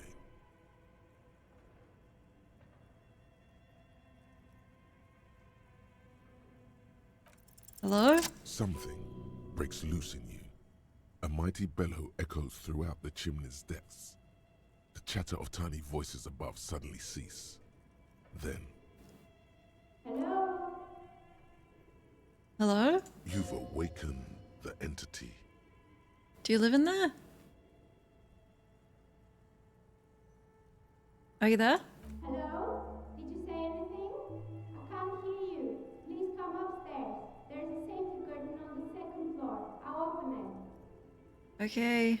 You hear a low rumble upstairs, the sound of a curtain being pulled aside. Why not? There's already brain juice all over my hand. A lush layer of coal now covers your skin, sinking into the wrinkles. Your hands look ancient. Nice. You feel the spirit of Ramut Karzai, ancient hero of Grad, pulsing through you. All that's left is to cover your face in war paint.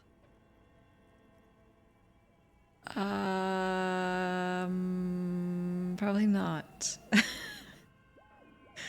Probably not going to do that. Yes, how grown up.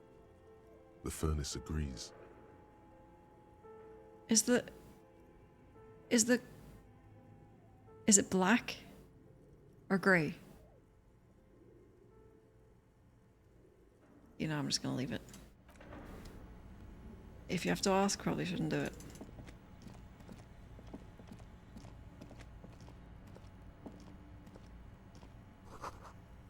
Flashlight casts a strange shadow. A hidden doorway. We'll get in there.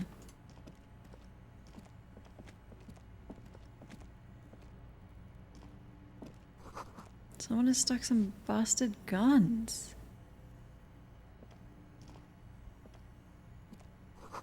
Two rusty rifles.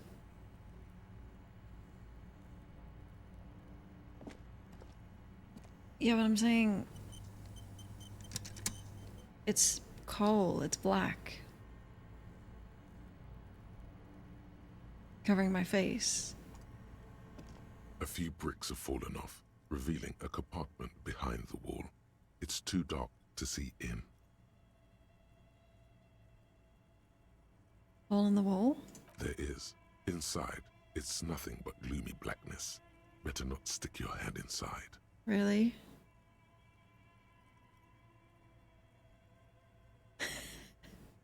Kim's not here to save me. Your hand reaches deep into darkness and spider webs, rummaging around. You find a number of rusty rifles hidden away. Most of them are ugly and inoperable, but a single rifle catches your eye. Ooh. It's a bolt action with a fine woodstock. An old Belmagrave rifle, Revolutionary era, prized for its reliability more than its accuracy. The rest are probably Belmagraves too, just too damaged to be identified. Fuck yeah. A fit service weapon for a fit officer. Too bad it doesn't work. It looks like it's been out of order for years.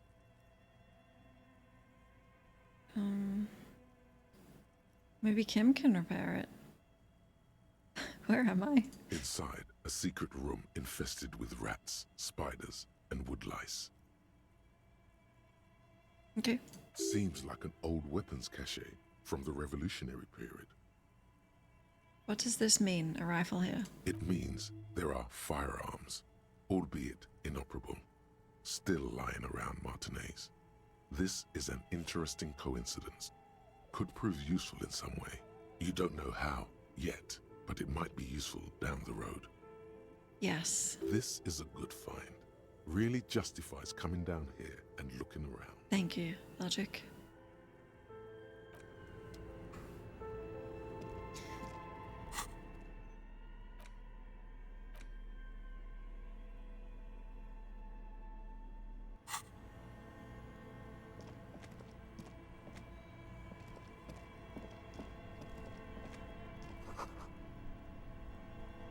Another frozen ice cream maker, okay. Oh, let's go.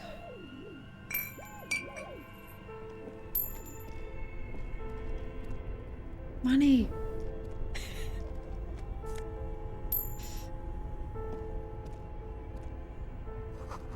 Cellar window. Cool. Hello, Chris.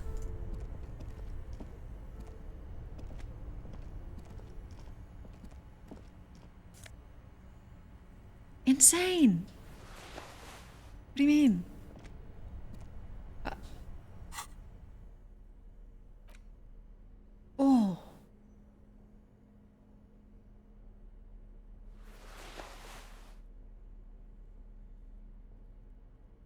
do you mean? We're at your own risk. Clinically insane? Hold on, what are you talking about?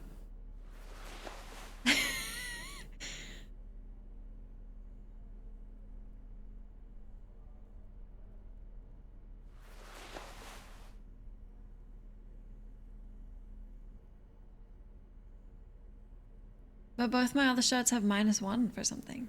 Oh, this one doesn't.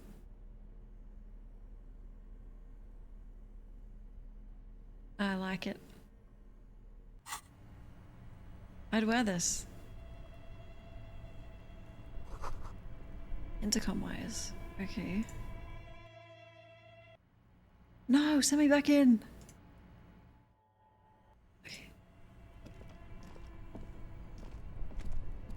Two cables are plugged into the breaker box. The red one leads to the ice bear fridge, and the black one to the ice cream maker nearby.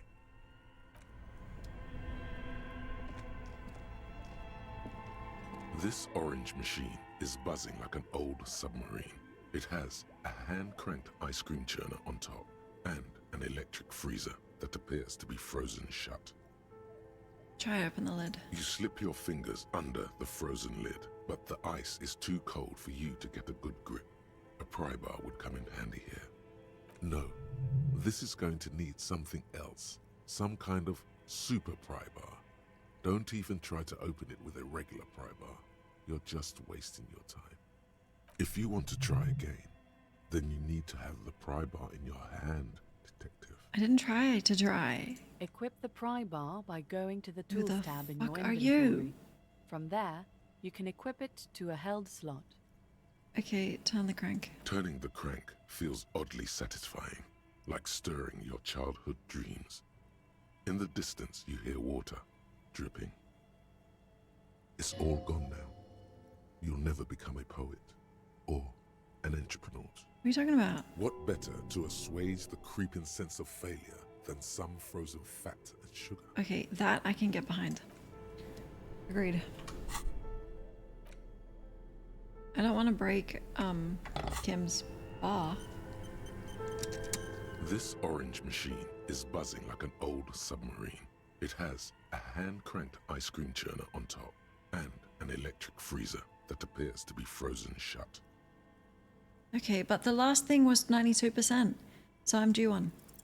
The ice squeaks beneath the pry bar. You think you've got the bar jammed in there pretty well, but the lid simply won't budge. What is this? You see the pry bar's metal handle bending right before your very eyes. Don't break it. That's a good pry bar, but this ice cream maker is frozen shut. It takes an advanced tool to get it open, some kind of super pry bar. You have no idea where to get one. Sooner or later, you will stumble upon a tool mighty enough. Then we will know what's in this mysterious ice cream maker. Okay. I do have a meeting with the guy.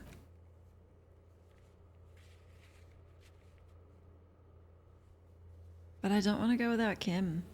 Self-serve machine broken.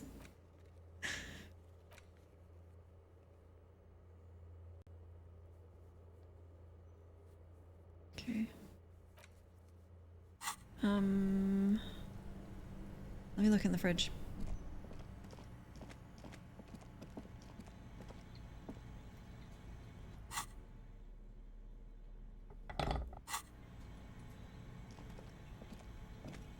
The bear's eyes are still glowing red, watching over all the ice cream wrappers hidden inside its belly. All right. It's 5 o'clock. I can almost go to sleep and Kim will be back. So did we solve that woman's...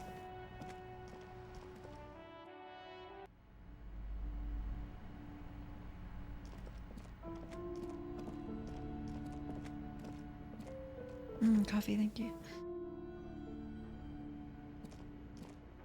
How do I get to her? She said there's a curtain?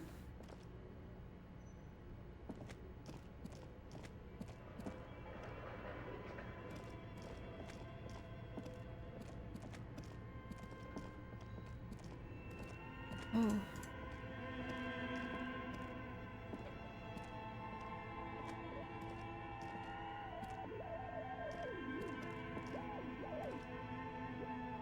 Oh my god, I love the torch. It is so pretty.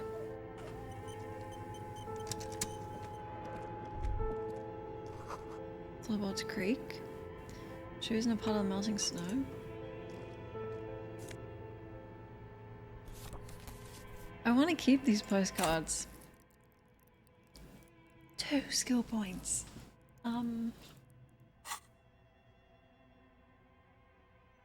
Maybe we should get another thought.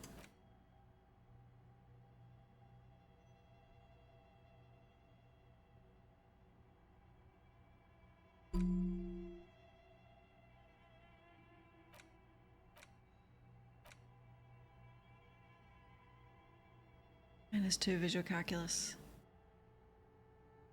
Let's go communism.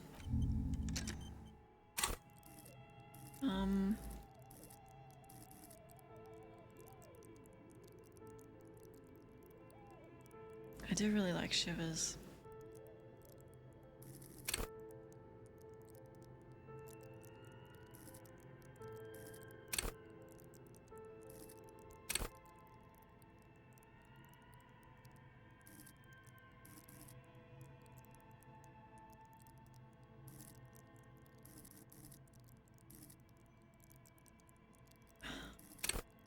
I also like this one because it helps me vibe with Kim.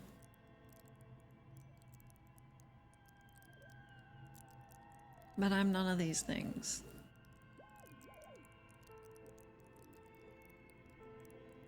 No. Fight or flight. Or composure.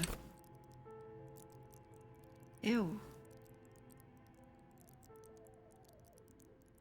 Never mind. Ew. Never mind. This is the grind set. Reaction speed?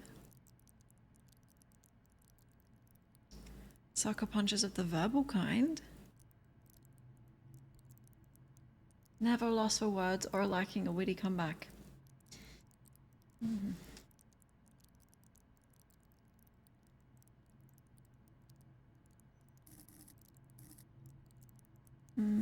We can think about it.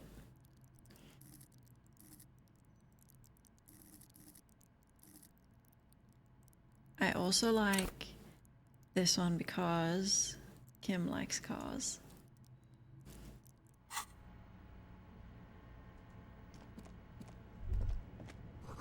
Does someone live here?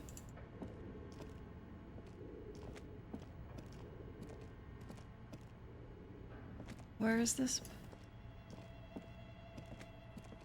Wow. Are you kidding? This is so pretty. Steph! Hello, nice to see you. Thank you so much for the gifted. High level inland empire.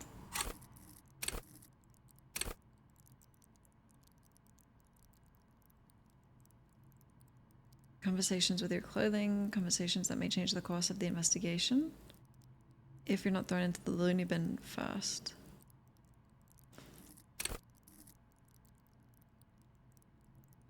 Art cop. Oh, I don't know. I'm gonna think about it. Thank you, Steph. Nice to see you. Trays full of dice. Candy dispenser. Thousands of dice.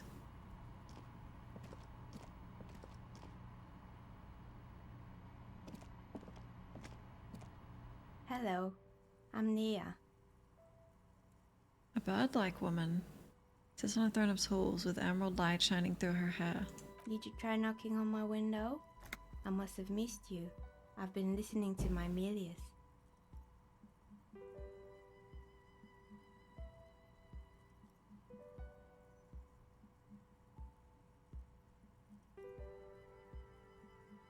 In Fallout 76, you're my games room and studio manager.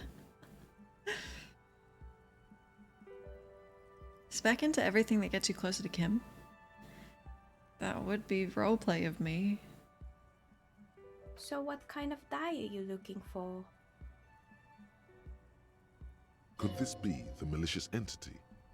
Perhaps it's wise to go along with this masquerade for now. What do you mean by milieux? Yes, a milieu is like a call-in station. You need a two-way radio to access one. That's why I have these. What's the headphones on the table? Mostly, they just teach you to swear in different languages. But some of the stations can be quite interesting. I was so absorbed, I must have missed you knocking. You must have me confused. I haven't knocked. Then how did you get inside? By the south entrance? You know what? It doesn't even matter. What matters is that you're finally here. Let's talk dice. Did you have something specific in mind? Can't I go along with it?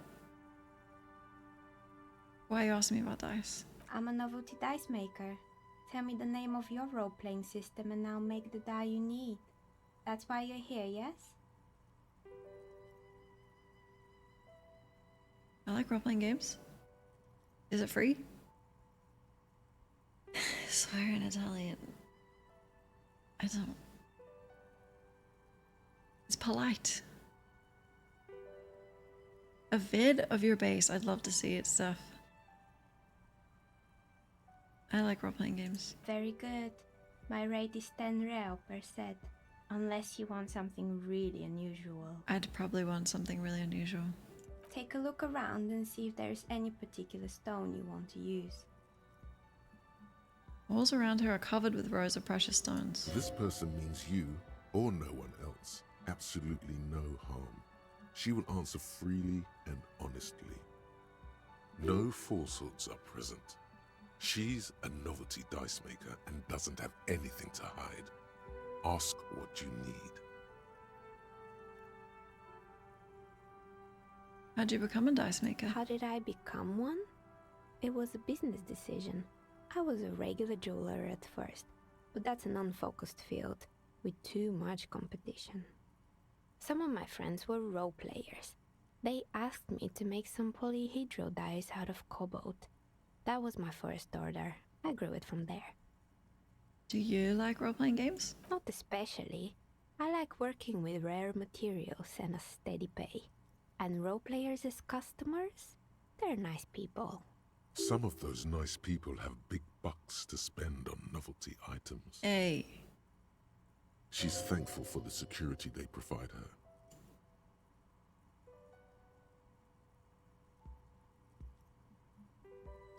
What do you know about the man who was lynched? Nothing really.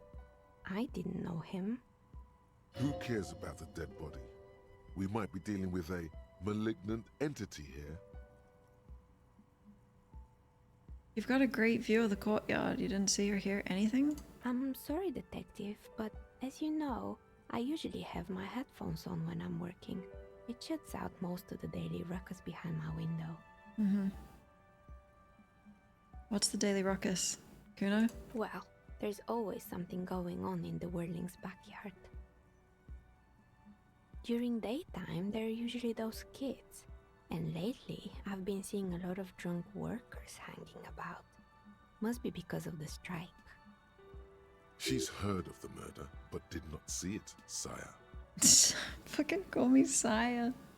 Good night, Clara. But I never saw anyone during that fateful Sunday night, I'm afraid. I haven't found the sheet music for karaoke.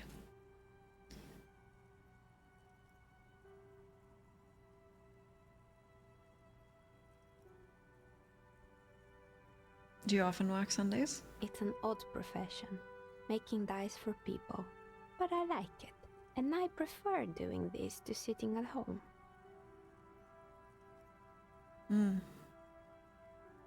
Such a nice room. So you never took your eyes off the work to look out the window? I might have, but in this case, all I would have seen is my own reflection staring back from the darkness.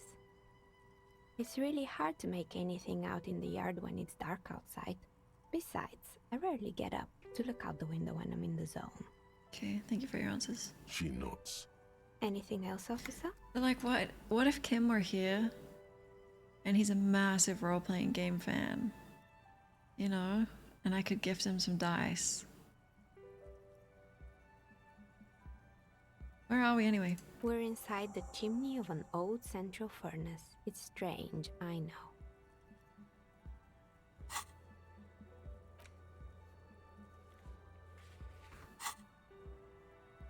Looks at the ruddy bricks that make up the walls. Even though they've been repainted, there are still signs of coal black soot here and there. But when I arrived here, all the other rooms were taken, so I had to build myself a makeshift home. Besides, I don't really have to pay any rent here, so that's a plus. Thank you, Steph. 500 bits, thank you so much. Plaisance was right. There's an entity living in the chimney. You should ask her about the curse.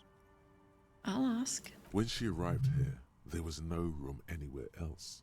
She must have known the other businesses.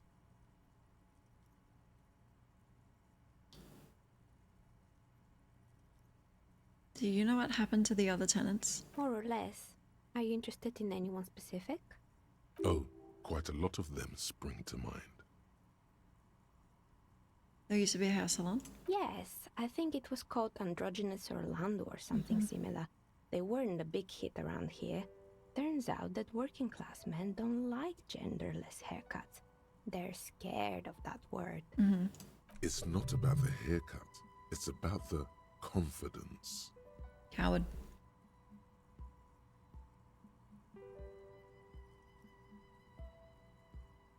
Yeah, what's wrong with experimenting? I guess it just wasn't the time yet. Yep. What happened to the gym? It wasn't merely a gym, it was Artemiteps Boxing Club, a community project created to steer at-risk youth away from drugs and crime.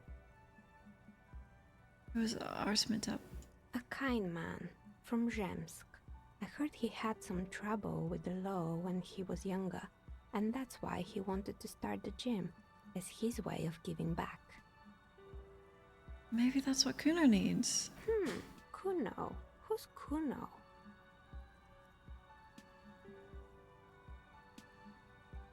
He's the little ginger gremlin. Oh yes, you mean the kid with the sailor's mouth.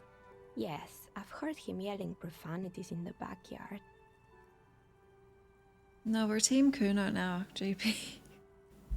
He helped us find the fridge. I think it would take more than a gym to help that kid. Okay, absolutely, you're right. How did the community project work out? It didn't. If anything, it made the youth situation in Martinez even worse. At some point, someone started a rumor that the punching bag downstairs was full of amphetamines. That's why it's open. You should have known it. Hey. It's not really full of that. No one would store their drugs like that. Eventually, the coalition took away the funding and the club went bankrupt. This was a few years ago. It's gotten much more peaceful around the plaza ever since. What's up with the broken windows? Oh, this one's a mess.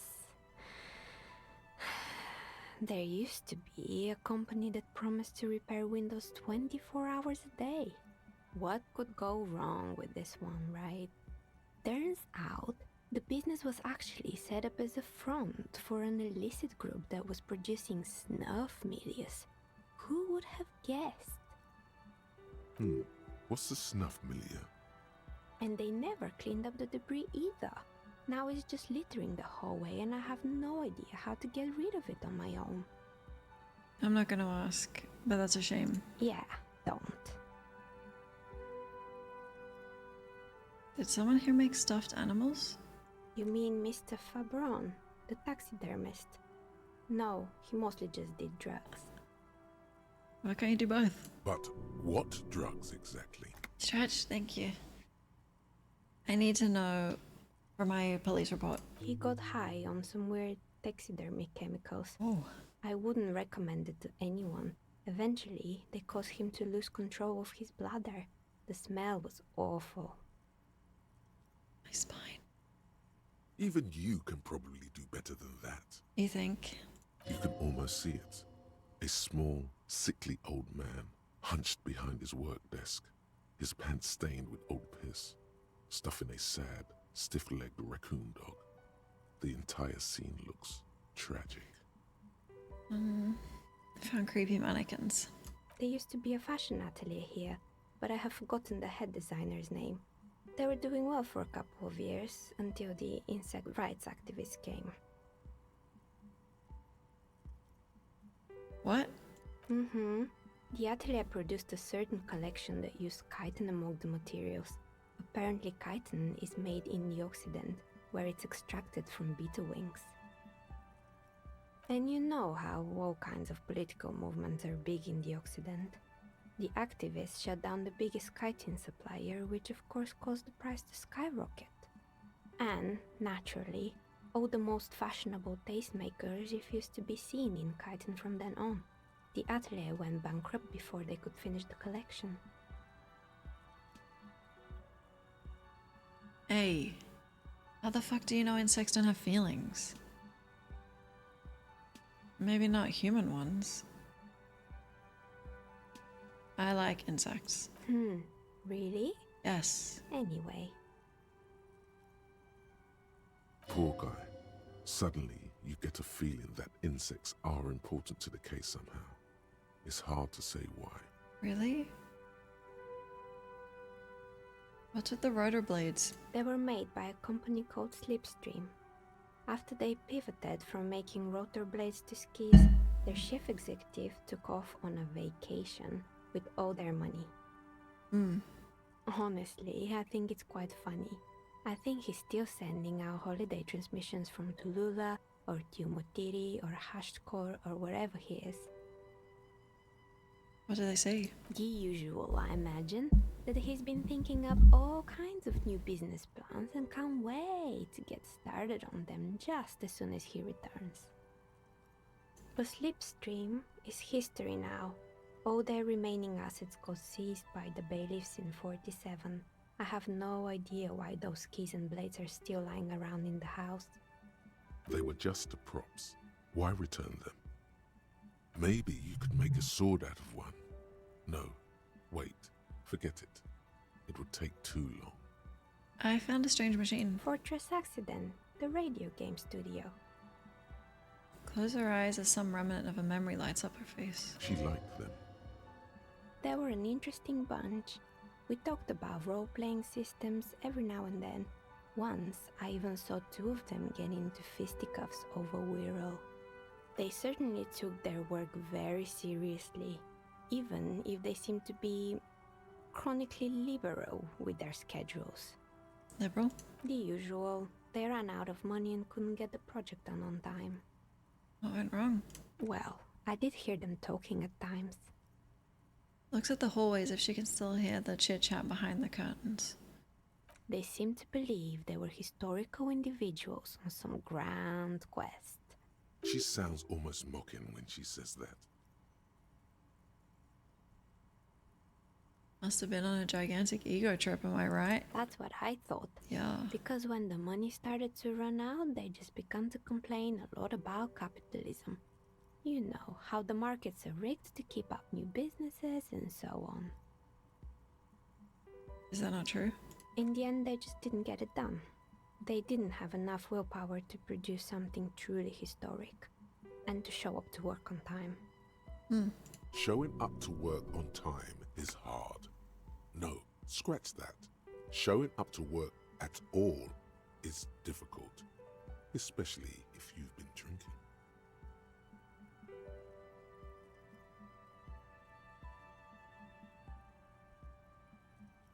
That's too bad. Not the wisest decision. You would have lost all your savings. I didn't mean monetarily, I meant like, would have given support. Tosses a pair of dice on the table. One of them stops near the edge of the metallic desk. The result is 1 on a 20-sided die. What the hell? The dice is black, and filled with little silvery flakes, like snowfall. Thing loaded? Anything else? Could you make me loaded dice, then I can use them for all my rolls in this game? There was a terrifying taxidermied bear in the cellar. Oh boy, the fabled Revachol ICT. You're in for a treat here. She smiles and leans closer, hands on her knees like a stand-up comedian ready to tell a story. The place was owned by two guys who had some rather innovative ideas about marketing. The bear was one of them. Now ask me about their other ideas. What about the other ideas? There was really just one, and it involved picking out the prettiest girls in the neighborhood and paying them 20 cents per hour to man the booth. Okay. And by man the booth, I mean slump behind the counter with a face that could maim you if you ever dared to disturb their bored magazine browsing. Disapproving. Sounds like she really didn't like those girls. Fritta does the same thing. Yeah, I thought about that. I mean, 20 cents per hour. I know a girl just like that. Employing silky teenage girls is a widespread practice, yes. Unfortunately, they always come in packs. I'm talking about acne-ridden girlfriends and gorilla-like boyfriends loitering near the shop. At least that's what happened with Revachol ICT. Okay. And they already had the bear. Closes her eyes if it's remembering something painful. The bear? The bear. Pressing thumbs into her temples. Okay, so it didn't work out. Of course not. The bear was terrifying. No one wants ice cream guarded by a hostile apex predator. To make matters worse, the fridge didn't work too well either, and half the ice cream came out malformed and partially melted. Eventually, Revachol ICT lost the price war to its rival, Glacé 5000. Glacé 5000 sold caramel sundaes for only 5 cents a piece, out of regular fridges.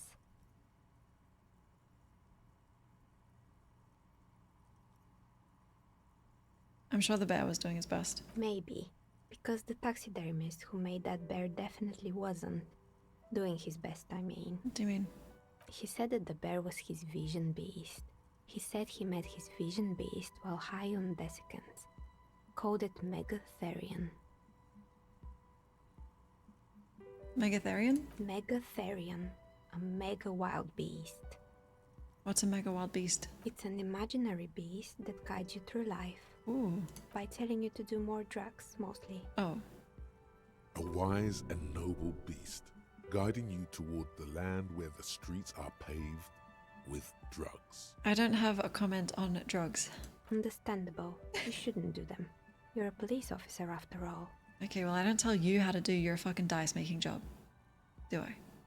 Anyway, now you know the story of the fallen ice cream empire. Seems almost sad finishing the story. Dust beams fell in the afternoon air, her eyes followed idly. Little sparkling embers under the window. Anything else? Another failed business, perhaps? I've been here for a long time. I found the building's intercom, but it's not working. Oh, right. I hope you didn't try to ring me. I think none of those doorbells work, including mine. I'm still in the middle of connecting the wires. Sorry about the confusion. The doorbell with the empty name card must belong to her then. The doorbell with the empty name card belongs to you? That's right. I haven't even written my name there. As I said, it's quite useless right now. It doesn't work yet. Hello, Panda. Morning. I have a few more questions. Sure, I'm listening. Do I have more about the intercom? I'm pretty sure it still doesn't work, but sure. What do you want to know? Nothing. Sure, I'm listening. I have other questions. Good. I hope it clarified things a bit. What else? Okay, I heard this place is cursed. Do you know people call it the doomed commercial area? I've heard the stories, but I don't think those stories are true. How do you explain what happened to the companies then? It's just capitalism. We only hear about tales of success, so it's often surprising to realize how many ventures actually fail. Yeesh. Plaisance is the one who sent me. She's convinced the place is swarming with malicious energies. Plaisance, the bookshop lady? I've heard that her business is doing rather well. Have the energies spared her somehow?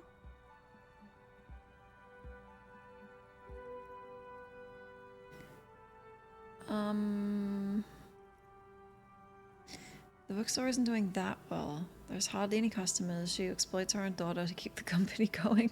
Oh, right. But it's not just the bookstore that's still up and running.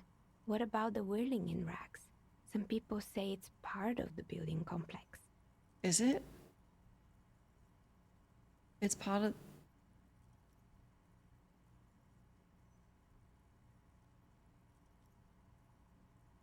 I mean, it's a separate building though. And then there is me. True. How's your business? I've been here for 14 years, selling novelty dice to role-playing enthusiasts. Not exactly a million-real business idea, yet somehow I've survived despite the talk of malicious energies. Strange, isn't it? True. Maybe it's just because she's so talented that she's been able to woo the curse. What do you mean? Seduced it?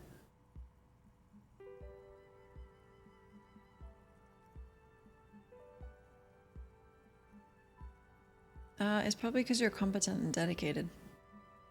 The curse doesn't affect people like you.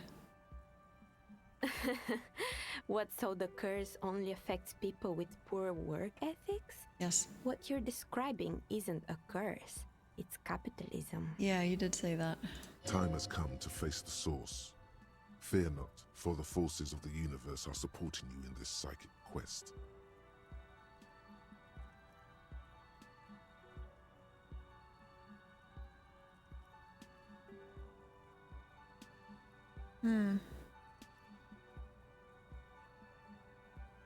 I'm not sure.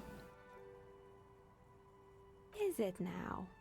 I've always thought it's a rather mundane and boring place with no supernatural surprises in sight. Why would you say that like that? Well, if you ever find a way to explain all those inconsistencies in the curse, let me know. And now I think you're the curse. That's all she has to say on the subject. She's been thorough and truthful, as far as we can see. Plaisance is not going to like what you have to tell her. Come on, number 8. You feel nothing. If anything, it's uncomfortably warm in here. Okay. Kim's not around. Oh, fuck. Excuse me, what are you doing? Not my pants. I'm in the coat.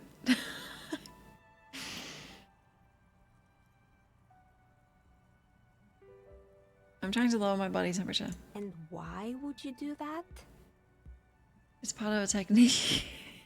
And what technique is that? Sometimes I get these feelings. Officer, this isn't how mature adults deal with their feelings. No. Now you feel Oh. something. The cold damp of shame washing over you. Listen, it's not like that. I can feel the wind and the air pressure. Okay? And they tell me stuff, things. The air pressure told you to take your pants off in my studio? Almost. This is not going very well, is it?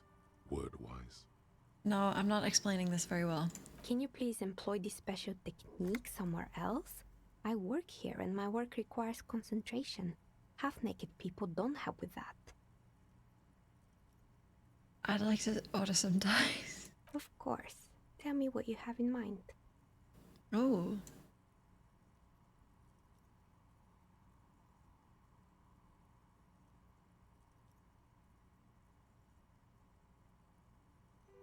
What's your most extraordinary?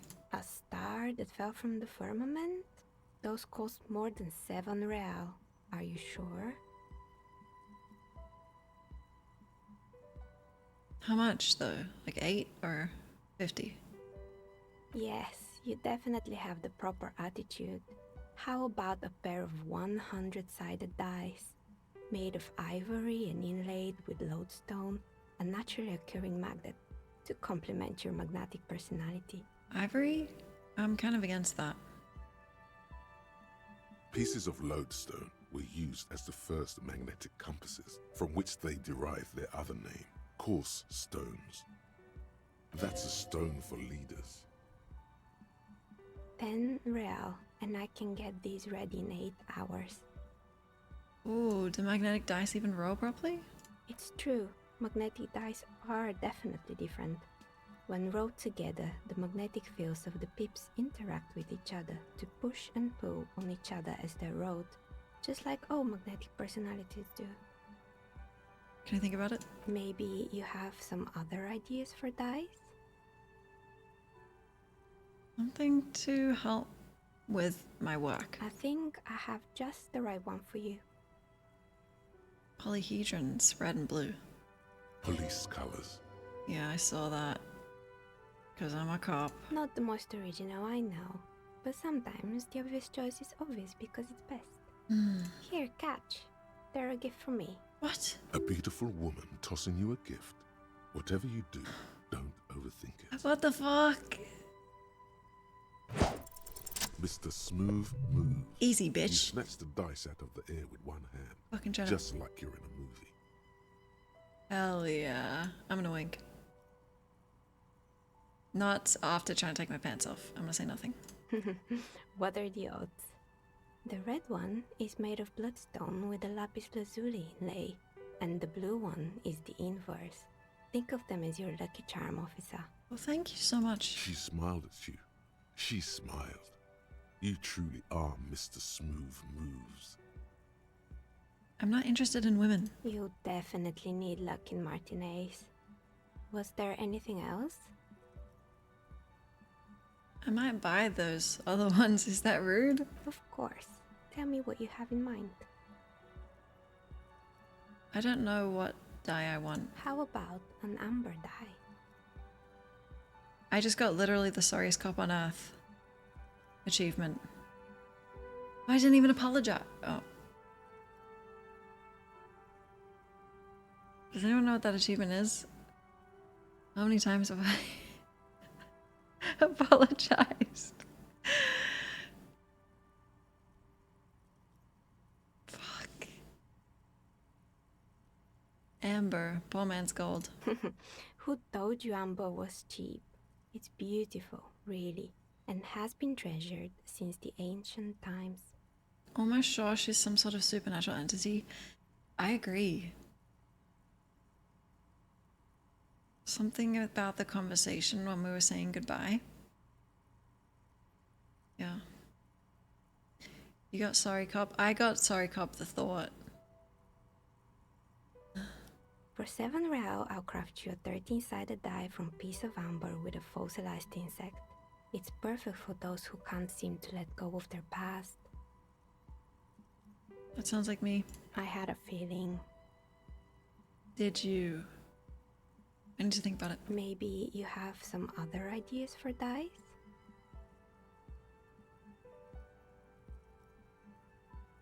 Do you have any cursed? What do you mean by cursed?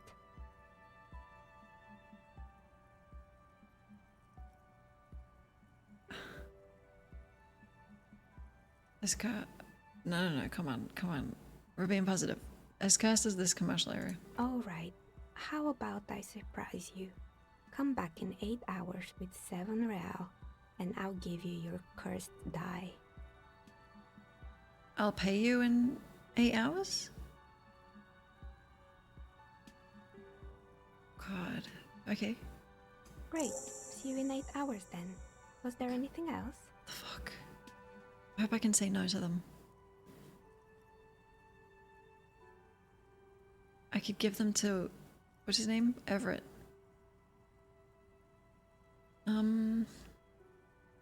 I can't ask about the curse again, can I?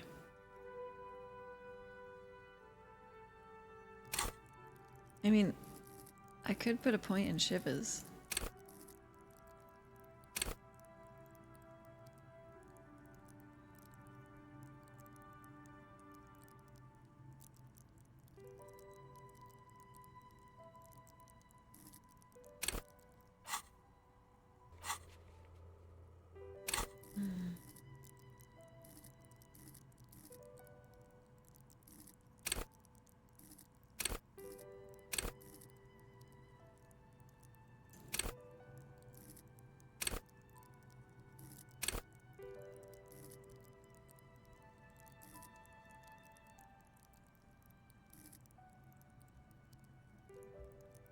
Hmm.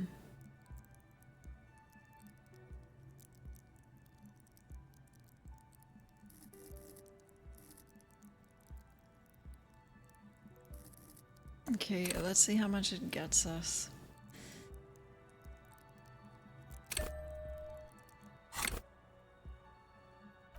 I can do it again, right? As you turn, a bright light catches your eye, making you squint. Where is it coming from? From a distant sunset, a stage light, flash photography, nowhere in particular. It's just what superstar law officers do. They squint at lights, and they solve shit.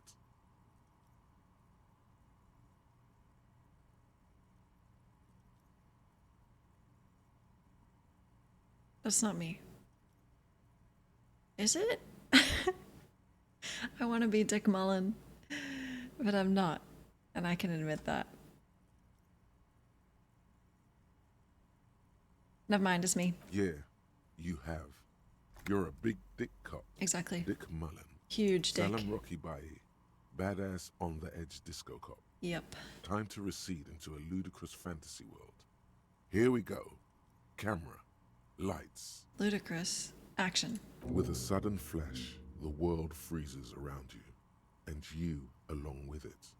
In an iconic monochrome solution, a black silhouette against a rasterized orange world. It's on. I'm on.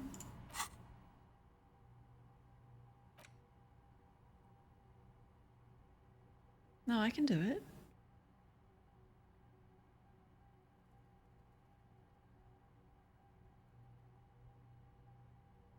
I'm cool.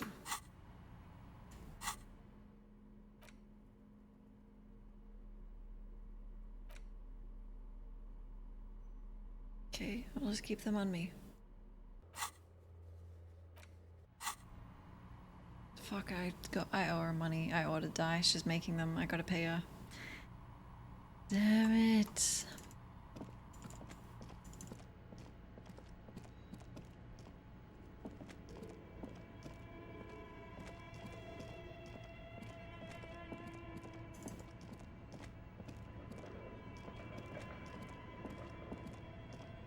Okay.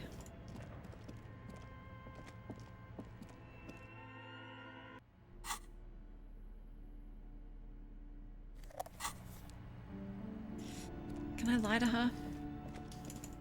Oh god, I don't know what to... You're alive and well. Don't keep me waiting now. What's in there? In that dark sarcophagus? The dark sarcophagus? Yes. How was it? Tell her how ghastly it was. You know it's what she wants to hear.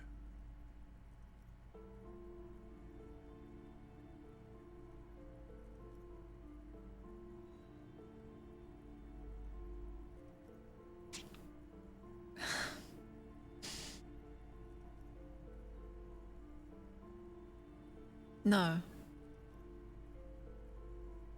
Like, this kid's fucking future's on the line. I'm in no position to give out personal opinions, okay? Please do tell. Did anything survive? Have you located the entity? I talked to the entity. She makes dice. A novelty dice maker? Well, spit it out. Why does she need the dice? For some kind of sorcery? Sometimes they use the ankle bones of sheep.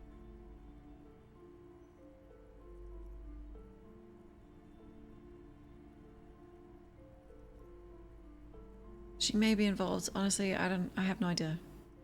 I'm sorry I failed you. I just apologized again. I don't understand. If you're not sure it's her, then where is the source of the doom? How did she explain the curse?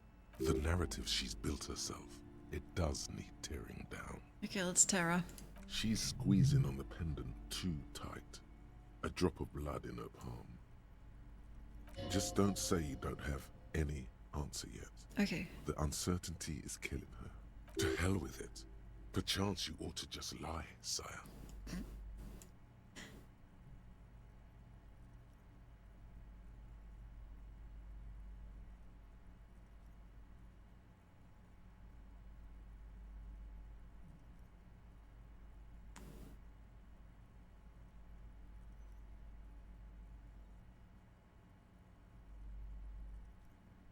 She said it's capitalism. Wait, what? The entire economic system is cursed? Well, This is a lot for her to pass. comrade?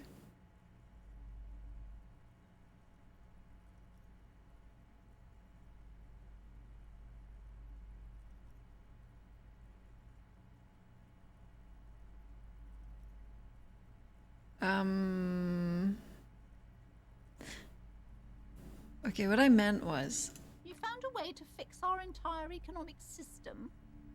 Or are you talking about the building? there's doom no more. Of course.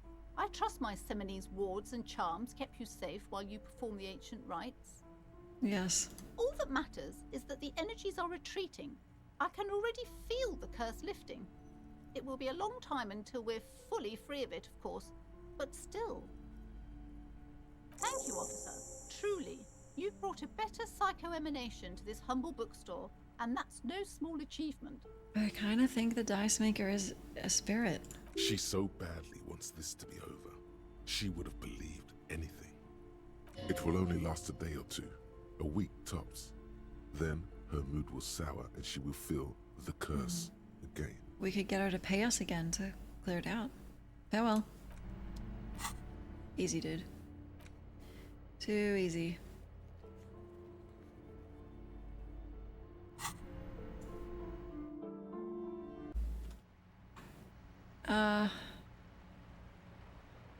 I could talk to her again, but I want Kim here.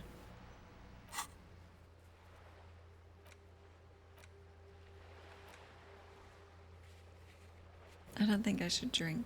Oh, I'll give these guys back their bowl.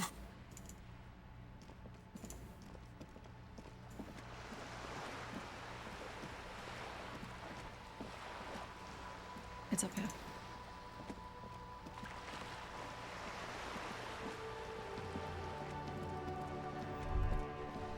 There. Working class drunk. You know what this means, right? What? Cracked it. All in a good day's work. What did I crack? What do you mean, what did I crack? Look at how working class that drunk is.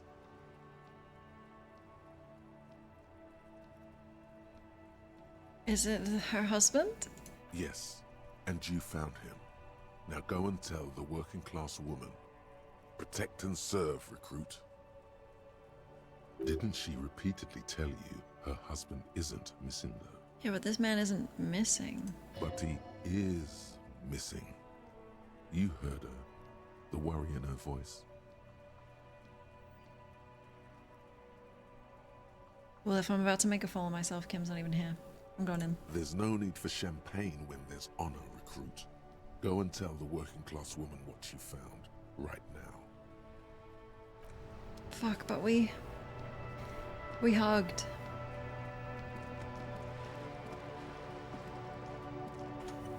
Yesterday I got hurt by a pickaxe, you did?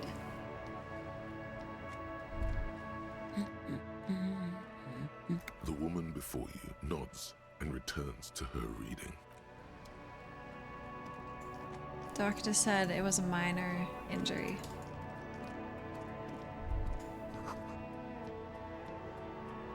Okay. Ma'am?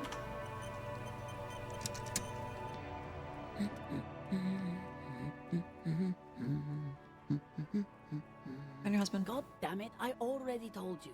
My husband isn't missing. But I found him. Very well then. Where is he?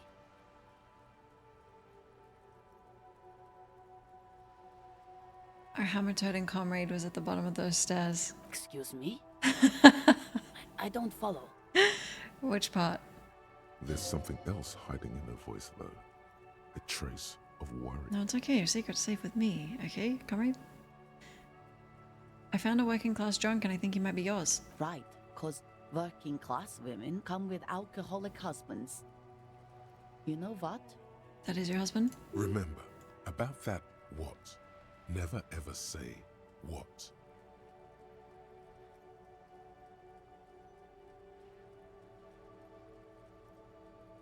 I'm not saying what. You were right. I do have an alcoholic husband. Although not that one. Is it me? Ah, Lamb. Knew it.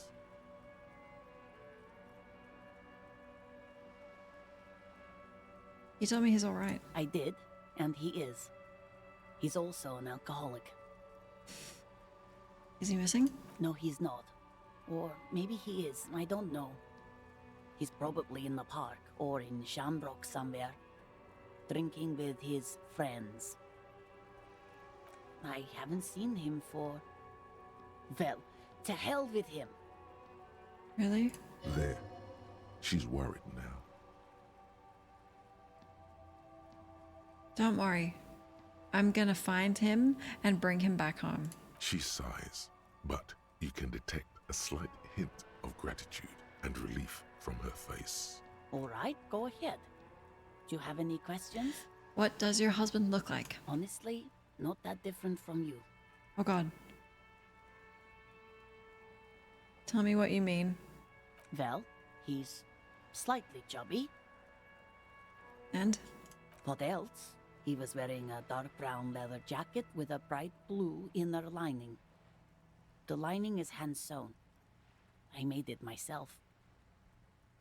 It's his cool jacket. God knows it's too cold to run around in this, but he refuses to change. Aww. Who cares about the cold when you have your cool jacket to wear? Totally. You can completely sympathize. Yeah. I even tried throwing it away once, but he just dug it out of the bin. Can you believe it? Yeah, totally, I can understand. Well, what can you do? I hope that at least that extra lining helps him keep warm at night. I wouldn't like him to catch cold. She's thinking about him out in the cold, in some park, or on the coast. And it's making her more and more worried. When did you last see him? Yesterday morning, he went to the library. He went to retrieve my book, and he promised he'd walk straight back home. Because we talked about this. We talked about not wandering off again. I don't know what to do. I honestly don't know what to do with his addiction. Just makes me feel weak. Gone for around 36 hours then. Damn, this is a missing persons case. Holy shit. She turns away from you in an attempt to recover. I think I got it, thank you. So you are going to look for him? Absolutely. She genuinely wants you to know. Don't make her ask. Of course. I'll bring him home. Thank you. Please do. Even though I'm sure he will return home by himself. I'm still sure of that. Absolutely.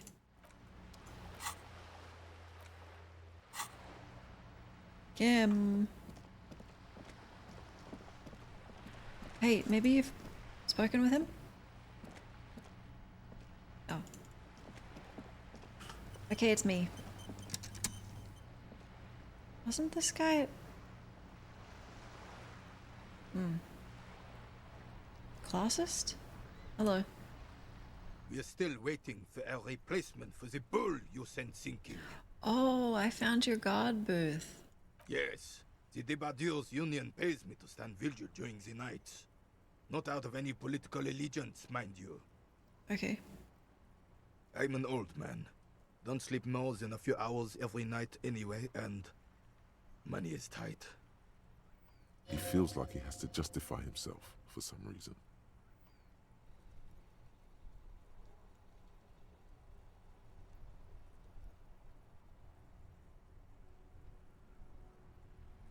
I saw a picture in the... Who's the girl? She is nobody. This is none of your concern, and I refuse to discuss my private affairs with the RCM. Fair enough. The lady is Jeanne-Marie Beaulieu, and she sure as hell wasn't a nobody.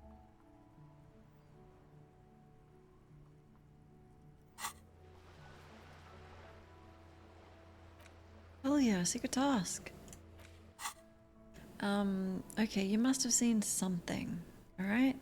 Your booth looks right into the yard. Yes, it does.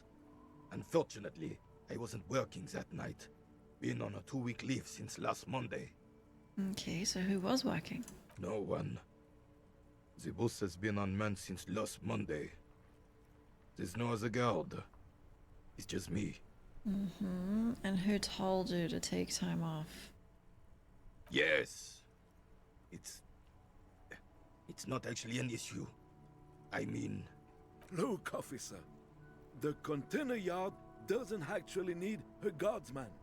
Never had one before René. Monsieur Claire had that booth built specially for him.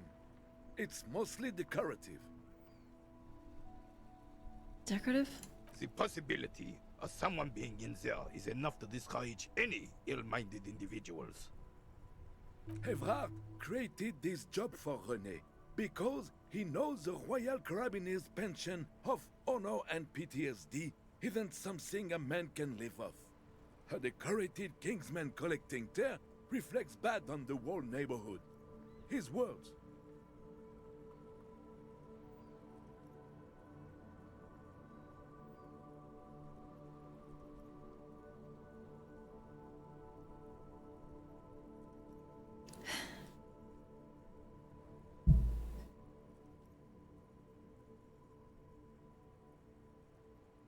Hey.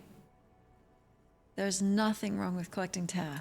Oh, I didn't mean to imply there's something wrong with that. Yeah. I do it too. Everyone does it. It's an excellent side thing. That's where all my fucking bottles are. You better quit, okay? There's a new king in town. Yes, yes, yes. Can we conclude the topic of my guard boost now? Yeah. He's not going to become an entrepreneur. My stat distribution, I will show you. Yes, yes. Like I said, it would be up anyway, so might as well keep an eye out. It keeps my senses sharp. You're playing in a crater. Yes. The terrain here provides an interesting variety to a familiar game. Oh, does it have anything to do with all the bullet holes? Yes. It was left by heavy artillery fire. Why? Why what? Oh god.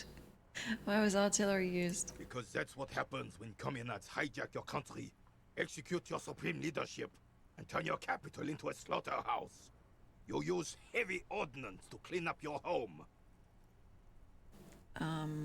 Would a communard be... Commies, communists, socialists, anarchists, call them what you like. They just chose the name to feel special. Senseless sentimentality. And you fired artillery against them? Sadly, no. It was the foreigners who brought them to their knees. We fought valiantly. Too valiantly. So valiantly we got licked. Mm-hmm. Should have fought dirty, like they did with their suicide sex cult propaganda and mad anarchist women strapped to shrapnel bombs. What? We didn't though, and we lacked caliber.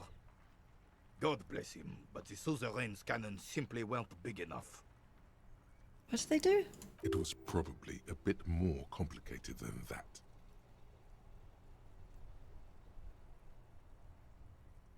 Why shell them here in Martinez? Because this place is a damn beachhead. Had to soften the commies up first. The beachhead? Yes.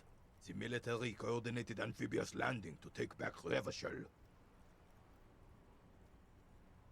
He finds your lack of historic knowledge troubling, a sign of mental deterioration in the preceding generations. Yeah. Blame it on the generation. Martinez was used as one of the 3 footholds in Revachol during Operation Deathblow in 08. The other 2 are off in Stella Maris and the Delta.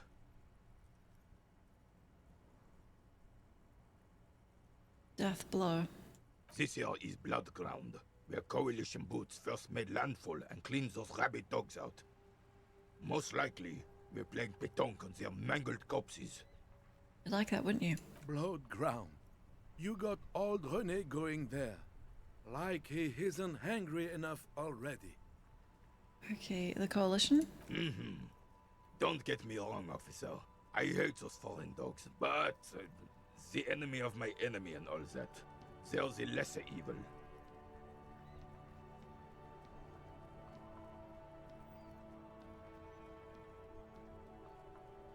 I already knew all this.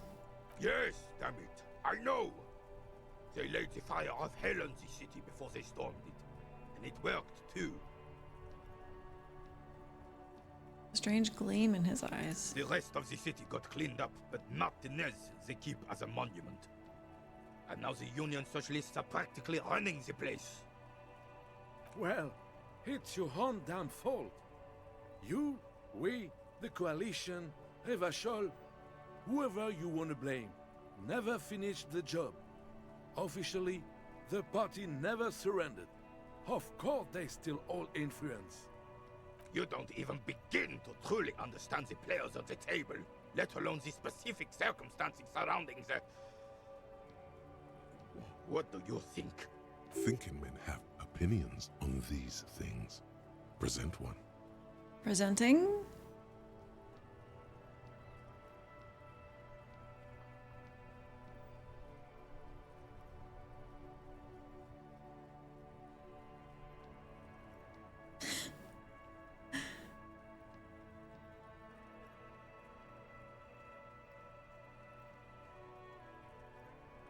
Where's the communist answer?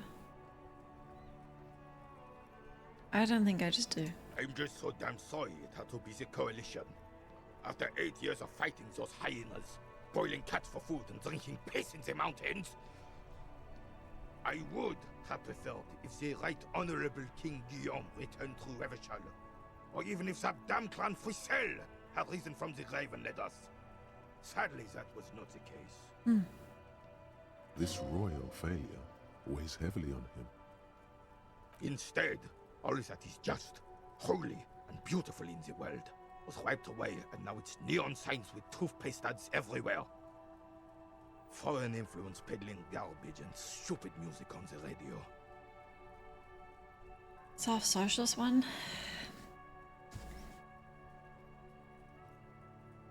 This is just what the commies wanted. This was their plan all along.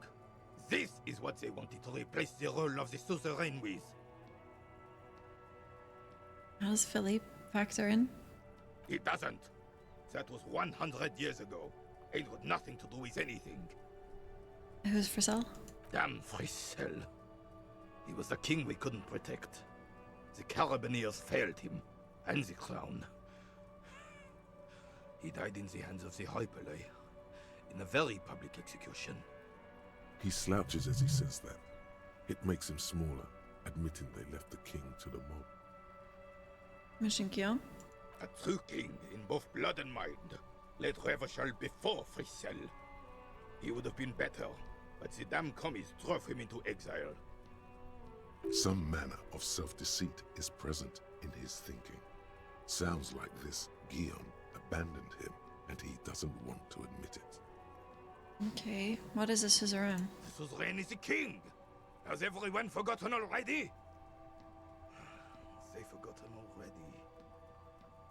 It's no use talking to you. You were still in Daddy's balls when it happened. When we took our last stand against the filth and rode the cavalry straight into gunfire. Oh, is there anything you could tell me about this? It's a Belle McGrave, 4.46 caliber, breech loading, Revachol made. Good weapon, accurate and reliable. His moves are quick and precise as he first checks the weapon, then aims it at the sea. This man knows firearms intimately. John Wick? This one's inoperable. The bolt spring is missing and the mechanism is jammed shut. Still a beauty. Where did you find her? I can't divulge that. I understand. Unfortunately, I don't know what else to tell you. These BMs are an antique. No one uses them anymore. The ammunition is impossible to find.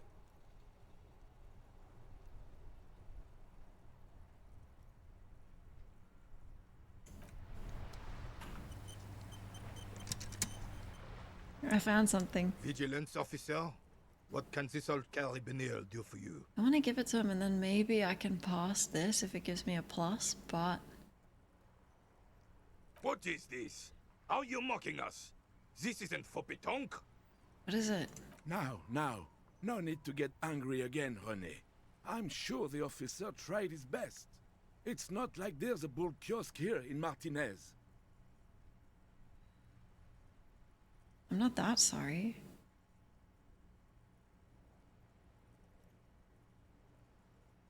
Look, there's not going to be an alternative, okay? That's how it is, huh? Fine. I guess you did attempt to right your hooliganism. Consider it forgiven. What is it about this old soldier? As Rene turns from you to his partner and back, the medals on his chest rattle and glare. He keeps his spine straight and his ribcage lifted, displaying them proudly. How many medals? 2. The larger one is shaped like a cross, while the smaller medal resembles the sun. Okay, the cross? A crowned head in front of 2 crossed rifles. The medal hangs from a blue striped triangle.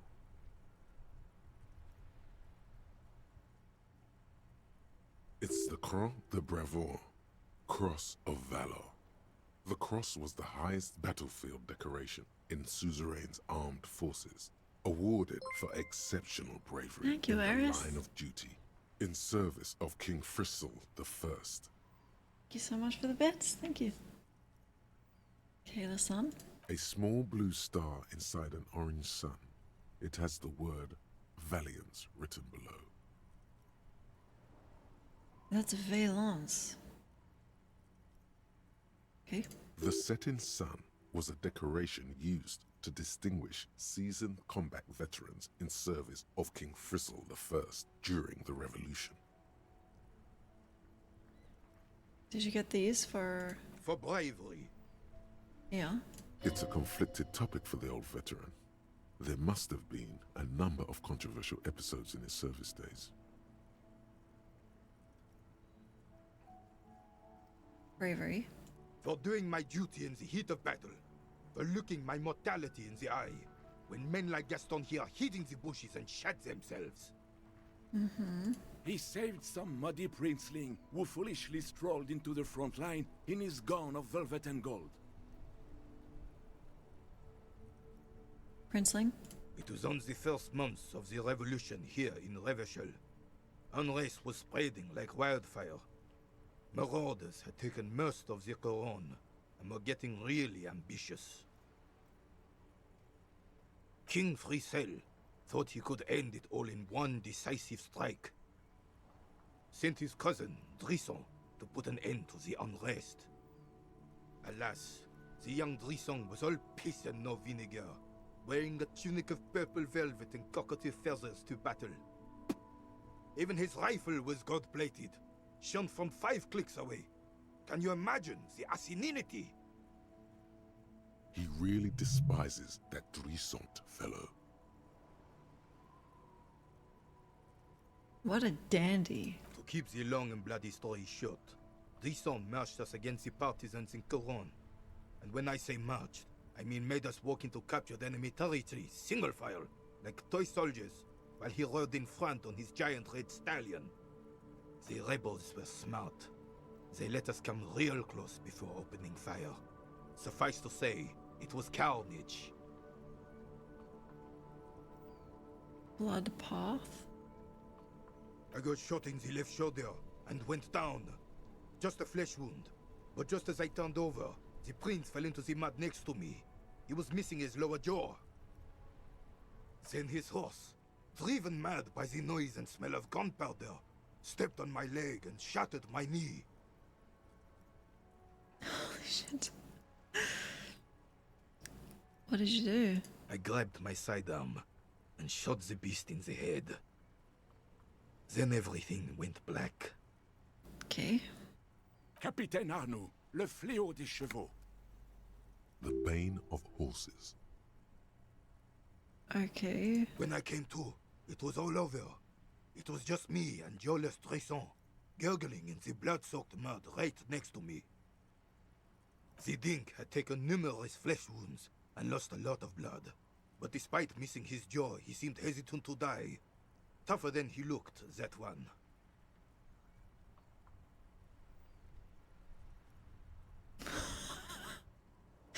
Clan, I would have loved this response. I don't know what this means, but seems like a fighter. So I grabbed the dink and started crawling. Kept going until the 59th Cavalry picked us up. Through some miracle, we both survived. And the joyless freak convinced Frissel to give me a medal for not leaving him to die in his own blood, piss and shit. He was the commanding officer and I was on duty, just doing my job. Shouldn't hand out medals for that. 13 months later, I received the Sun for distinguished service. It's not worth mentioning. You sense he's downplaying it. He did a lot more than his duty. More than anyone's duty. It's in his spine, in his billowing breasts, and untarnished self-worth. Sounds like you're being modest. The old carabinier stands quietly like a statue, his features motionless. What Monseigneur Modesty is not telling you is that he crawled over 7 kilometers before the cavalrymen found him and Drizant. 2 days later that was.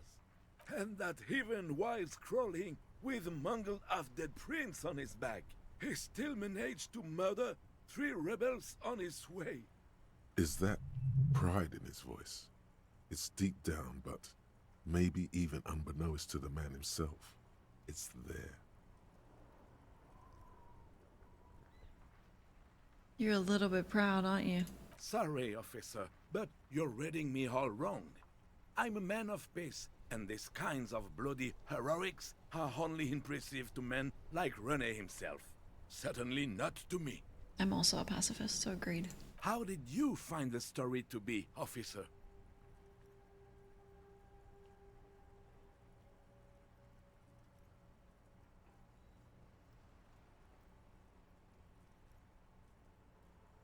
I don't... I'm a commie bastard, so I should probably keep my mouth shut. Bon Dieu. You and Gaston must be related. His blood runs yellow too. My blood runs red. Maybe, but also bear in mind, officer. They don't end this out for anyone with a service record. Oh no, you have to get shot. Repeatedly. And you need to get your hands bloody too. Really, really bloody. Do not speak of what you know nothing about, Poltroon. Duty is something you will never understand. Why do you despise Drizant so much? Because he was a goddamn dandy. Had no business leading men or even being on the battlefield. All he was related. That's it. Royal blood alone doesn't make army commanders. He was a stupid kid, only interested in horses, hairstyles, and man-loving. And 782 Royal Carabineers are dead because of his incompetence.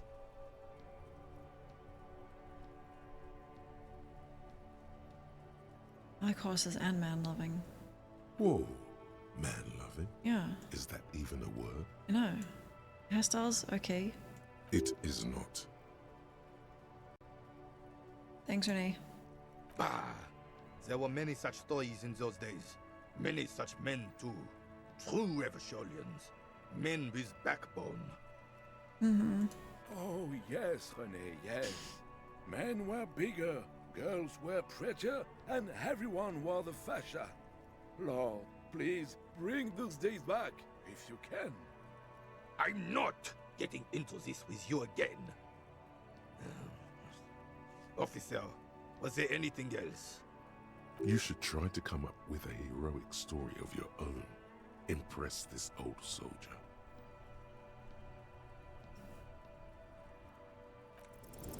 Unfortunately, there doesn't seem to be anything worth mentioning among your achievements. You should resort to good old lying.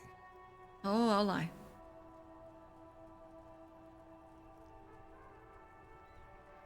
René?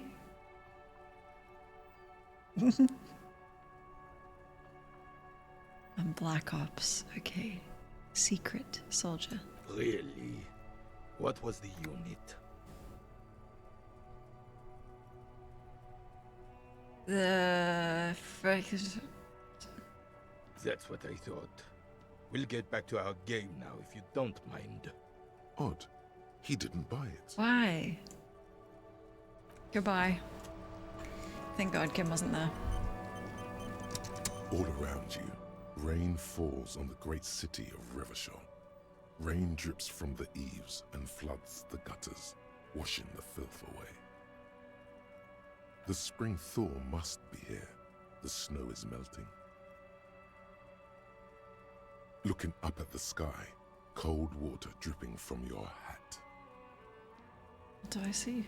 Grey sky like great battleships, clouds colliding with one another. Rain falls down on the world. And how's it feel? Humid. Your coat shields you from the rain while the city shivers around you. What's in the west? Sheets of rain over the water, a flight of stairs leading into the ocean. Wave after wave washing the coast of Martinaise, with its motorboats and gently swaying reeds. The ruins of a half-sunken sea fort crumble on an inlet beyond the Bay of Revachol. Ghosts rise into the sky.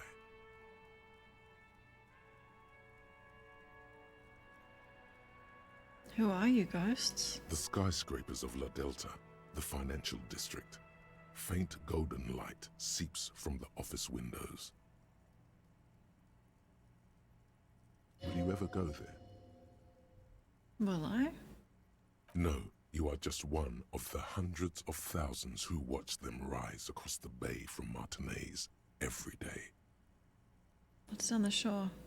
Urban coastline, rain dripping off Eternite-covered roofs, cinder blocks left over from half-finished construction, a defunct research and development building, once seized by revolutionaries.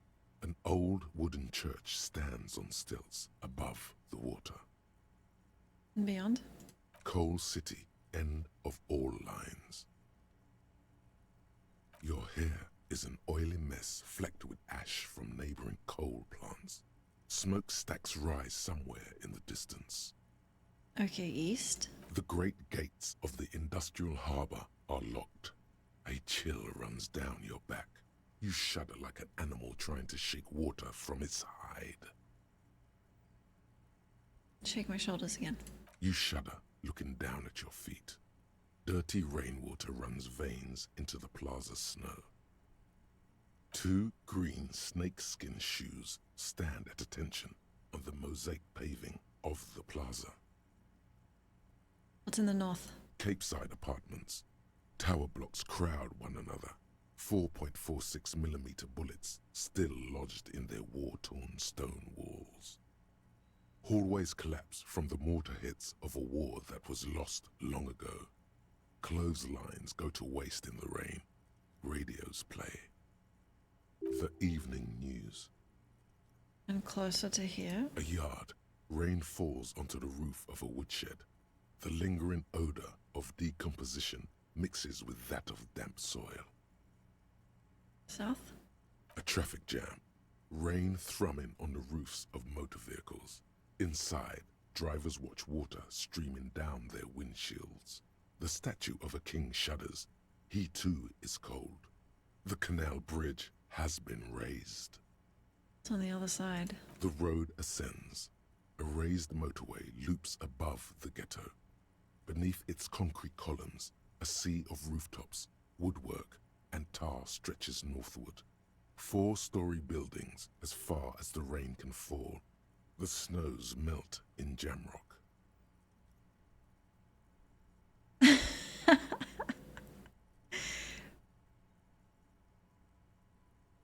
I'll look further. In the rain-swept distance, above the rooftops of Jamrock, a repurposed silk mill stands perched above the motorway exit. Precinct 41 hunches in the rain. Oh. Your vision blurs. You wipe your face with your hand. The rain stings your eyes, making you look up and blink. What's above? Coalition aerostatics hang like apparitions under the cloud cover. Way up there, where rain forms, rotors flutter silently. Your sight clears. Below. Collapsed storm drains, Old sewage systems flooded with rainwater. Hidden weapon caches from the Revolution. Doors leading down to L'Oroyam. The catacombs to which, for 3 centuries, they delivered the blue-blooded dead. The fucker. These spring thaw will not last. The winter will return to Revachol.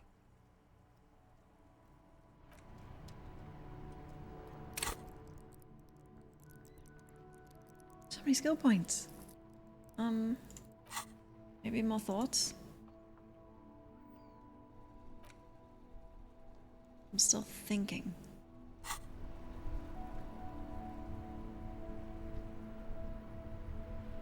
Okay, let me use the bathroom really quick. I can't remember what else we have to do without Kim. 11 seconds, are we fast?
Hydrate, thank you.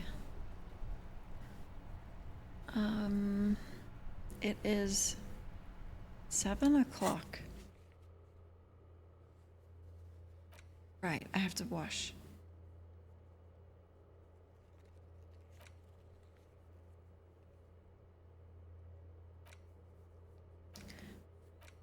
I don't want to do any detective stuff until Kim is back. I could drink in the bathtub.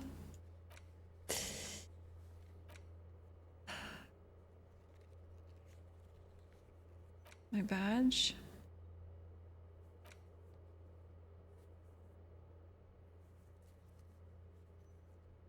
Oh, what about this? Lady driver.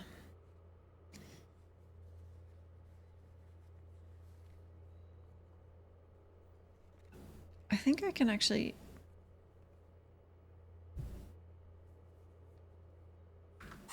I'm not going to because Kim's not here, but... Can I do this again? The check? Looking for something, Aunt? Come to tell me to fuck off again? Oh, my dice set. Dude, I'm gonna buy them all. Okay. I'm doing that tomorrow. I did pick up a book. Read in the bathtub? That's nice.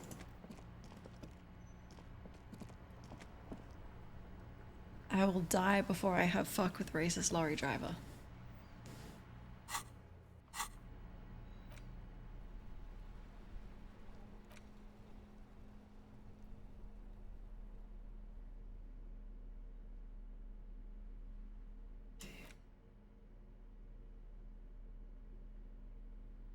Let's go.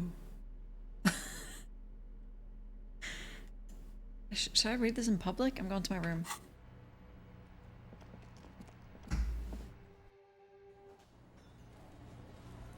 I still need to find sheet music. I will sing a depressing song. I will.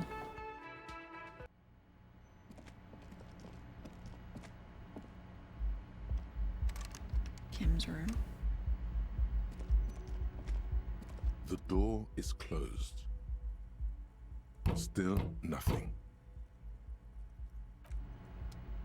Trying to fuck. How depressing?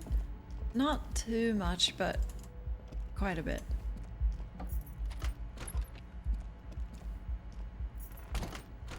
Okay, I need to read this book.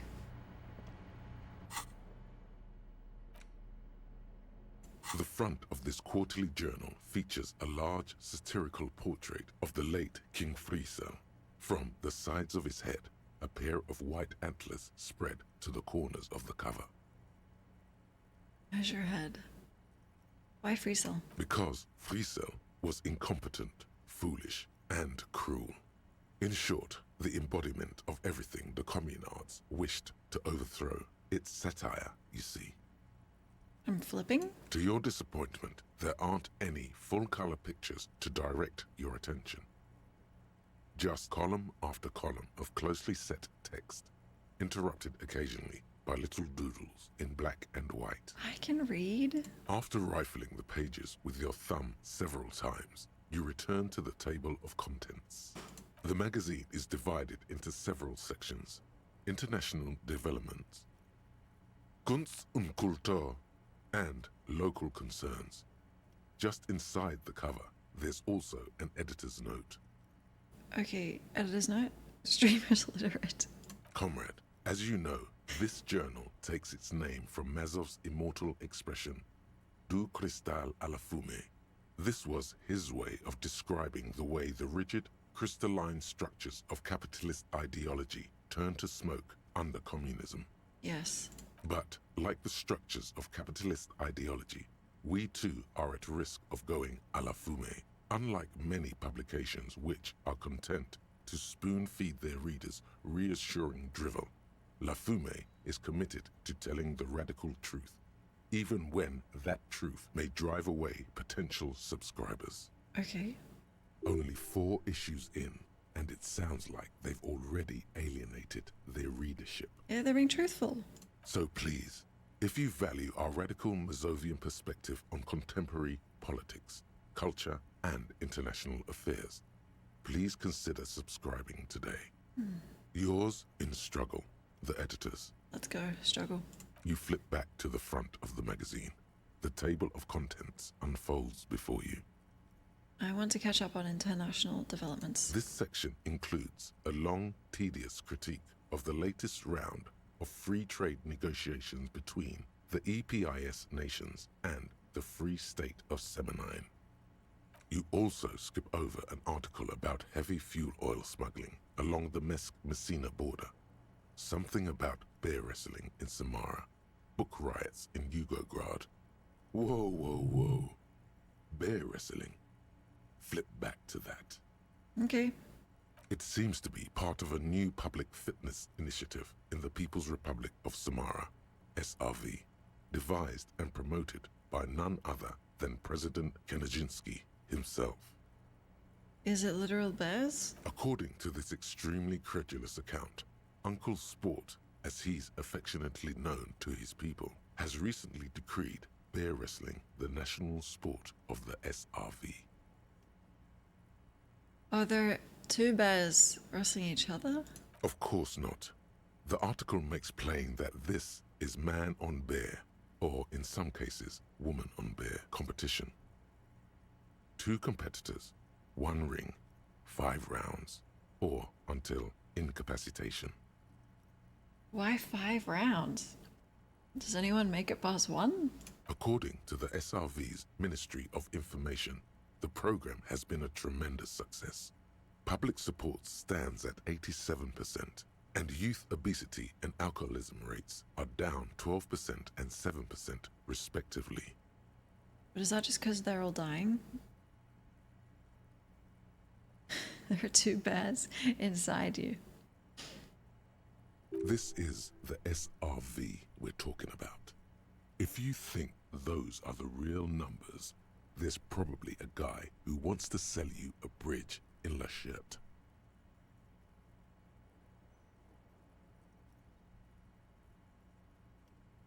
It's hard to fight a bear if you're drunk. Precisely. For too long, drink has been a scourge to the working class. And President Kenijinsky is deeply committed to supplying the people with more wholesome entertainments. Free bridge. Always good to catch up on foreign affairs. You flip back to the front of the magazine. The table of contents unfolds before you. What does Kunst mean? Christopher George. It takes a moment, but gradually it dawns on you that Kunst und Kultur must mean arts and culture. Okay. Why they decided to title this one section in Volda is beyond you. It evokes a sense of recognition and fellowship among those privileged enough to understand. As you leaf through this section, you come across several reviews of recent radio plays, as well as a brief artist spotlight featuring a local artist identified only as CS. Okay. You're a Kunst enjoyer? What type of Kunst? The main feature, though, is a long essay titled Tip Top Tournée, a critical Mazovian perspective. That's what... Oh, critical. That's what Kim enjoys. The actual article is surprisingly light on details, but after skimming a page or two, you gather that it has something to do with motor carriage racing. It does. If you don't follow it, you only ever hear about the ludicrous sponsorships and obscene death toll.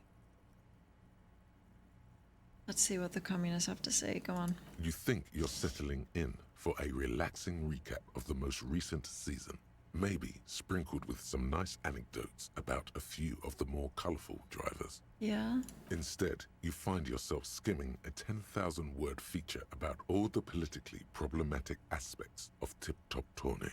Come on, like what? Where to even start? For one, there's the crass commercialism of its sponsorships, and then there's the practically criminal emphasis on deadly motor crashes. So, all of it, basically. Who wrote this? Oddly enough, this article has two bylines: Nasteb Encolada Bernal and Exilus Buka. So bad about sponsorships. Under capitalism, the article says, every pursuit has its price. Every pleasure, even one as elemental as the joy of racing others around a track, is reduced to an advertising opportunity. True. Thus, the so-called tournée becomes a competition between increasingly meaningless brand signifiers. Your discount laundry detergent racing against a pack of Astra cigarettes, or even a fritter. Then they crash. And that precisely is what's problematic about it. Yeah. Were it not for the promise of random, spectacular violence, audiences would quickly lose interest. At the end of the day, it's the destruction of these 750,000 real races that you're really watching for.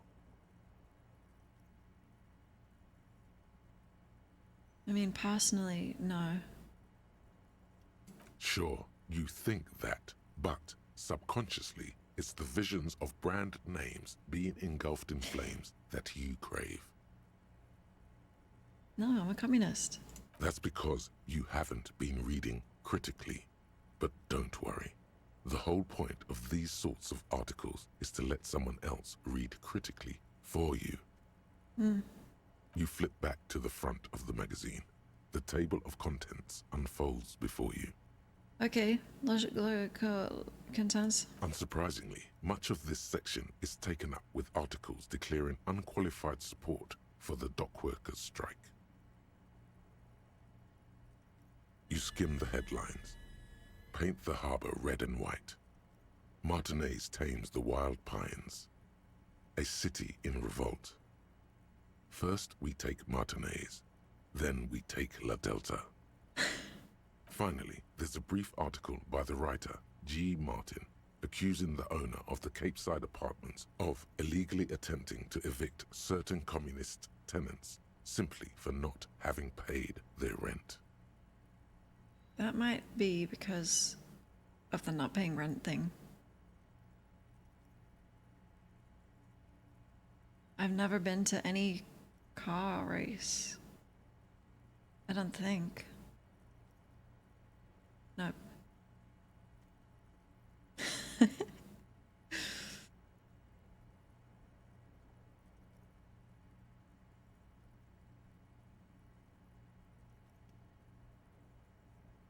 I mean, well...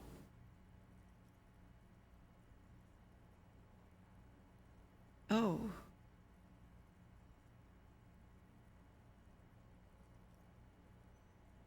How about reasonable accommodation? According to these editorials, there can be no accommodation with the forces of international capital or their mucilaginous allies in the coalition. Why do communists love puerile insults? And they wonder why they're always being left out in the cold. What do you mean they? That's us, empathy, okay?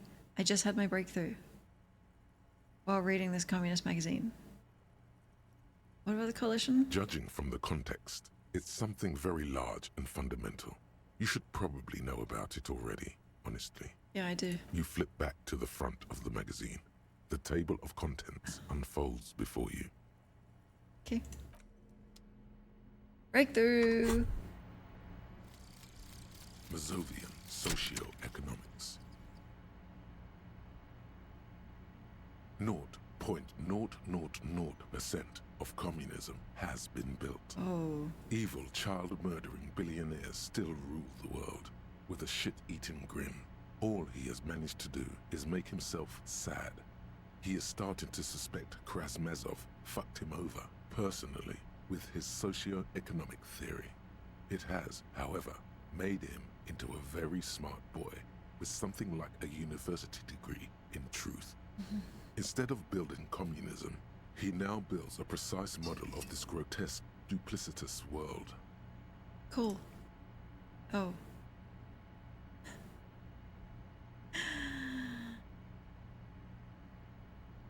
But I get 4 XP.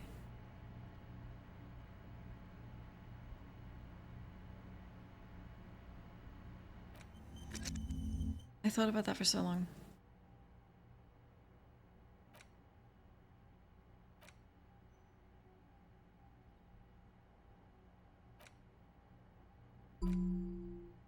Superstar. Superstar and communism probably don't go well together. Whatever. What's this? We're getting reports of normal, reasonable, temperate political opinions somewhere in Martinez. Is it me?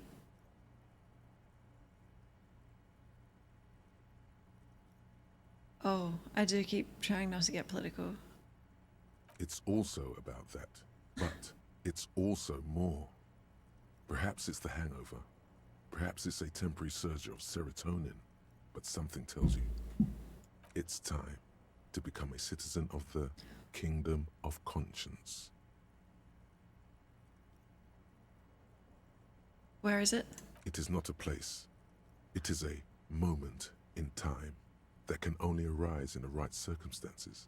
In all of human history, it's only been achieved a handful of times. How do you bring about those circumstances? Incrementally. Okay. Yawn. You'd get there faster with a little speed. Stop! History's greatest catastrophes have been brought about by people trying to make the world a better place. Too quickly.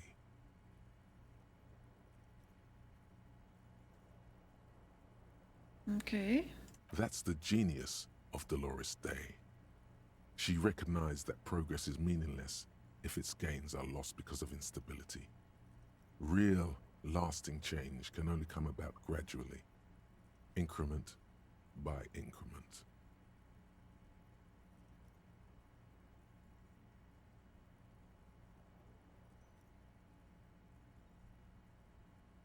So what about the things that are wrong now? Tisk tisk.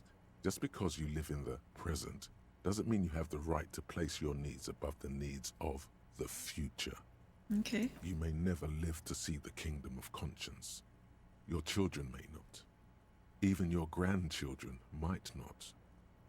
But that's no excuse not to keep working. Wow, honorable. What sang-froid? What a fucking joke.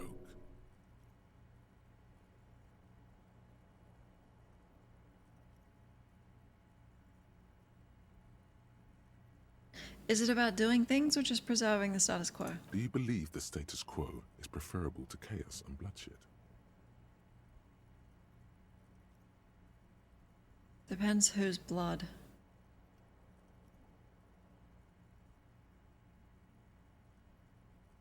Also depends what the status quo is. I don't know, dude. I'm a pacifist. There you have it. Sometimes holding the line is progress. No. So what's the kingdom of conscience actually like? The kingdom is difficult to comprehend, and even more difficult to describe. Okay. Partly because humanity will need to discard many of the categories that define and limit it today. The kingdom of conscience is post-capitalist, post-national. It's also post-industrial, post-ideological, and even post-sexual. Yeah, you had me and then you lost me.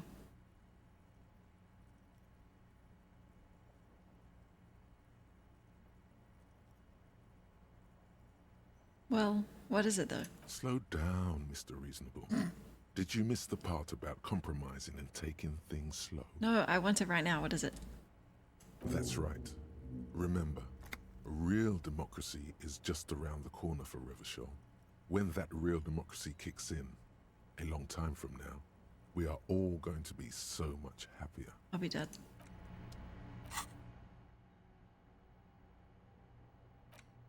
It only takes an hour.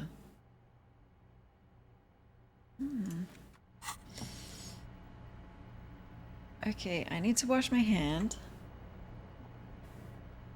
in the bathtub.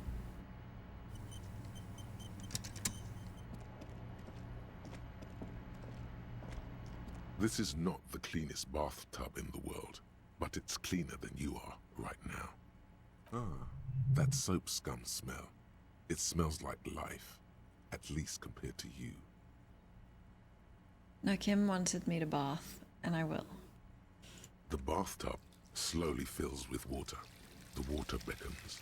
Get in there. The water is only lukewarm, but still comforting, like amniotic fluid. A few beer cans are bobbing up and down along your flanks, Oops. like sad duckies. You feel nice and lonely, and so tired. Take them out. Now you are alone with your thoughts in the tub. But it's easier than being alone with your thoughts outside the tub. It sounds like a bath. Nice. No. We are alone. They're not even really thoughts, just assorted sensations. None of them acute enough to focus on. I'll imagine something. You see the corpse. Oh. You can still smell the cadaver on you. Oh. It's going to take more than one bath to get rid of that stench. Then, houses along a narrow street. A video rental. Darkness on the planet's curvature. Yeah, 24-hour. Okay, I'm lingering. Your fingers grow pale and are covered with tiny whirls as the water cools. Nice. The waterline recedes as you stand. You are cold now. Your clothes stick to your still moist skin. Let's go! What else? I bathed Kim.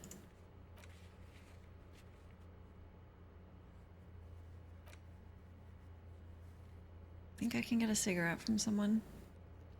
Oh! I never asked Tommy, and I think he's smoking now.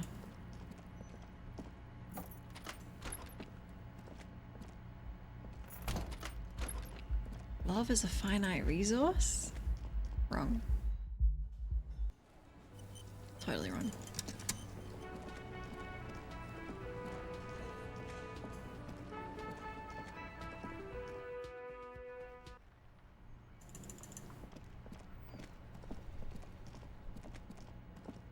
Good job, detective. Oh, Tommy.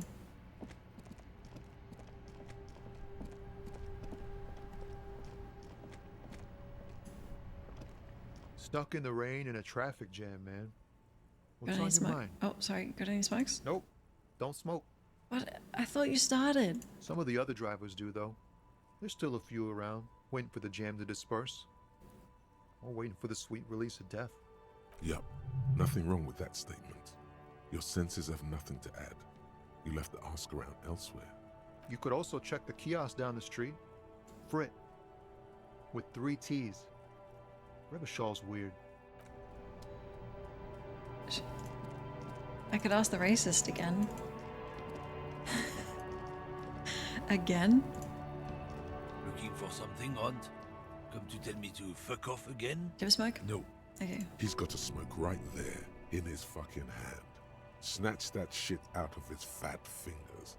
You need it after listening to his garbage. You're smoking one right now. It's my last one. I'll take a drag of that one then. Sorry. All done. You know what? What, officer?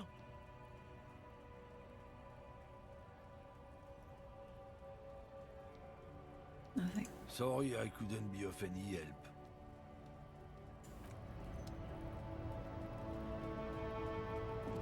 Manana. Do you smoke? Please, someone. Everyone does. So, how'd you like our harbor? You've been in there, he means. Talked to the boss man too, probably.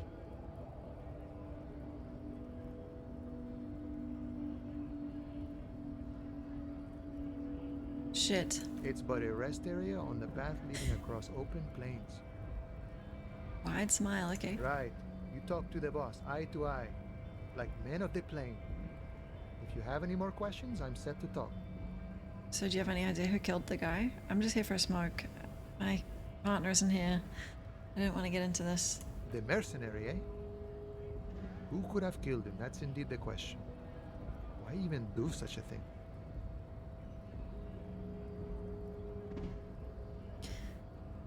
The harbor's a prime area of suspicion. In your opinion, are the dock walkers involved? What a thought! Why would noble workers resort to such a thing? Unless they were pushed, of course. Pushed? Your dead guy was an enemy combatant. Meaning? He was an agent of the opposition, attempting to undermine our honorable efforts. Oh god, this is important. Kim. Oh, fuck. Did you kill him? I ain't the murdering type, but that's just me. Large organizations like our union have all sorts of men. Shit. With all sorts of skills. He's not lying about not doing it himself. Thank you. This was limitedly useful. No problem. I wish the best to you in your search. Sure, I'm glad it's not my search. Maybe Measurehead. No, you wouldn't smoke.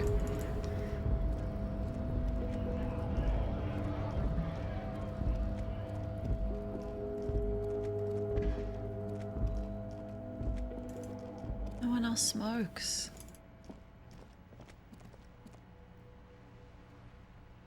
I'm going to bed. It's like 9. It's 8:30.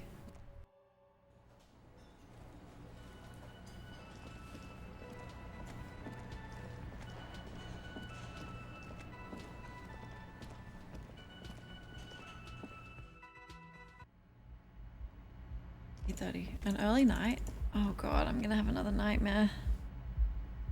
The corpse is gone though.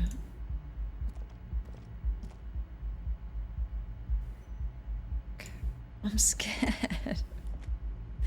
It was really bad. Oh god, let me use the bathroom quickly then.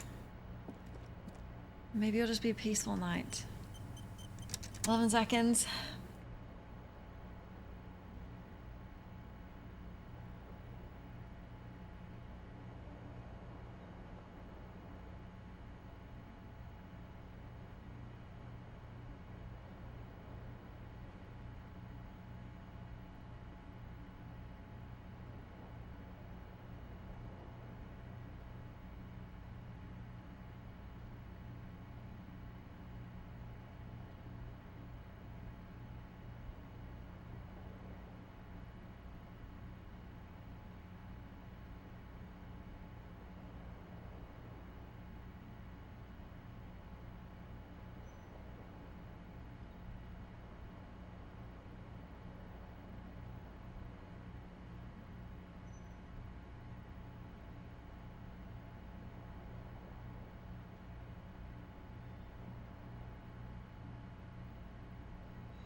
What do you mean, time to make some progress, chair?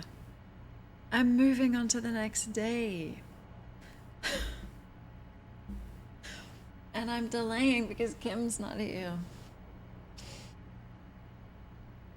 The chair got us to number 1? Fuck. How can I can sit like this so you can see it more. There you go. Chair has been carrying streamer for years. You mean me? I haven't even been here a year.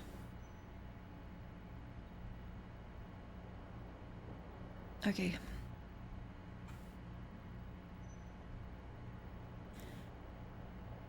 Posture, it's good. I mean, I'm not sitting on my chair, but it's because it's my co-star. True, my chair. It's only like 5. I have no idea when we got it. The bed is still cold from the broken window, and not too inviting. But it's yours. You've earned it. Oh, I can't sleep yet. It's only... When can you sleep? 10? Uh-oh. Don't force me to do something without... Lieutenant. 9. Fuck, I need half an hour.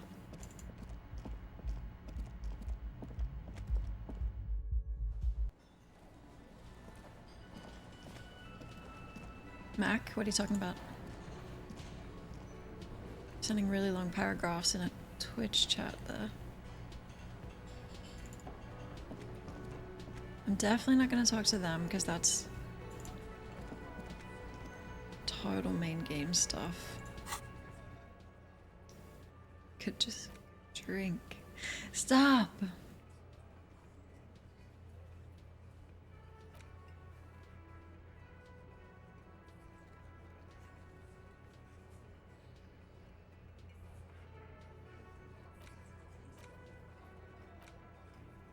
What can I do? Maybe just read my book until 9:30, my communist book.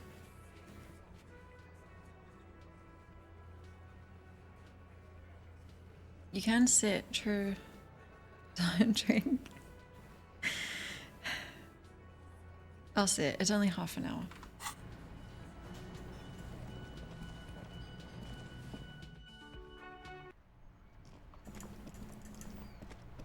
just don't want to miss Kimlaw.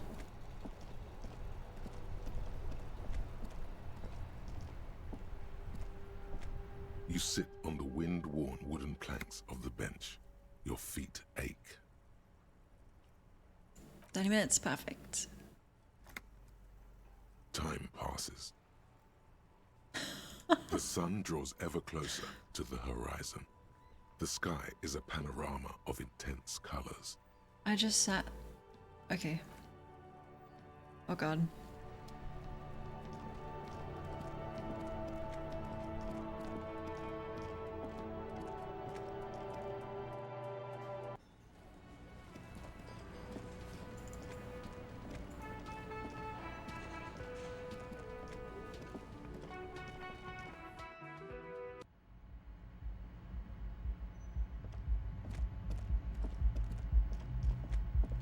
Bedtime.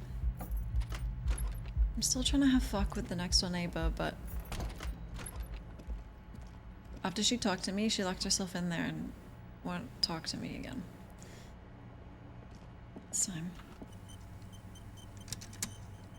Okay.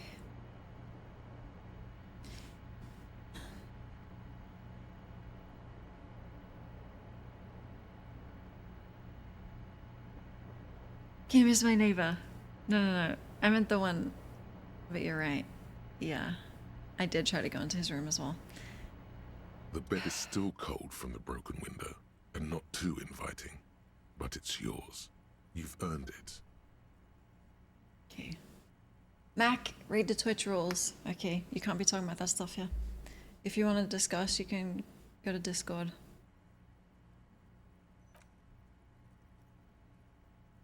The bed is still cold from the wind blowing in from the broken window.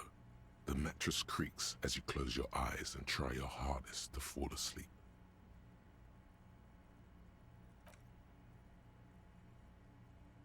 Here we are again, my broken bud. The waves are coming, carrying you away. But you can't go. No, you have to stay. Always half aware of yourself.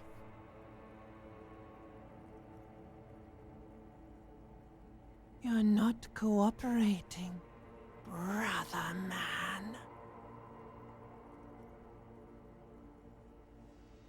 That's okay, Nikra. That's why I address Mac, because I think he does know better. If you mean the drugs and alcohol I'm avoiding, I'm trying to change my life, dude. It's your disgusting body. Even through your sleep, you feel a vague discomfort suffusing it. Your belly and your sides are unpleasantly tender. You wish you could curl up into a fetal ball of safety. But you cannot, because of the pain.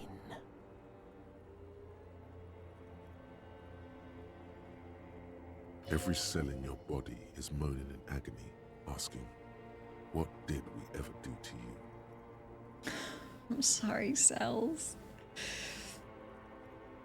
You found on my chair, dude. 2nd of December. Okay. I'll remember.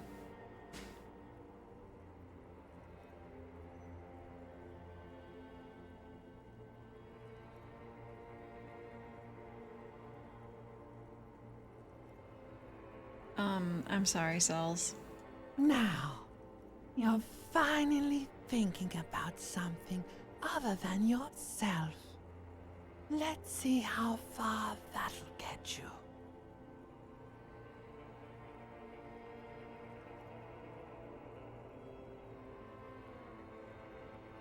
I think I need medical attention.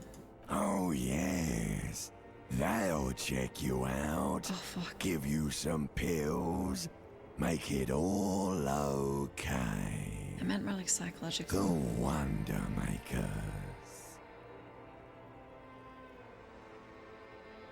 Don't be stupid, Harry. It's not happening. They don't make new kidneys and livers in hospital. All you've got to do is pray to God it passes and stare at the flickering darkness. Okay. You're just stuck here, in the half-world. Could try looking at other people, really looking. But why would you want to start doing that?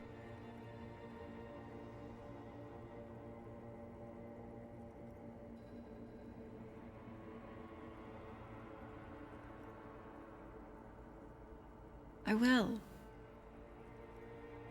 I enjoy looking at people. Sure you do.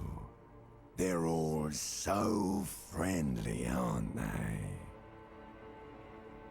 At least they're interesting.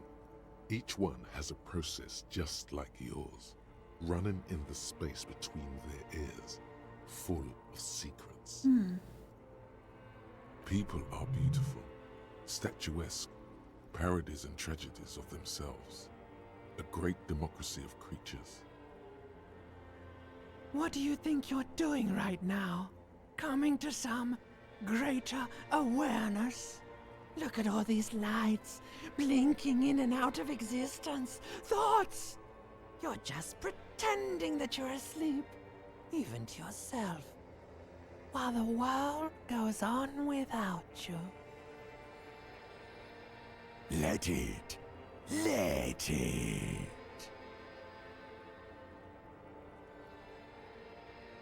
But it never seems to let you go, does it? Time to rise and wipe that shining sweat off as best you can. Gather your bearings. Rock and roll.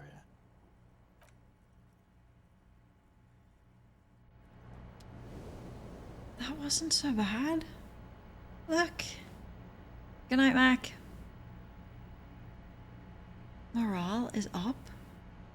Oh my god, Kim, we did it. Oh, can I try the mirror again? The expression. A mirror hangs on the bathroom wall. In it, your face, adorned with the expression.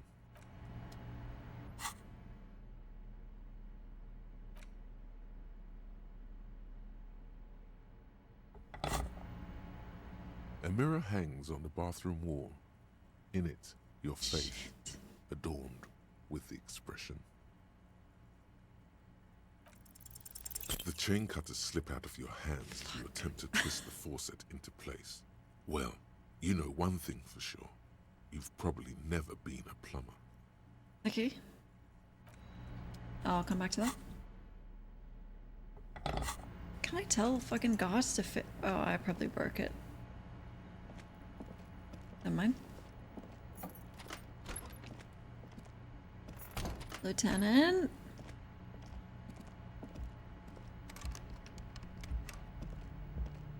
Please be here. Look in the mirror will kill morale. Hi! Good morning! Yes? Nothing. It's good to see you. Oh god, who are they?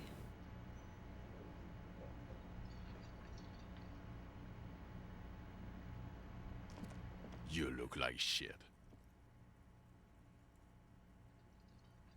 Cool.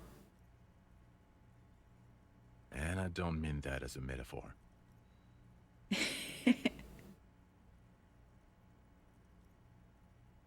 Okay, well the last couple of days have been rough. Oh, don't be so modest. We're looking at several months worth of damage here. Kind of a miracle you're still up and at it, to be honest. Rob Zombie.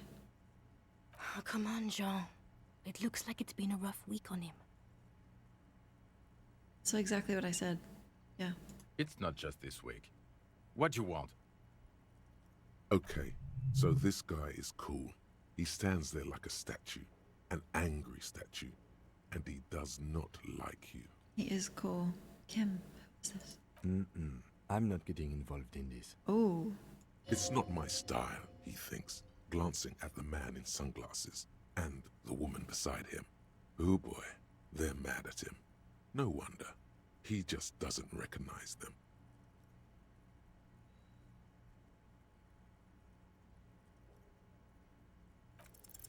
There's something that binds you to him. Some kind of an outfit, maybe. A uniform.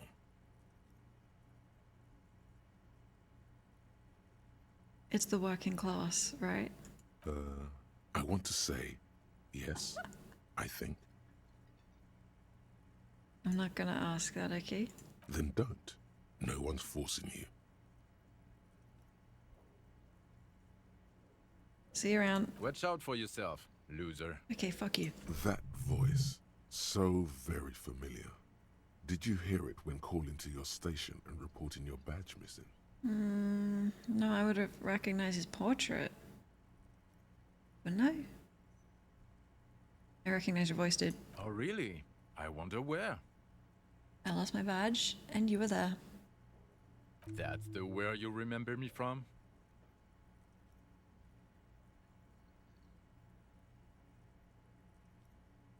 I have a bit of memory trouble, okay? It's a medical thing. You don't say. Goodbye then. The voice thing was a coincidence. Run along, asshole.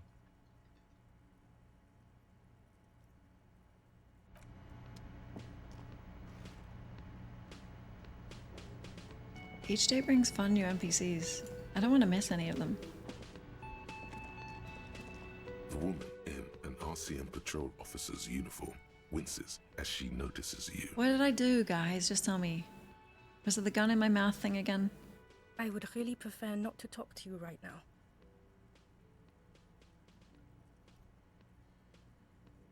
Are you a cop with the RCM? Yes, I am. Okay. Are you the cavalry? I'm definitely not the cavalry. I didn't mean literally. Are you a cop? No, I'm a cop. I know. Yep. Here's the real deal. So, is that sarcasm? Kim? It's hard to tell whether he's sarcastic or sincere. But if you had to guess, you would say the lieutenant is being sarcastic. No. I found that guy's hole.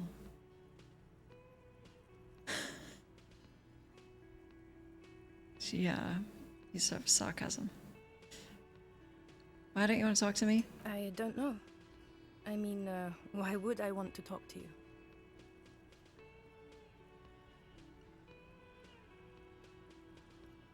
Tell me what I did, okay? What did I do? No, you haven't wronged me. It's okay.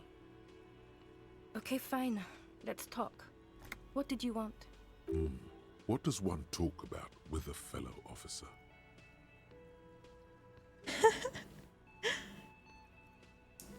What precinct are you from? What precinct? The one I am? Am I from? God, he doesn't know. Huh? Fucking deranged lunatic. I told you I have medical problems. You're with him? Of course I'm with him. Why do you ask? He seems cool, to be honest. Well, he's not. He's a sack of shit barely kept together by crazy glue. But at least he tries, unlike you. Wow, that's even cooler. Please, let's not turn this into another exchange, okay? Another, okay. So, you also working class? Well, raising 2 children and half a husband on a patrol officer's wage? Yes, I guess I am working class. Half. What happened? Cool. I am too. Okay. No, trust me, I am. Look at me. She's merely agreeing with you to reach the conclusion of this conversation faster. I'm police. I don't know what to say. Don't say anything, Judith. What are you, the police, doing here? I'm just looking out for... Me? No one. I'm just a man with sunglasses. And you are.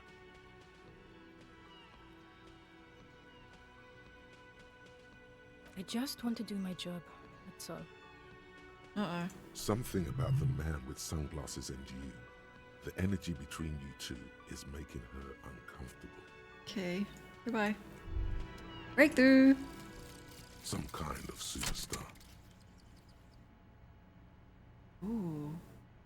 They say the world isn't ready for a rock and roll cop. No one wants their state monopoly on violence to be mixed with celebrity worship. They claim to know it would be dangerous for detectives to rise to the ranks of demigods and have sexual encounters with barely legal cover girls. It would be insane, they say. To all this, you say, fuck off and die, in a cool voice. You people have no idea how good these cops are gonna get. They're gonna crack 20 cases a day. Yeah. In the future, cops will be like astrophysicists, or prime ministers, or prophets. And you're the first one. An astrophysicist? Fuck. I'm gonna stop thinking. It's not really getting me anywhere. I think I have minuses mostly from it. I'm gonna stop thinking. Morning, ma'am. Oh, hello, dear. There you are again. Look, you don't notice this about me, but I've actually lost all my memories. Surely things can't be that bad. They are. You sense that she won't judge you, no matter what you say.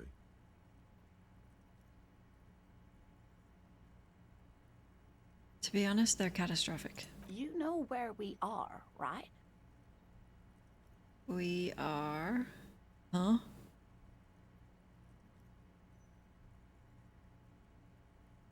Kim's not dead. I think we're in the Wellingen racks. That's right. And where is the whirling itself located? I don't really know. We're in the city of Revachol, dear. Yeah, but I don't know what Revachol is. Oh my. How would I even begin to tell you? Revachol is the most beautiful city in the world. We're fortunate to be here, you and I.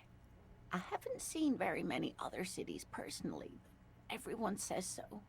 Revachol is a rare jewel.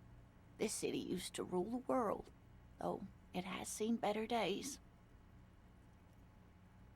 Speaking of history, you know what year it is, yes? It's 51. That's right, dear. How splendid. Here, take this pen. Knowledge should always be rewarded. Thank you.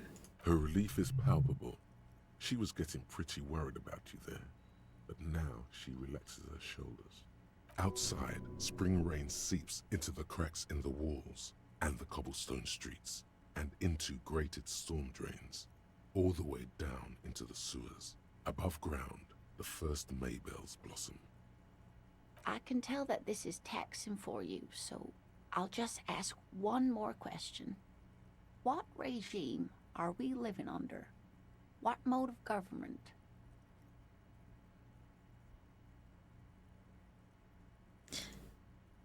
Cop regime.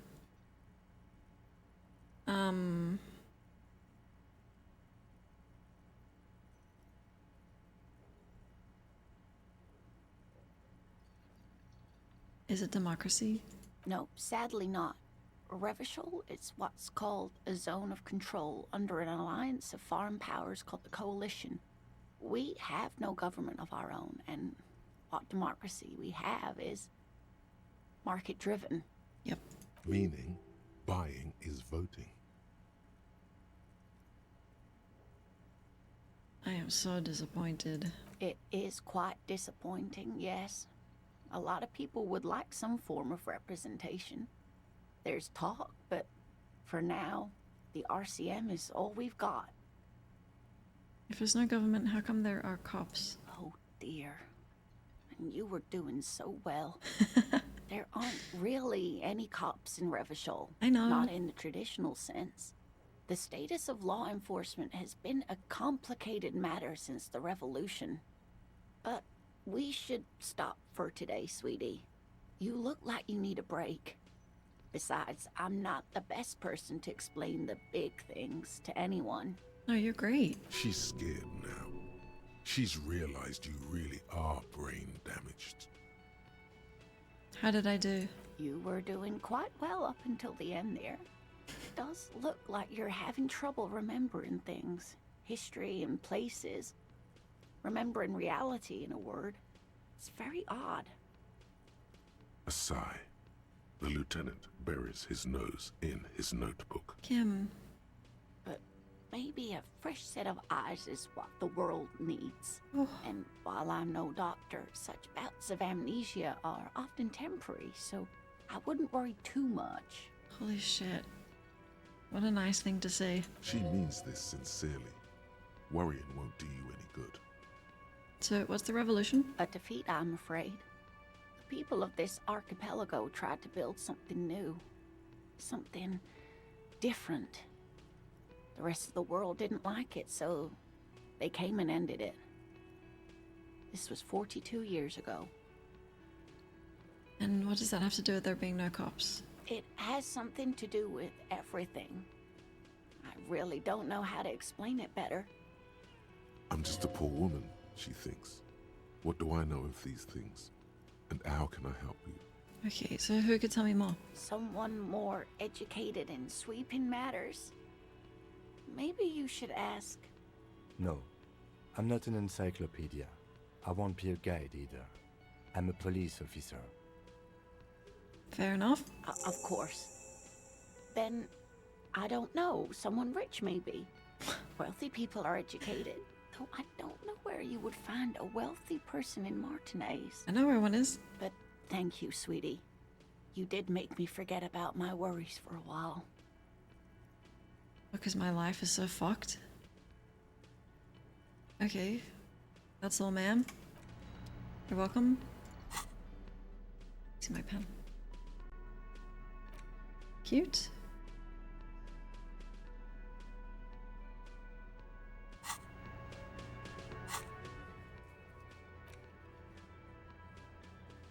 Okay.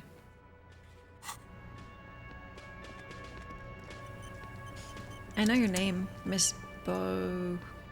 I've got nothing to say to you. Why What? are you wasting your time? Are you Miss Beaufort? I suggest not wasting time on trivial pleasantries and focusing on why you are actually here. Titus Hardy. Even though she has excellent control over herself, something moved behind her eyes. In the way she stands. In her face.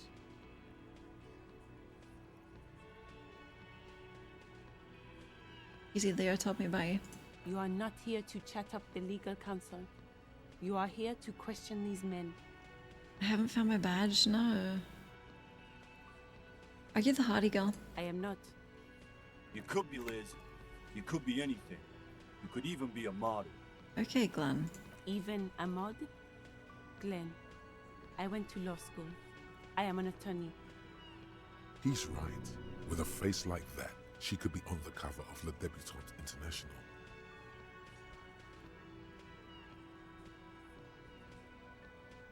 Get a grip, Glenn. So fucking what? Lots of models are actually really smart people, fuckwad. Okay. No, Glenn, they aren't. Okay, well, they actually are, Elizabeth. This didn't change her opinion of you. It's not her. She's not a Hardy girl. Definitely. Okay, talk to Titus. Why? Definitely a reason. Already.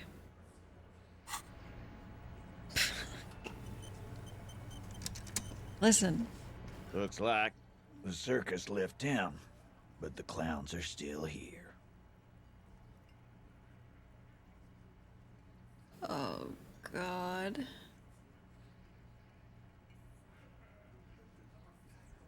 I just found a bullet in the hanged man's head. A bullet, you say? That's mighty curious. Really? Why'd you pat the back of your head? Indeed. Mighty. How did it get there? Well, there are so many bullets in the world. and so many heads. I guess it's only logical. At some point, one of them bullets had to end up in one of them heads. It's bound to happen again, you know? Just statistically speaking, of course. Sire, it would be an event most dramatic if you were to produce the bullet and dangle it before their very eyes. I don't think that's a good idea.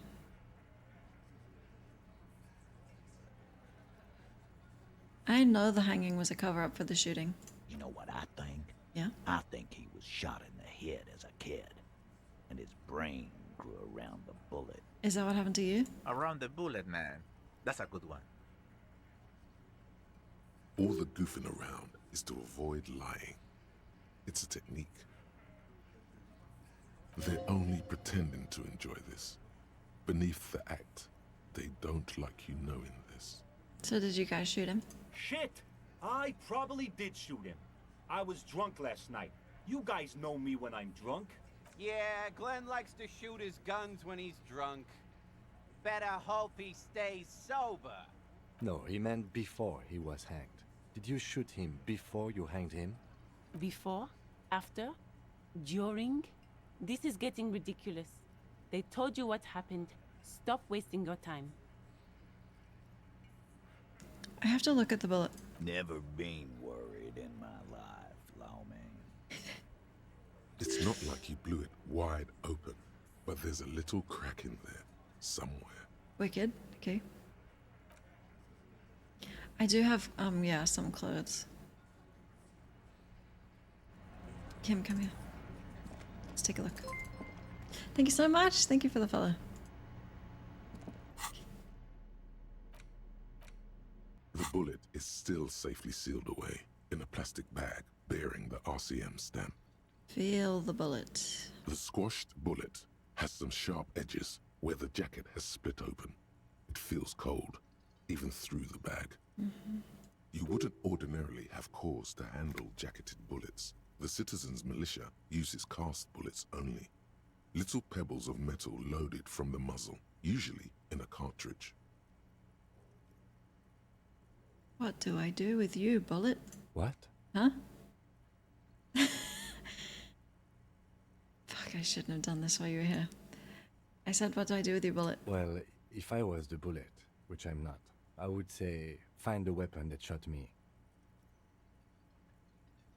Good idea. If we find who owns it, we will have likely found who used it, possibly to kill our victim. In conclusion, the more we know about this bullet of yours, the better. I'm inspecting. The jacket of the bullet is made of a yellowish metal. It has blossomed out to reveal a dark grey core. The base of the bullet is close to 5 millimeters in diameter. Okay, and the jacket? You can just about make out a few striations near the base of the bullet. Little hairlines, linear. It feels standard. Okay, and the core? It's quite destroyed. Some of the fragments are still lodged in the wound. What can you say about the bullet so far?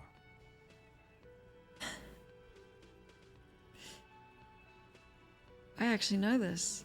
Yes, it's as if you've seen bullets before, officer. It's a jacketed bullet close to 5 millimeters in diameter. A jacketed bullet. Okay. It would have been shot from a military-grade breech-loading rifle, not from a muzzleloader like those typically found on the streets of Martinez. Kim, I found a whole bunch of guns. Highly unusual.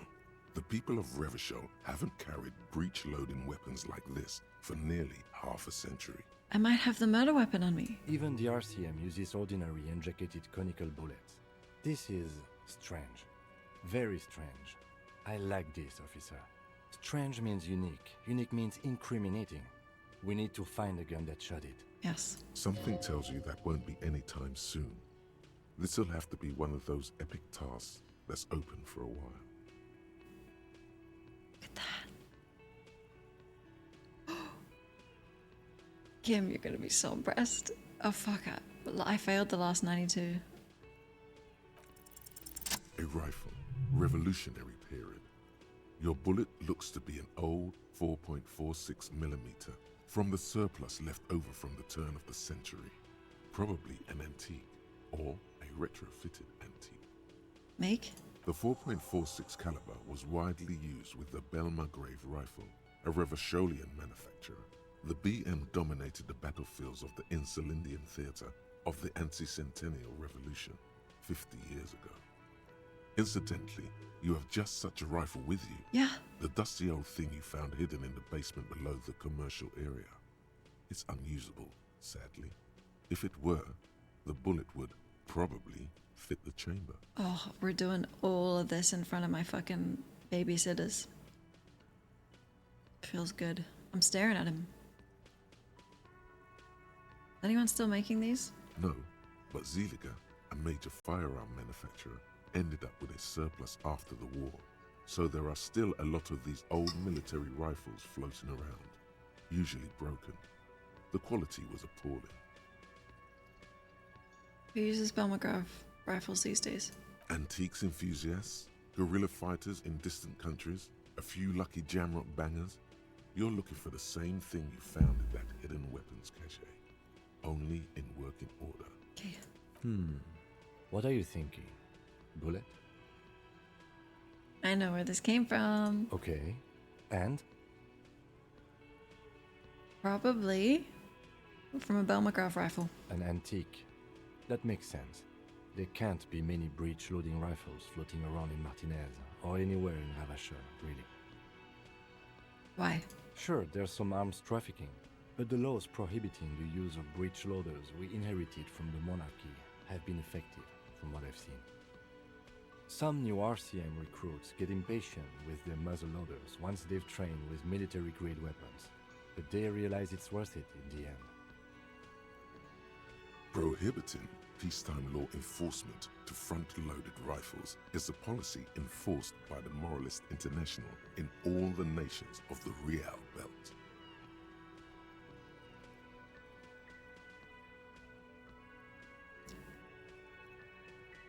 I mean...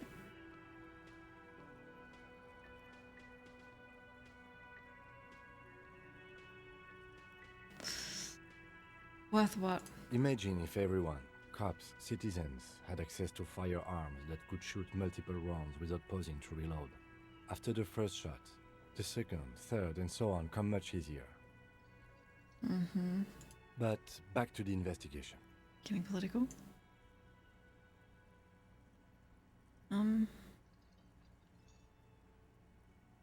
We're looking for an antiques enthusiast? Doesn't seem that likely, but we'll check out all possible leads. Next step, finding the gun itself. Okay. How about Rod? Jod? What's his name? Roy, I think.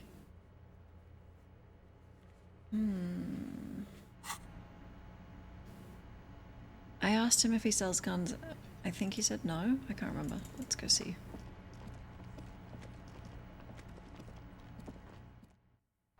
Let's go see. Also, it's getting late. I should one more quest soon. Not this one.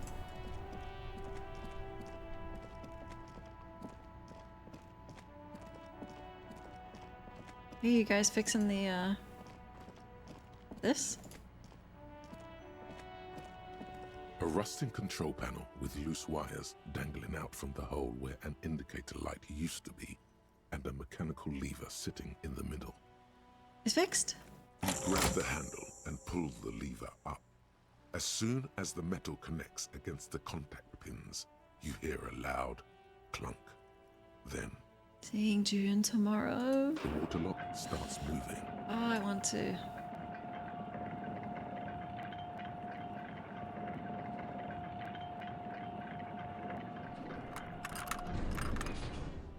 Cool.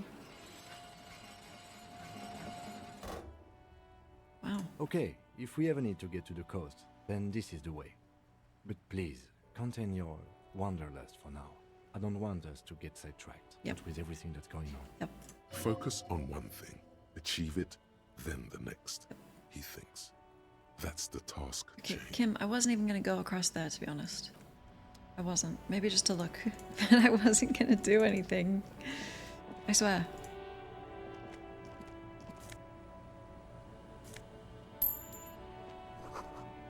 Radio really hums with electricity. No, see, we're going back. I think the woman's husband is down there?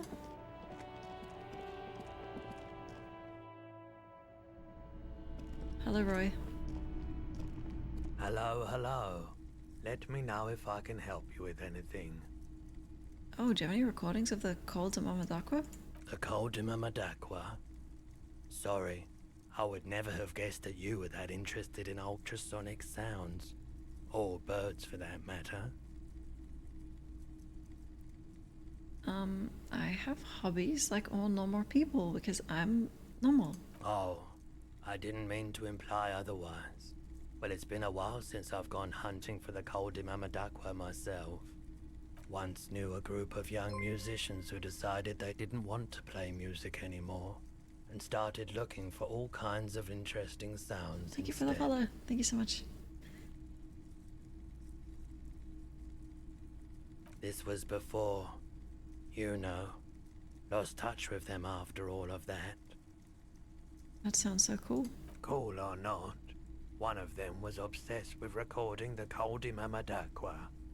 And he was one of those passionate people who know a lot about all kinds of strange things. So he got the rest of us to join in his search. Sounds like the limbic system. Mm-hmm.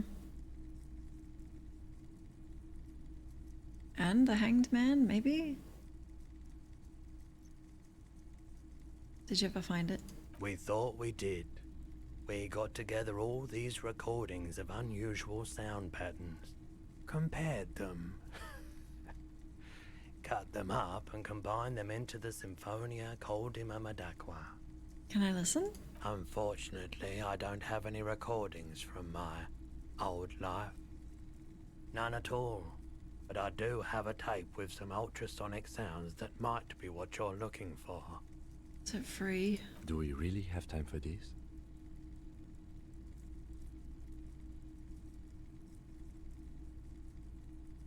Yes. This recording comes from down the coast. Wasn't looking to record anything specific. Just left a recording device there one morning. Keep in mind, I have to slow this one down enough to make sounds well over 200 kilohertz audible to the human ear. It will be strange. As the hum grows louder, modulating but always unnaturally uncomfortably low, like it's coming not from the speakers, but also from inside your chest. Breathing is becoming difficult. Oh no. Not good. Oh fuck. Not good. You're about to start suffocating. You have to stop this. There's a growing sense of dread. The sound is coming from inside you, but also surrounding you. It feels as though someone is standing just outside your range of vision and watching you, doing this to you. He nods to you, reassuringly, just as more diverse, higher-pitched sounds, some random, some appearing to form patterns, hit your eardrums. What's that? Gulls and skewers. But Raises a pointer finger, inclines his head towards the speaker. A new very high-pitched shivering sound emerges. That's it. The signal in the noise. The thin whisper. Hi, Alex. A low range of sounds is easier to handle with a focal point, but still troubling. You are mesmerized by the sounds, but also feel nausea welling up as the motif continues, then begins to recede, dissolving in what must be the sound of water lapping at the bank. you know, now that I've listened to it on these new speakers, it's not the Koldi Mamadakwa. Wrong patterns, wrong photons. Probably some insect trying to sing higher than its predators can hear.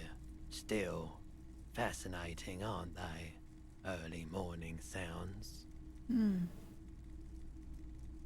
So do you have any guns? Someone else came here earlier today asking the same question. I promptly sold her the gun you pawned a couple days back. Yeah. The lieutenant shifts from one foot to another. alert. So you don't have guns? Sure, man. Okay.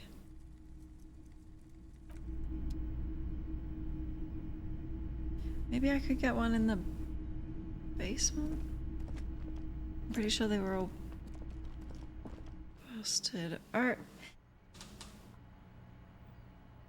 I can't find Laura Down. She never comes out of her room. I have tried. Let's check.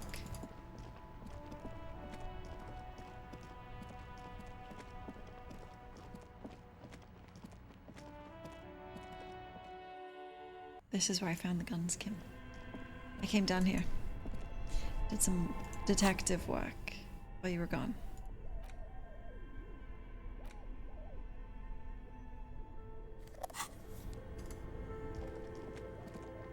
See?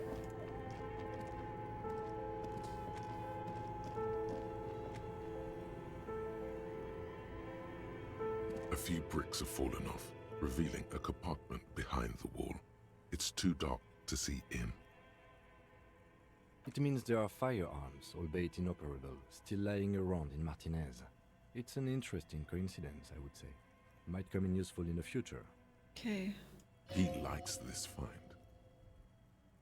Where are we? Seems like an old bunker from the revolutionary period. Look at all those rifles. Must be an old weapons cache.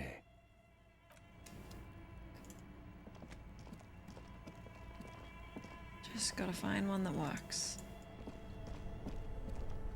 Kim doesn't know where you're taking him. The photons and the sound were wrong. What do you mean? Absolutely. Okay, let's do one more. One more task.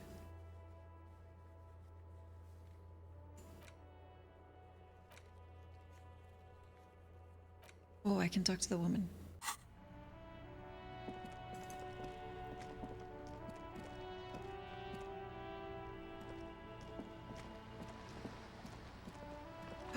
Check out that bin. Thing's overflowing. Oh, it's not?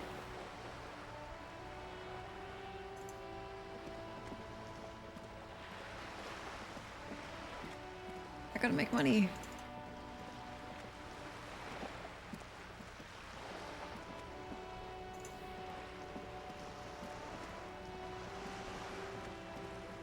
Oh, can I do this?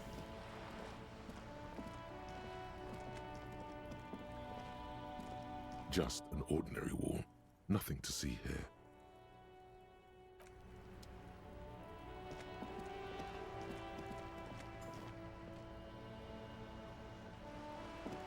Oh, is this locked?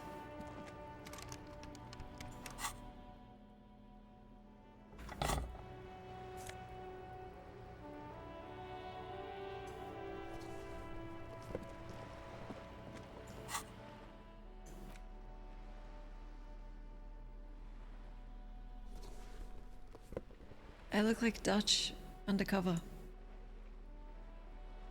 Aye, Captain.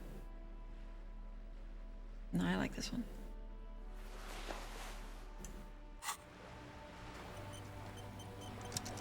Maybe take this out of my hands. What do you mean, oh brother? I didn't say anything.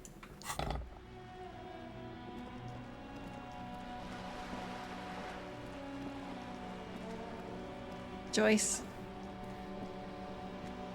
You're back. Good. What can I help you with? You didn't need to. Yeah, I've seen a few typos too. And I don't know if it's a me bug or a game bug, but some of the voiceover doesn't match up sometimes. Okay, I spoke with the lorry man. Word has traveled, yes, but nothing of real substance has surfaced yet, I gather. Wild Pines has eyes on the intersection, but not ears. Okay. It appears we are being monitored every step we take, colleague. Did we have any other business here? I talked to Evra. You have? And how did you like Mr. Clare?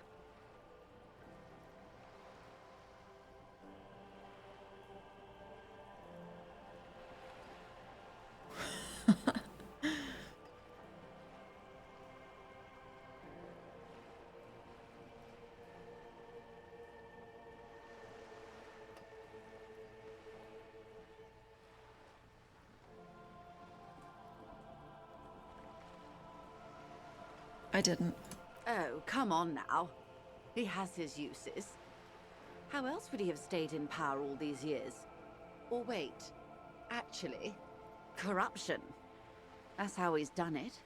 Fantastic, Verm-like corruption, reaching into the bowels of the earth. I'm down with that. The position of my unusual colleague does not reflect official policy. True. I hope you understand. The RCM does not pick sides. I didn't pick a side, I just said I didn't like him. Of course. And I don't expect you to share anything he told you with me. I'm not a corrupt Verm myself. However, if you felt like discussing something... About him? How could I stop you? Are we not human? Are we not curious to hear another person's take? It's only natural. We would only be... gossiping. Like off the record? Tell her she'll like you for it. No, I want to tell her. Of course, Detective. Should something come up later, down the road, don't be afraid to drop by for a chat. Until then, is there anything I can help you with? Do you think Joyce wants to have fuck? No. Not with me. You seem smart. I need someone to give me a lowdown on this reality. This reality? Yes, reality is your side case. Hey, look, I think I'm gonna get XP for this.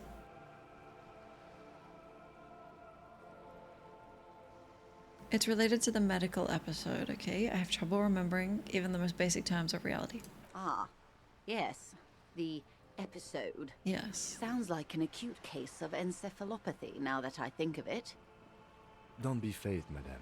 He functions perfectly well. He only needs a lowdown on all of reality. We may be here a while then. Okay. Ask away, officer. I'll help however I can. Thank you. All right, we're in. I know these all look good, but begin with the first, okay? Really?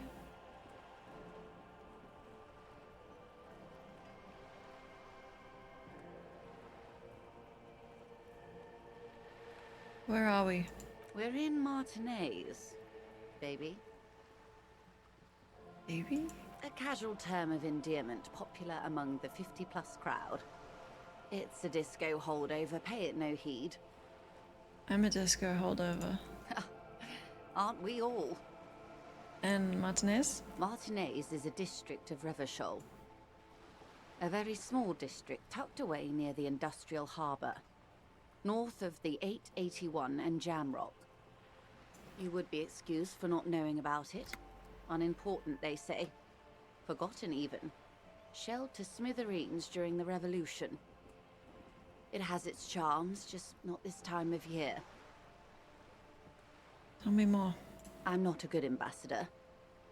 I've only been here once before, as a teenager. Not a lot has changed. There are ruins, a terminal, fishing boats, reeds, boys with boxy shoulders. This place used to be a province, a workers' resort before the city swallowed it and the artillery did its work. The reeds are the real star of the show here now. The further down the coast, the wilder it gets. Okay, you mentioned a sea. It's not really a sea, it's the Bay of Revachol.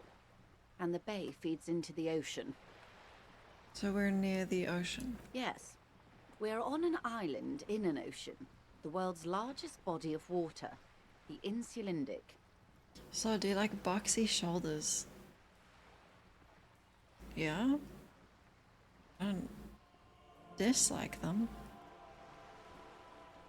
Known to the early Revacholians as Les Immensités Bleues, the blue immensities. Mm-hmm. Vast, lukewarm, and unknowable, flowing in and out of sight. What's the name of this island? Caillou, as you already know. Imagine a pebble. A smoothed over pebble amidst a great blue sea, misshapen, cracked. The cracks are the river Esperance.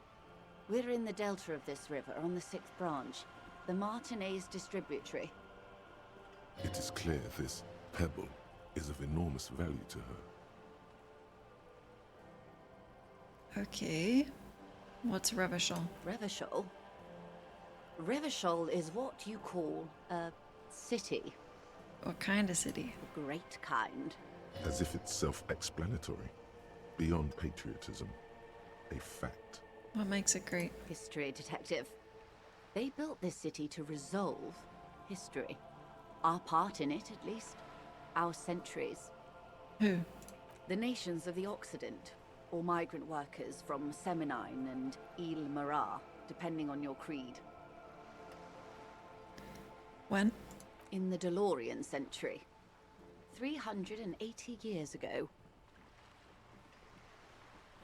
Why? Will it resolve history? They say it's where the terrible questions of our time will be answered. The tensions are highest, the fault lines deepest. Spreading liberty, Krogan? Wow. Old friends from your hometown. That's so fun. Disco's good.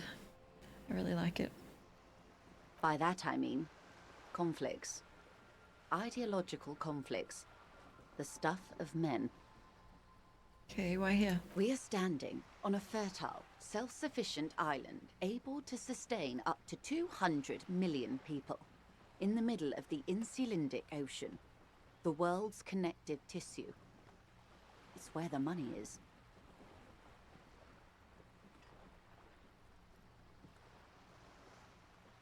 We're on the periphery? Speak for yourself, officer. I'm well known in certain parts. Oh. As to the place, you're right. We are. Mm-hmm. Points across the water where the skyscrapers rise. A sparkle of lights on the horizon, like morning stars above the curvature of the planet. 22 kilometers from the center of the world. That soldering iron is the bank of the world building. The bottom floors are Insiacom. Coalition government, Insulindian Mission Command. Mm-hmm. Silence. She lowers her hand. The water, the light. It's as though you're seeing it for the first time. There is no recognition, only the immensity of the sea and the cold radiating from it. I will observe. She observes your eyes scanning the horizon, then breaks the silence, slowly. Oh god, I'm derealizing. This is one thought you need to complete. Where are you? Was there something else you wanted to know? I remember something about a lowdown. Oh fuck. This has been informative. Thank you, man. I'm sure my memory-impaired partner has many more questions to ask, about even more fundamental aspects of reality. Might I suggest not asking them all right now? Messier will be here later too, and tomorrow. Isn't that true, ma'am? Absolutely. My commitment here is long-term. Won't I be lazy if I don't do it all now? Oh, of course not. You are already diligent for getting this far. Aw. And diligent boys remember where they left off. Indeed. I'm always at your service. Okay, well let me just flex really, really quick.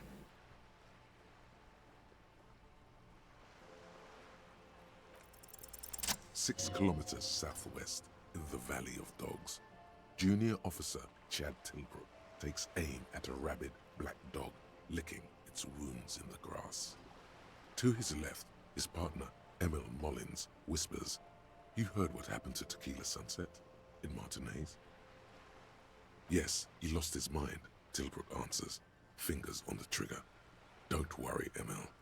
He pulls it out slowly. Slowly now. He'll find it again.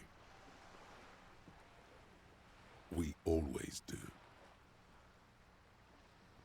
What am I? You? Huh? You're an officer of the RCM. The Revachol Citizens Militia? Preciso mundo. Good. And what is the Revachol Citizens Militia? Nothing more nor less than the de facto law enforcement body of post-revolutionary Revachol, Detective. Cool. Yes, we are the Revachol Citizens Militia. Just the two of us? He's being sarcastic. Are we? We are. Yeah, you said de facto? Yes, that means not de jure. The RCM acts in what is poetically called the twilight of international law, both at the behest of the coalition government and to its chagrin. The dopamine from succeeding, yeah. Yep. The fact that it's called Revachol is on the nose. Why? Okay.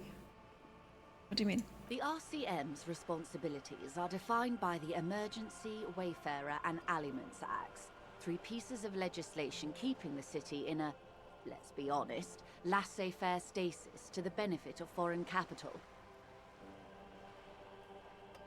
All three are good to know when we are out policing. Okay.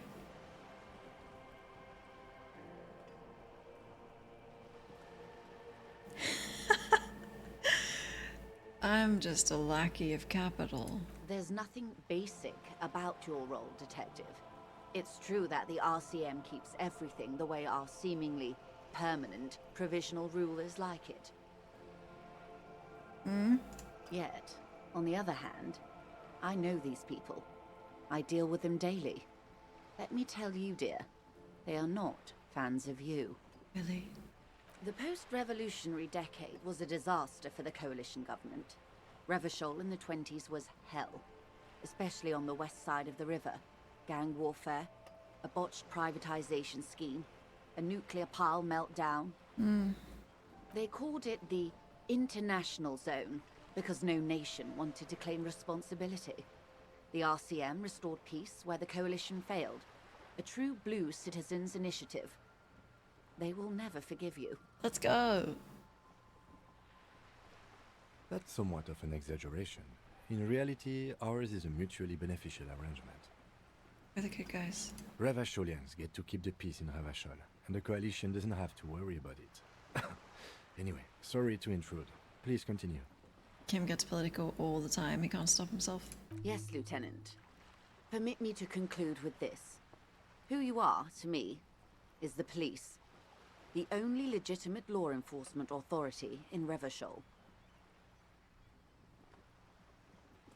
And if those authorities drink so hard they need help recalling the basic terms of reality, well... Okay, bitch. I'm here to help. Okay, goodbye. Glad to have been of assistance. The little that I know. Welcome back, Nick. We're gonna end soon.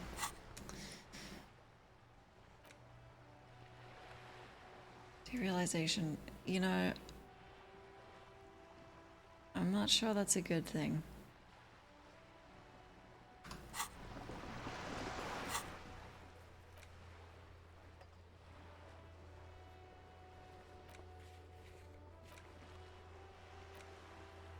Oh, do you think I can do this now in front of Kim? I'm gonna try. Try my best.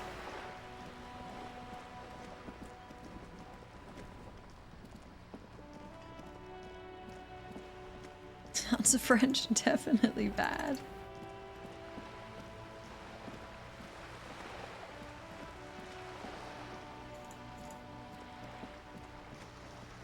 You gotta catch up on the VODs.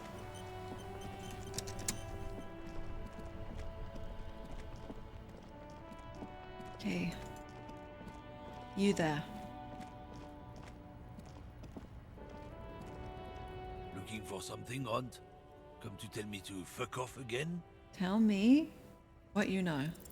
Failing the last time was so demoralizing No. and puzzling that you just can't work up the rage anymore.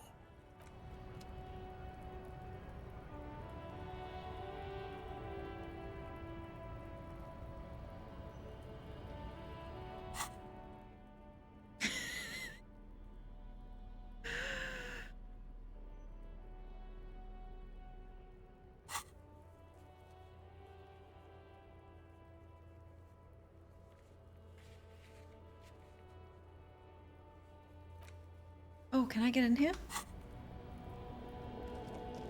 No, I'm not gonna reload. I'm gonna try it again though. You can, right? Fuck.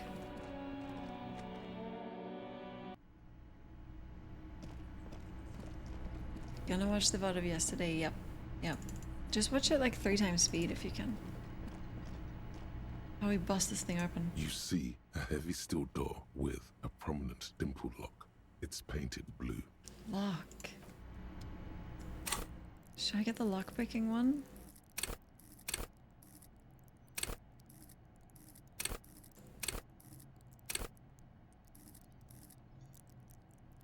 This is me?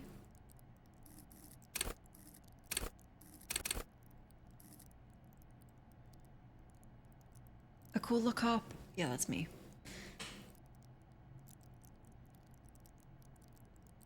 No, that's not. What's the lockpick?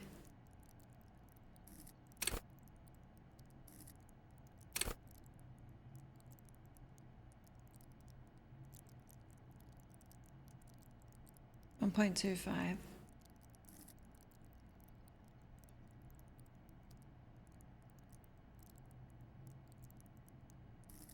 The game is politics simulator. It is true. Lockpick.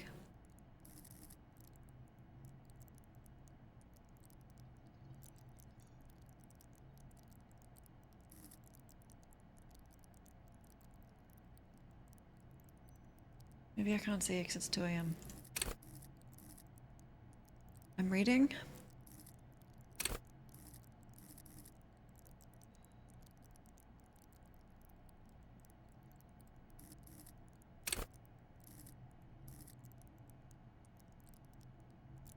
There was one, right?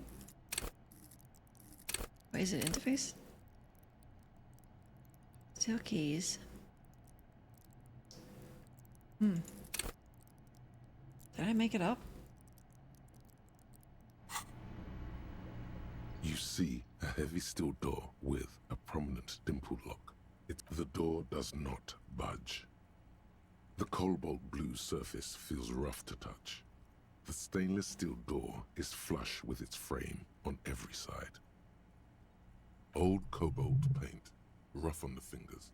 40, 50 years since this was painted, maybe.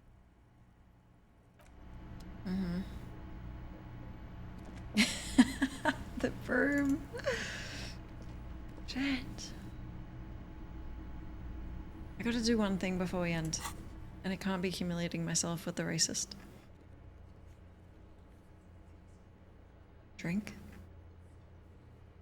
I'm gonna wave the bullet in front of this guy's face. Seems like a good idea.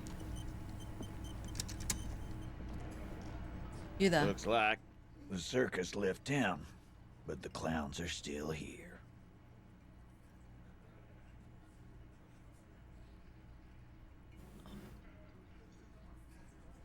Hold on. Paper sound. Shooting Kuno. I don't even have a gun.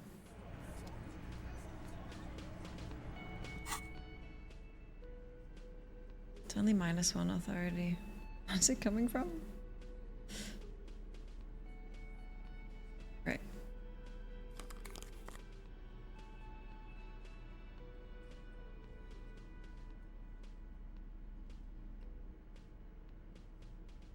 You. Looks like the circus left town, but the clowns are still here.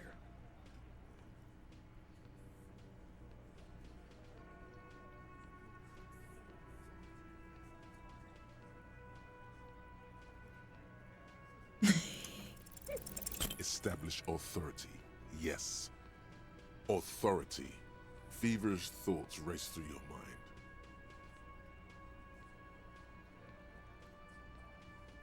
Kim? Hand me your gun. Why? I'm gonna shoot this motherfucker in the head. This is not what he thinks it is. This is a great idea. I'm afraid it's not what you think it is either. Who?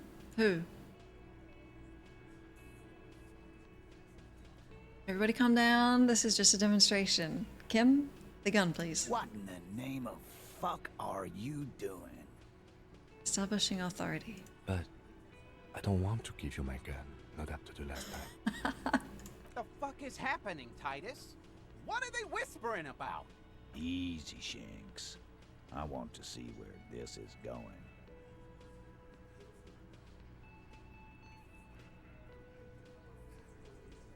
I might have to reload this.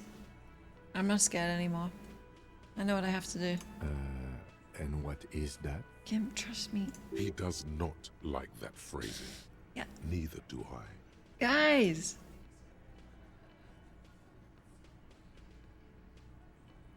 There's no other way. I wish there was. Silence.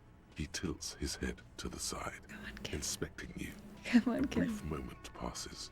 Then, be careful. It's loaded. Uh-oh. Good. Now put it in your mouth. Not again. I want to point it at him. I want to point it at them. Quit your whining. Everyone knows how to do that. You're a special man. You're going to point it at yourself. Go ahead. Show them. Oh, fuck.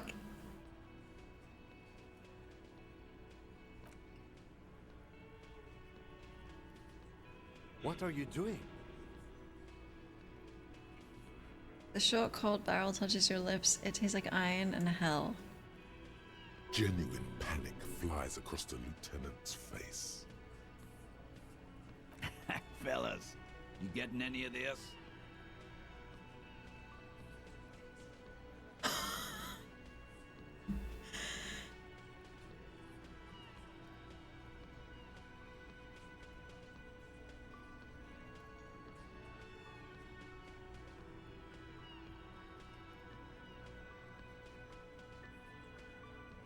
Hello, hi. These are my thoughts, and this is my head. What in the name of motherfuck? Acidic taste on your lips. Corrosive. Once as a child, you put your tongue against the rail. It was winter. That was a long time ago. The fuck is he saying? I'm fucking crazy. Everyone listen to me right now. Some insane shit. What's my goal here? Nothing. Give me the gun. Kim. What's my goal? I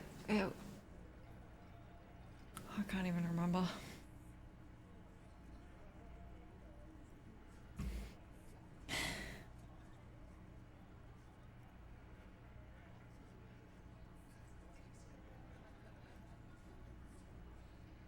I'm gonna assume I'll just kill myself if I press 5.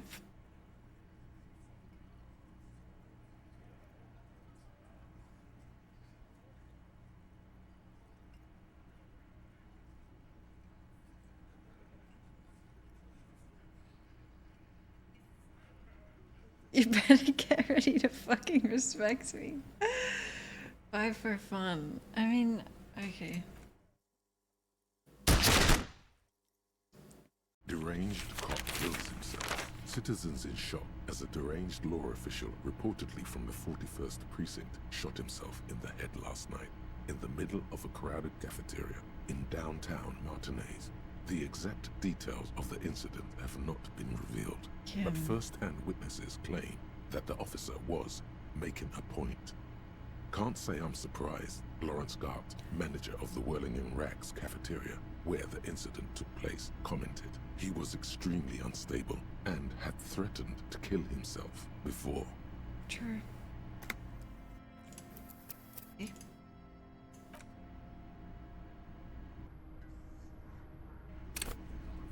No, it was 100% gonna kill me. Of course it was.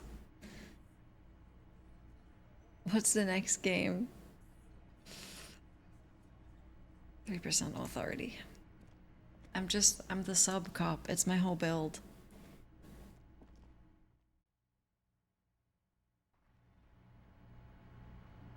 I have bonuses for that too.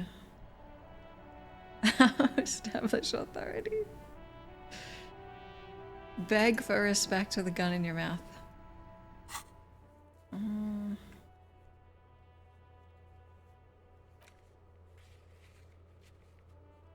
Okay. We talked to the sneaker guy. We're stuck on this check with racist lorry driver, I think. Fuck. But that's kind of main story, right? There has to be another way. Your internet went out, Nick? You didn't miss anything, don't worry. Looking for something, Aunt? Come to tell me to fuck off again?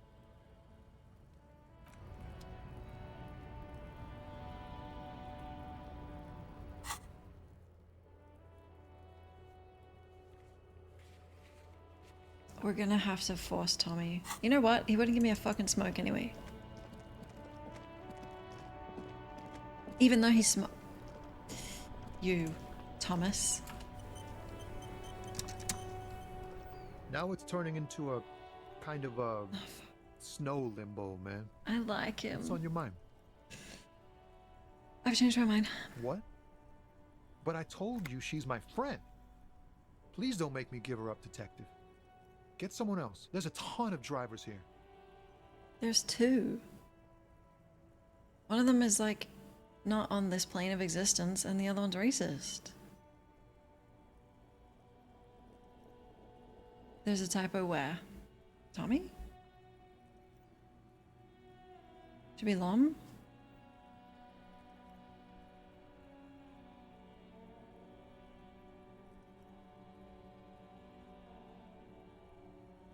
Tommy, she's a suspect and I need you to tell me, or I can't finish my investigation. I thought you were a different kind of cop. Yeah, well, so did I. Oh, fuck. The realization that you've used his friendliness and goodwill for your own ends. Cry about it, Tommy. I tried so hard not to, okay? Remember, you're doing it for the bigger investigation. This is important. Relax. Ask. Where's Lady Driver? Here. Ooh. The keys to a motor lorry. Pretty complex. Looks like a chain lock. Put Kim's gun in his mouth. Uh-huh. Her lorry's still here. Down past the Statue of Philippe. The cabin is green. You can get in there with these. That's all I know. Wasn't so hard, was it? When did she leave? Last Friday. His eyes half empty. Why'd you have the keys? She left them to me. Because she trusted me. So I can get it out of the way when the jam breaks loose. Otherwise... The other drivers would have to tow it or break in to get the machines moving. If they break in, they would find what's hidden inside. Something incriminating. Anything else? No. I don't know. Okay, look, I'm sorry I had to do this. I bet you are. Yeah, okay. And he's sorry he couldn't be what he wants to be. A good person. His last line, his revenge on the world. No, that's how I feel. Let's go, Kim. Thank you for your cooperation, sir. I know it was hard, but you did the right thing. You don't really think so? I really do. If I didn't, I wouldn't be in the RCM. Take care, sir. Boom, bitch. You just got kimmed. He kimmed all over you. I get so toxic. It's defensive because I had to break my own morals, okay? Don't read into it.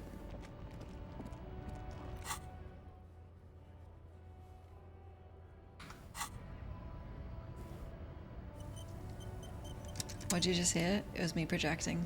A lorry stuck in the traffic jam. This big, heavy Grad-made machine is well kept for such an old machine. It's not this one?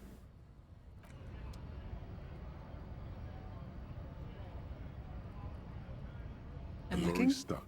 The windows are clear. They've been recently washed. You can see a lorryman's cabin. Oh no, that's a racist, guys.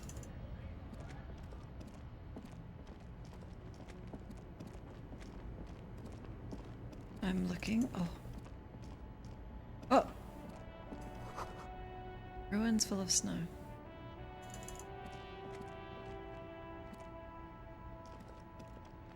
You came? This screen found A to Z Contemporain is parked in the shadow of the ruins looming overhead. It's seen better days. This is the one our man pointed to. Longest disco stream? I mean, it is Saturday. This is the last thing we're doing, though. What? You go back. Everyone's seen Dune. Oh god. Oh god, I gotta see it. Okay, I'm peeking in. The glass on the side windows is tinted and covered with dust. You can barely make out the shape of the seat and 2 steering levers. Try the door. The door is locked. The handle looks shiny, like it's recently replaced. There's no pick in this lock. The owner has put special care into it. It's a recessed design. Go watch it. Yeah. Fuck. Junto, spoiler stream after. I'd hate to spoil it for anyone though. Maybe in like a week or so. You know, because what if someone joins? I could just make the title Junto spoiler, don't click. Maybe. There, lost LMAO? No. I'm unlocking. You push the key into the lock and turn. It makes a cracking sound. Then the door pops back a few centimeters. You can just... The smell of cigarettes and perfume welcomes you.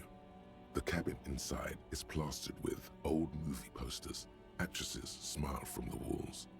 There's a radio transmitter in the front and a toolbox tucked under the driver's seat. Some tools lie scattered near the pedals. Okay. Admiring.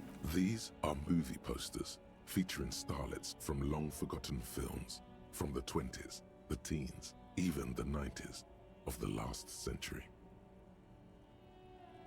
One of them particularly catches your eye, a centerfold of an ingenue attached right above the back seat. Who's got Discord? The future is now. We're using ink and paper. I like it. There's definitely perfume in the air. It's spicy, with a hint of amberette, wafting through the bitter air of the cabin. Stop and wonder.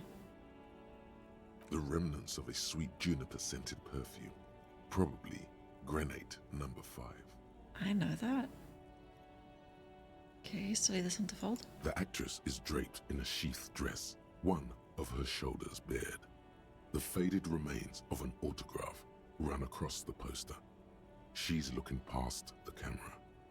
Wait, doesn't she resemble someone you know? But you can't put your finger on whom exactly. Holy shit. This is Tijon, a starlet from the dawn of cinematography, less known for her talent than her tragic, untimely death. What happened? She wasted away in a drug den called the Door to the River, not far from here, on Boogie Street, a mixture of cocaine and morphine. She was afraid of the world, and the camera, too. This game, it's not originally in English, is it? There's a lot of typos. Okay, enough of the posters. The actresses and the rear actor all smile you a warm goodbye. A radio transmitter is attached to the dashboard, and a toolbox sits under the driver's seat. I'm examining. Looks like the frequency dial is absent. It requires a key to work, but the key has been removed, likely by the missing lady driver. strange. There are so many radio stations saved here. Must be over 100 at least. And Speed Freaks FM, huh? No, that's on 78.9. What? I happen to have committed the frequency to memory. I have no problem admitting that. Mm-hmm. Why would anyone need so many radio stations? For contacting an entire fleet of lorrymen, for example. This is all shortwave, UW and UKV. Looks like we are dealing with an impressive organizational tool. The nerve center of a huge operation, with quite a range too. A 20-kilometer radius at least, perhaps extended by an attachable antenna that's not here right now. Okay. I'm gonna forget all of this tomorrow. Why do I do it at 2 a.m.? I'm trying my best to remember. June 2, if it's 5 times more epic, that's just because it's the end of a movie. Like, the second half of most movies is better, you know? It's not a sequel, it's the second half.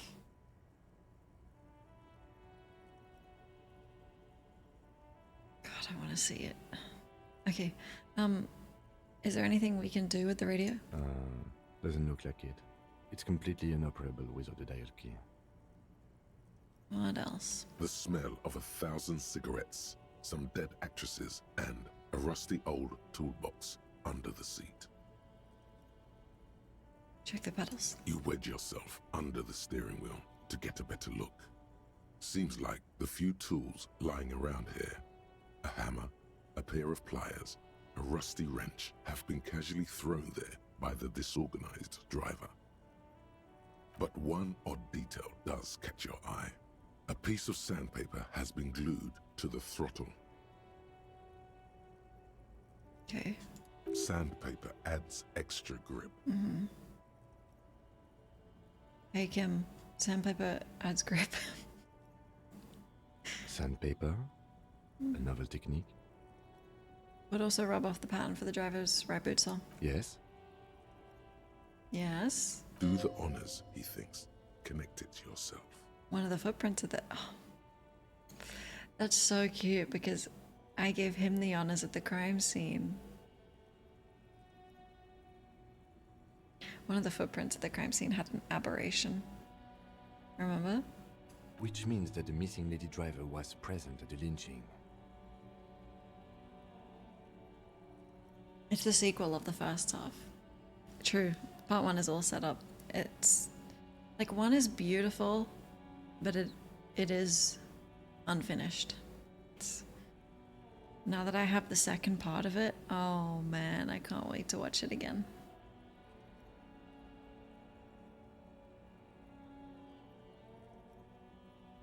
I don't want Denis to...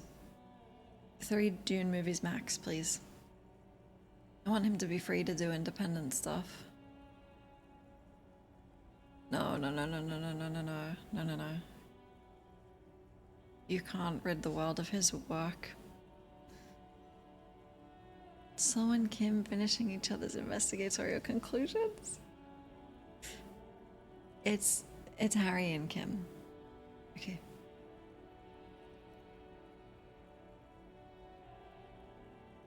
And she's the one running the drug trade. Women. Well, I want to see what Kim says. You'll probably just say nothing. Now we know for certain who's the missing 8th person at the lynching. Do you think that Hardy and his boys could also be involved in the drug operation?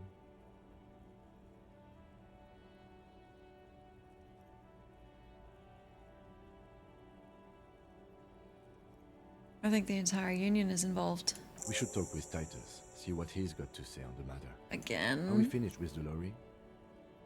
I don't know. The movie stars are still smiling from the walls. The radio transmitter sits on the center console and a faint smell of perfume is in the air. Wait, Denis doing another Sicario?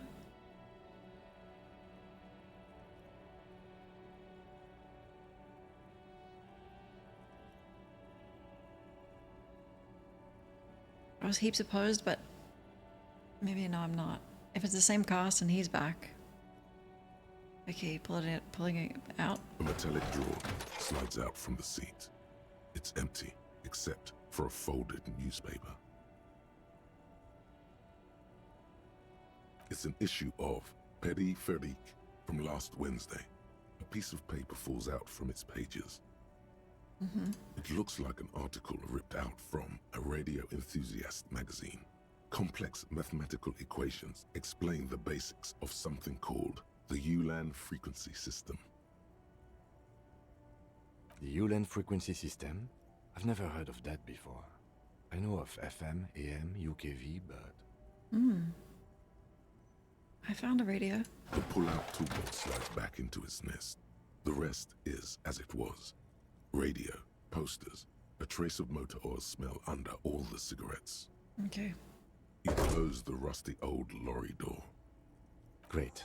I think we got everything. A word, detective? Before we return to Joyce? Yeah. What is it?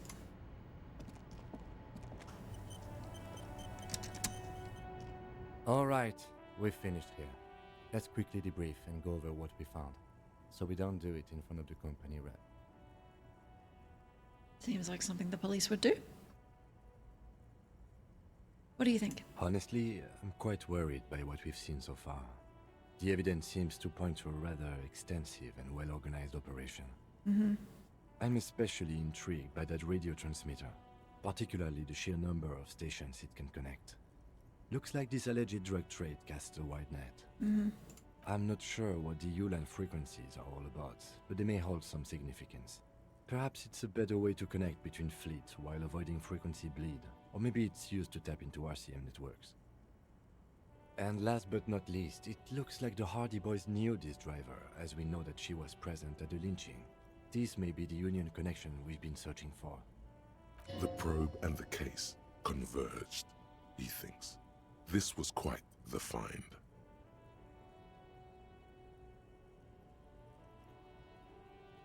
So it is connected. Like Joyce told us, yes, logistically. But don't expect to bust this open during our stay here. At best, this is an angle we can use against them, to other ends, as extra ammunition. Okay. Meaning, someone as slippery as Everard won't be caught by a couple of cops and some stuff they found in some cabin. What are the movie posters? As elegant as they are, I don't think they are relevant to the drug trade. Don't be fooled. Desire always plays a role. Hey, desire always plays a role. Yes, well... We have a problem with gays.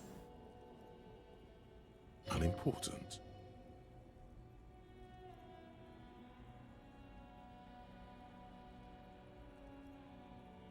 I have donor notifications, yeah. If you're tipping through stream elements. Yeah. Did you go through Ko-Fi? It's different.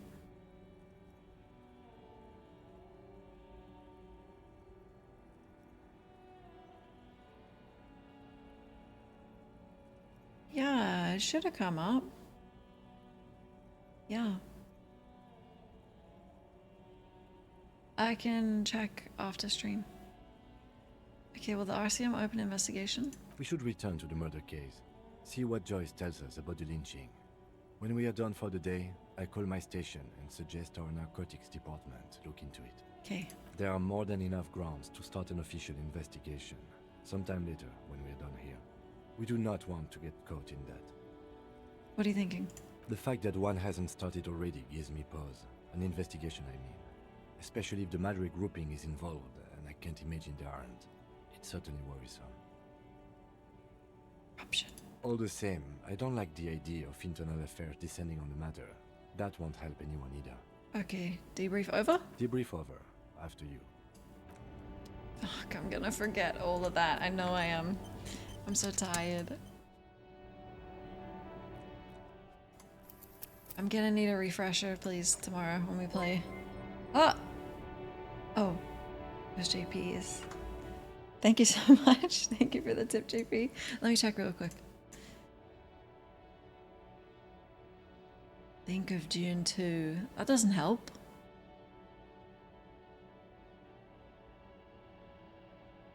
I don't see it on Stream Elements, but if you were charged, I can check for sure.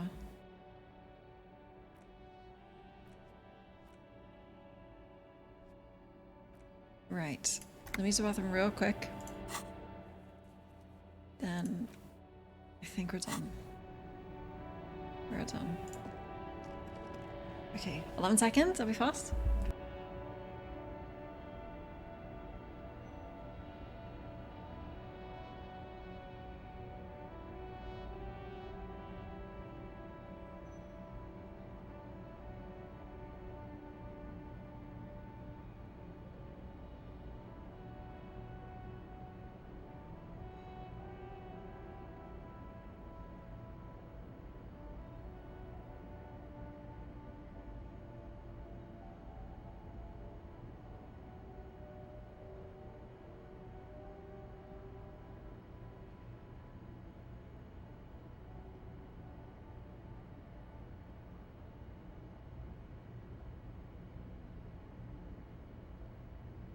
Do not riot. Common chat stream. Okay, look. Let me check real quick.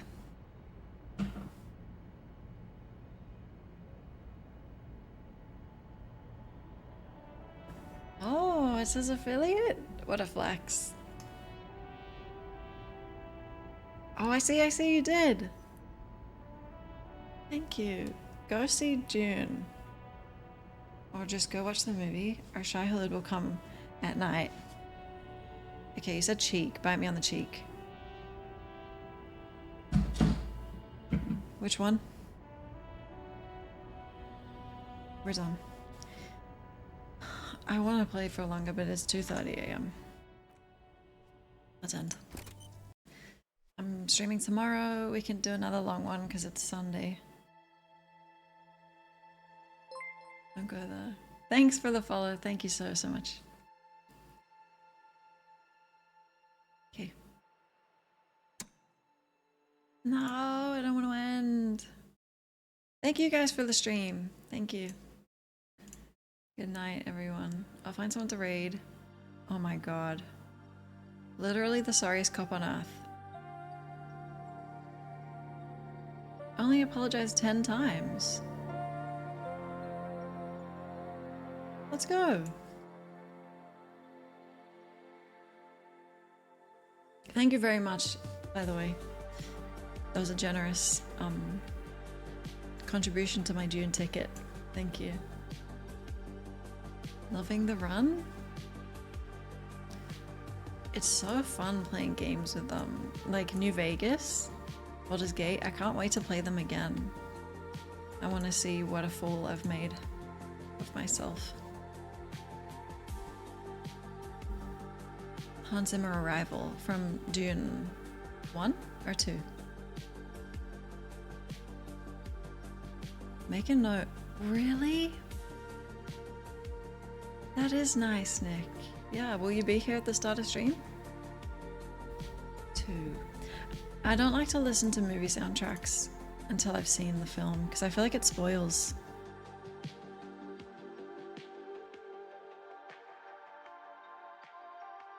Probably won't. No. That's okay. Cantrip only run. Track names are spoilers, and I just the vibe as well. Like, and even spoiling the music itself. So much of the Dune soundtrack, Hans Zimmer, he has a tendency to steal the spotlight, which isn't a bad thing. But he can kind of be the best part of the movie. I think he was in Dune. Okay, who should we raid? Thank you for the stream, everyone. Thank you. Detective. I like that.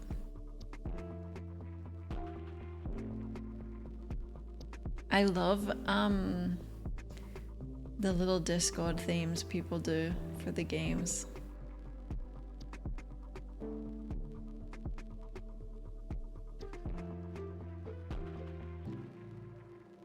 I like Wonder Woman sound.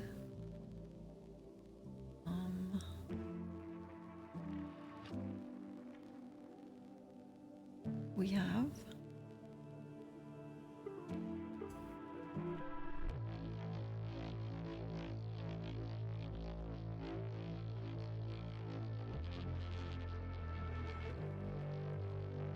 how far into the game are we? Do you think I could ask?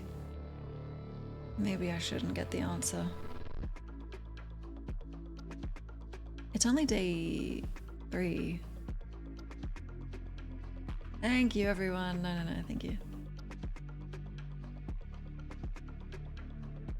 Not far, okay. Okay.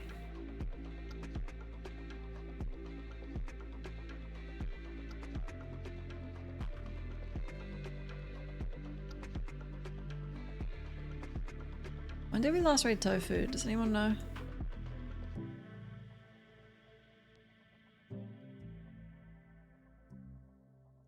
Start of mid-game. No!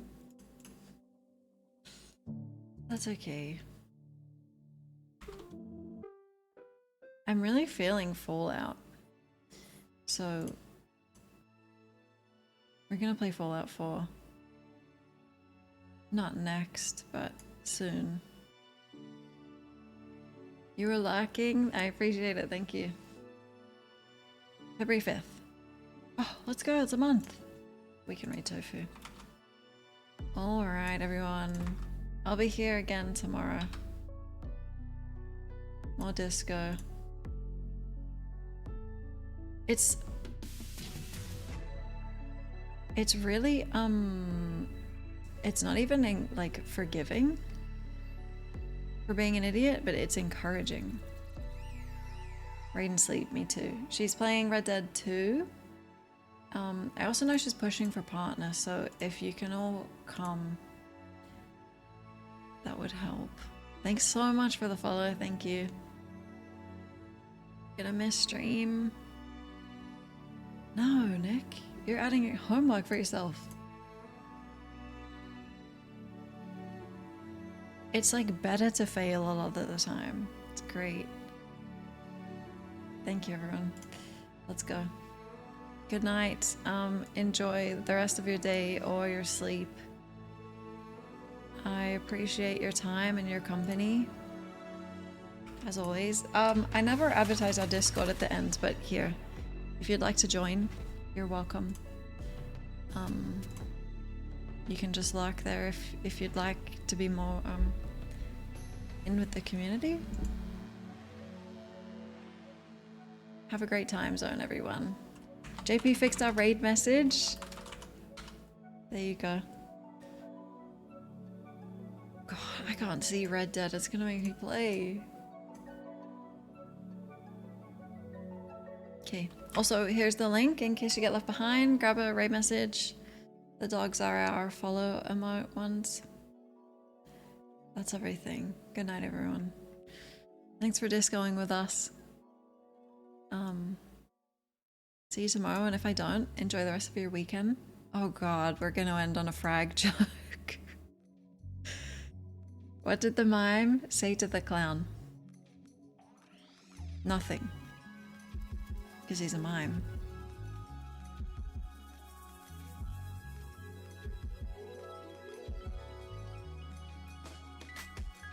Oh, is that the joke?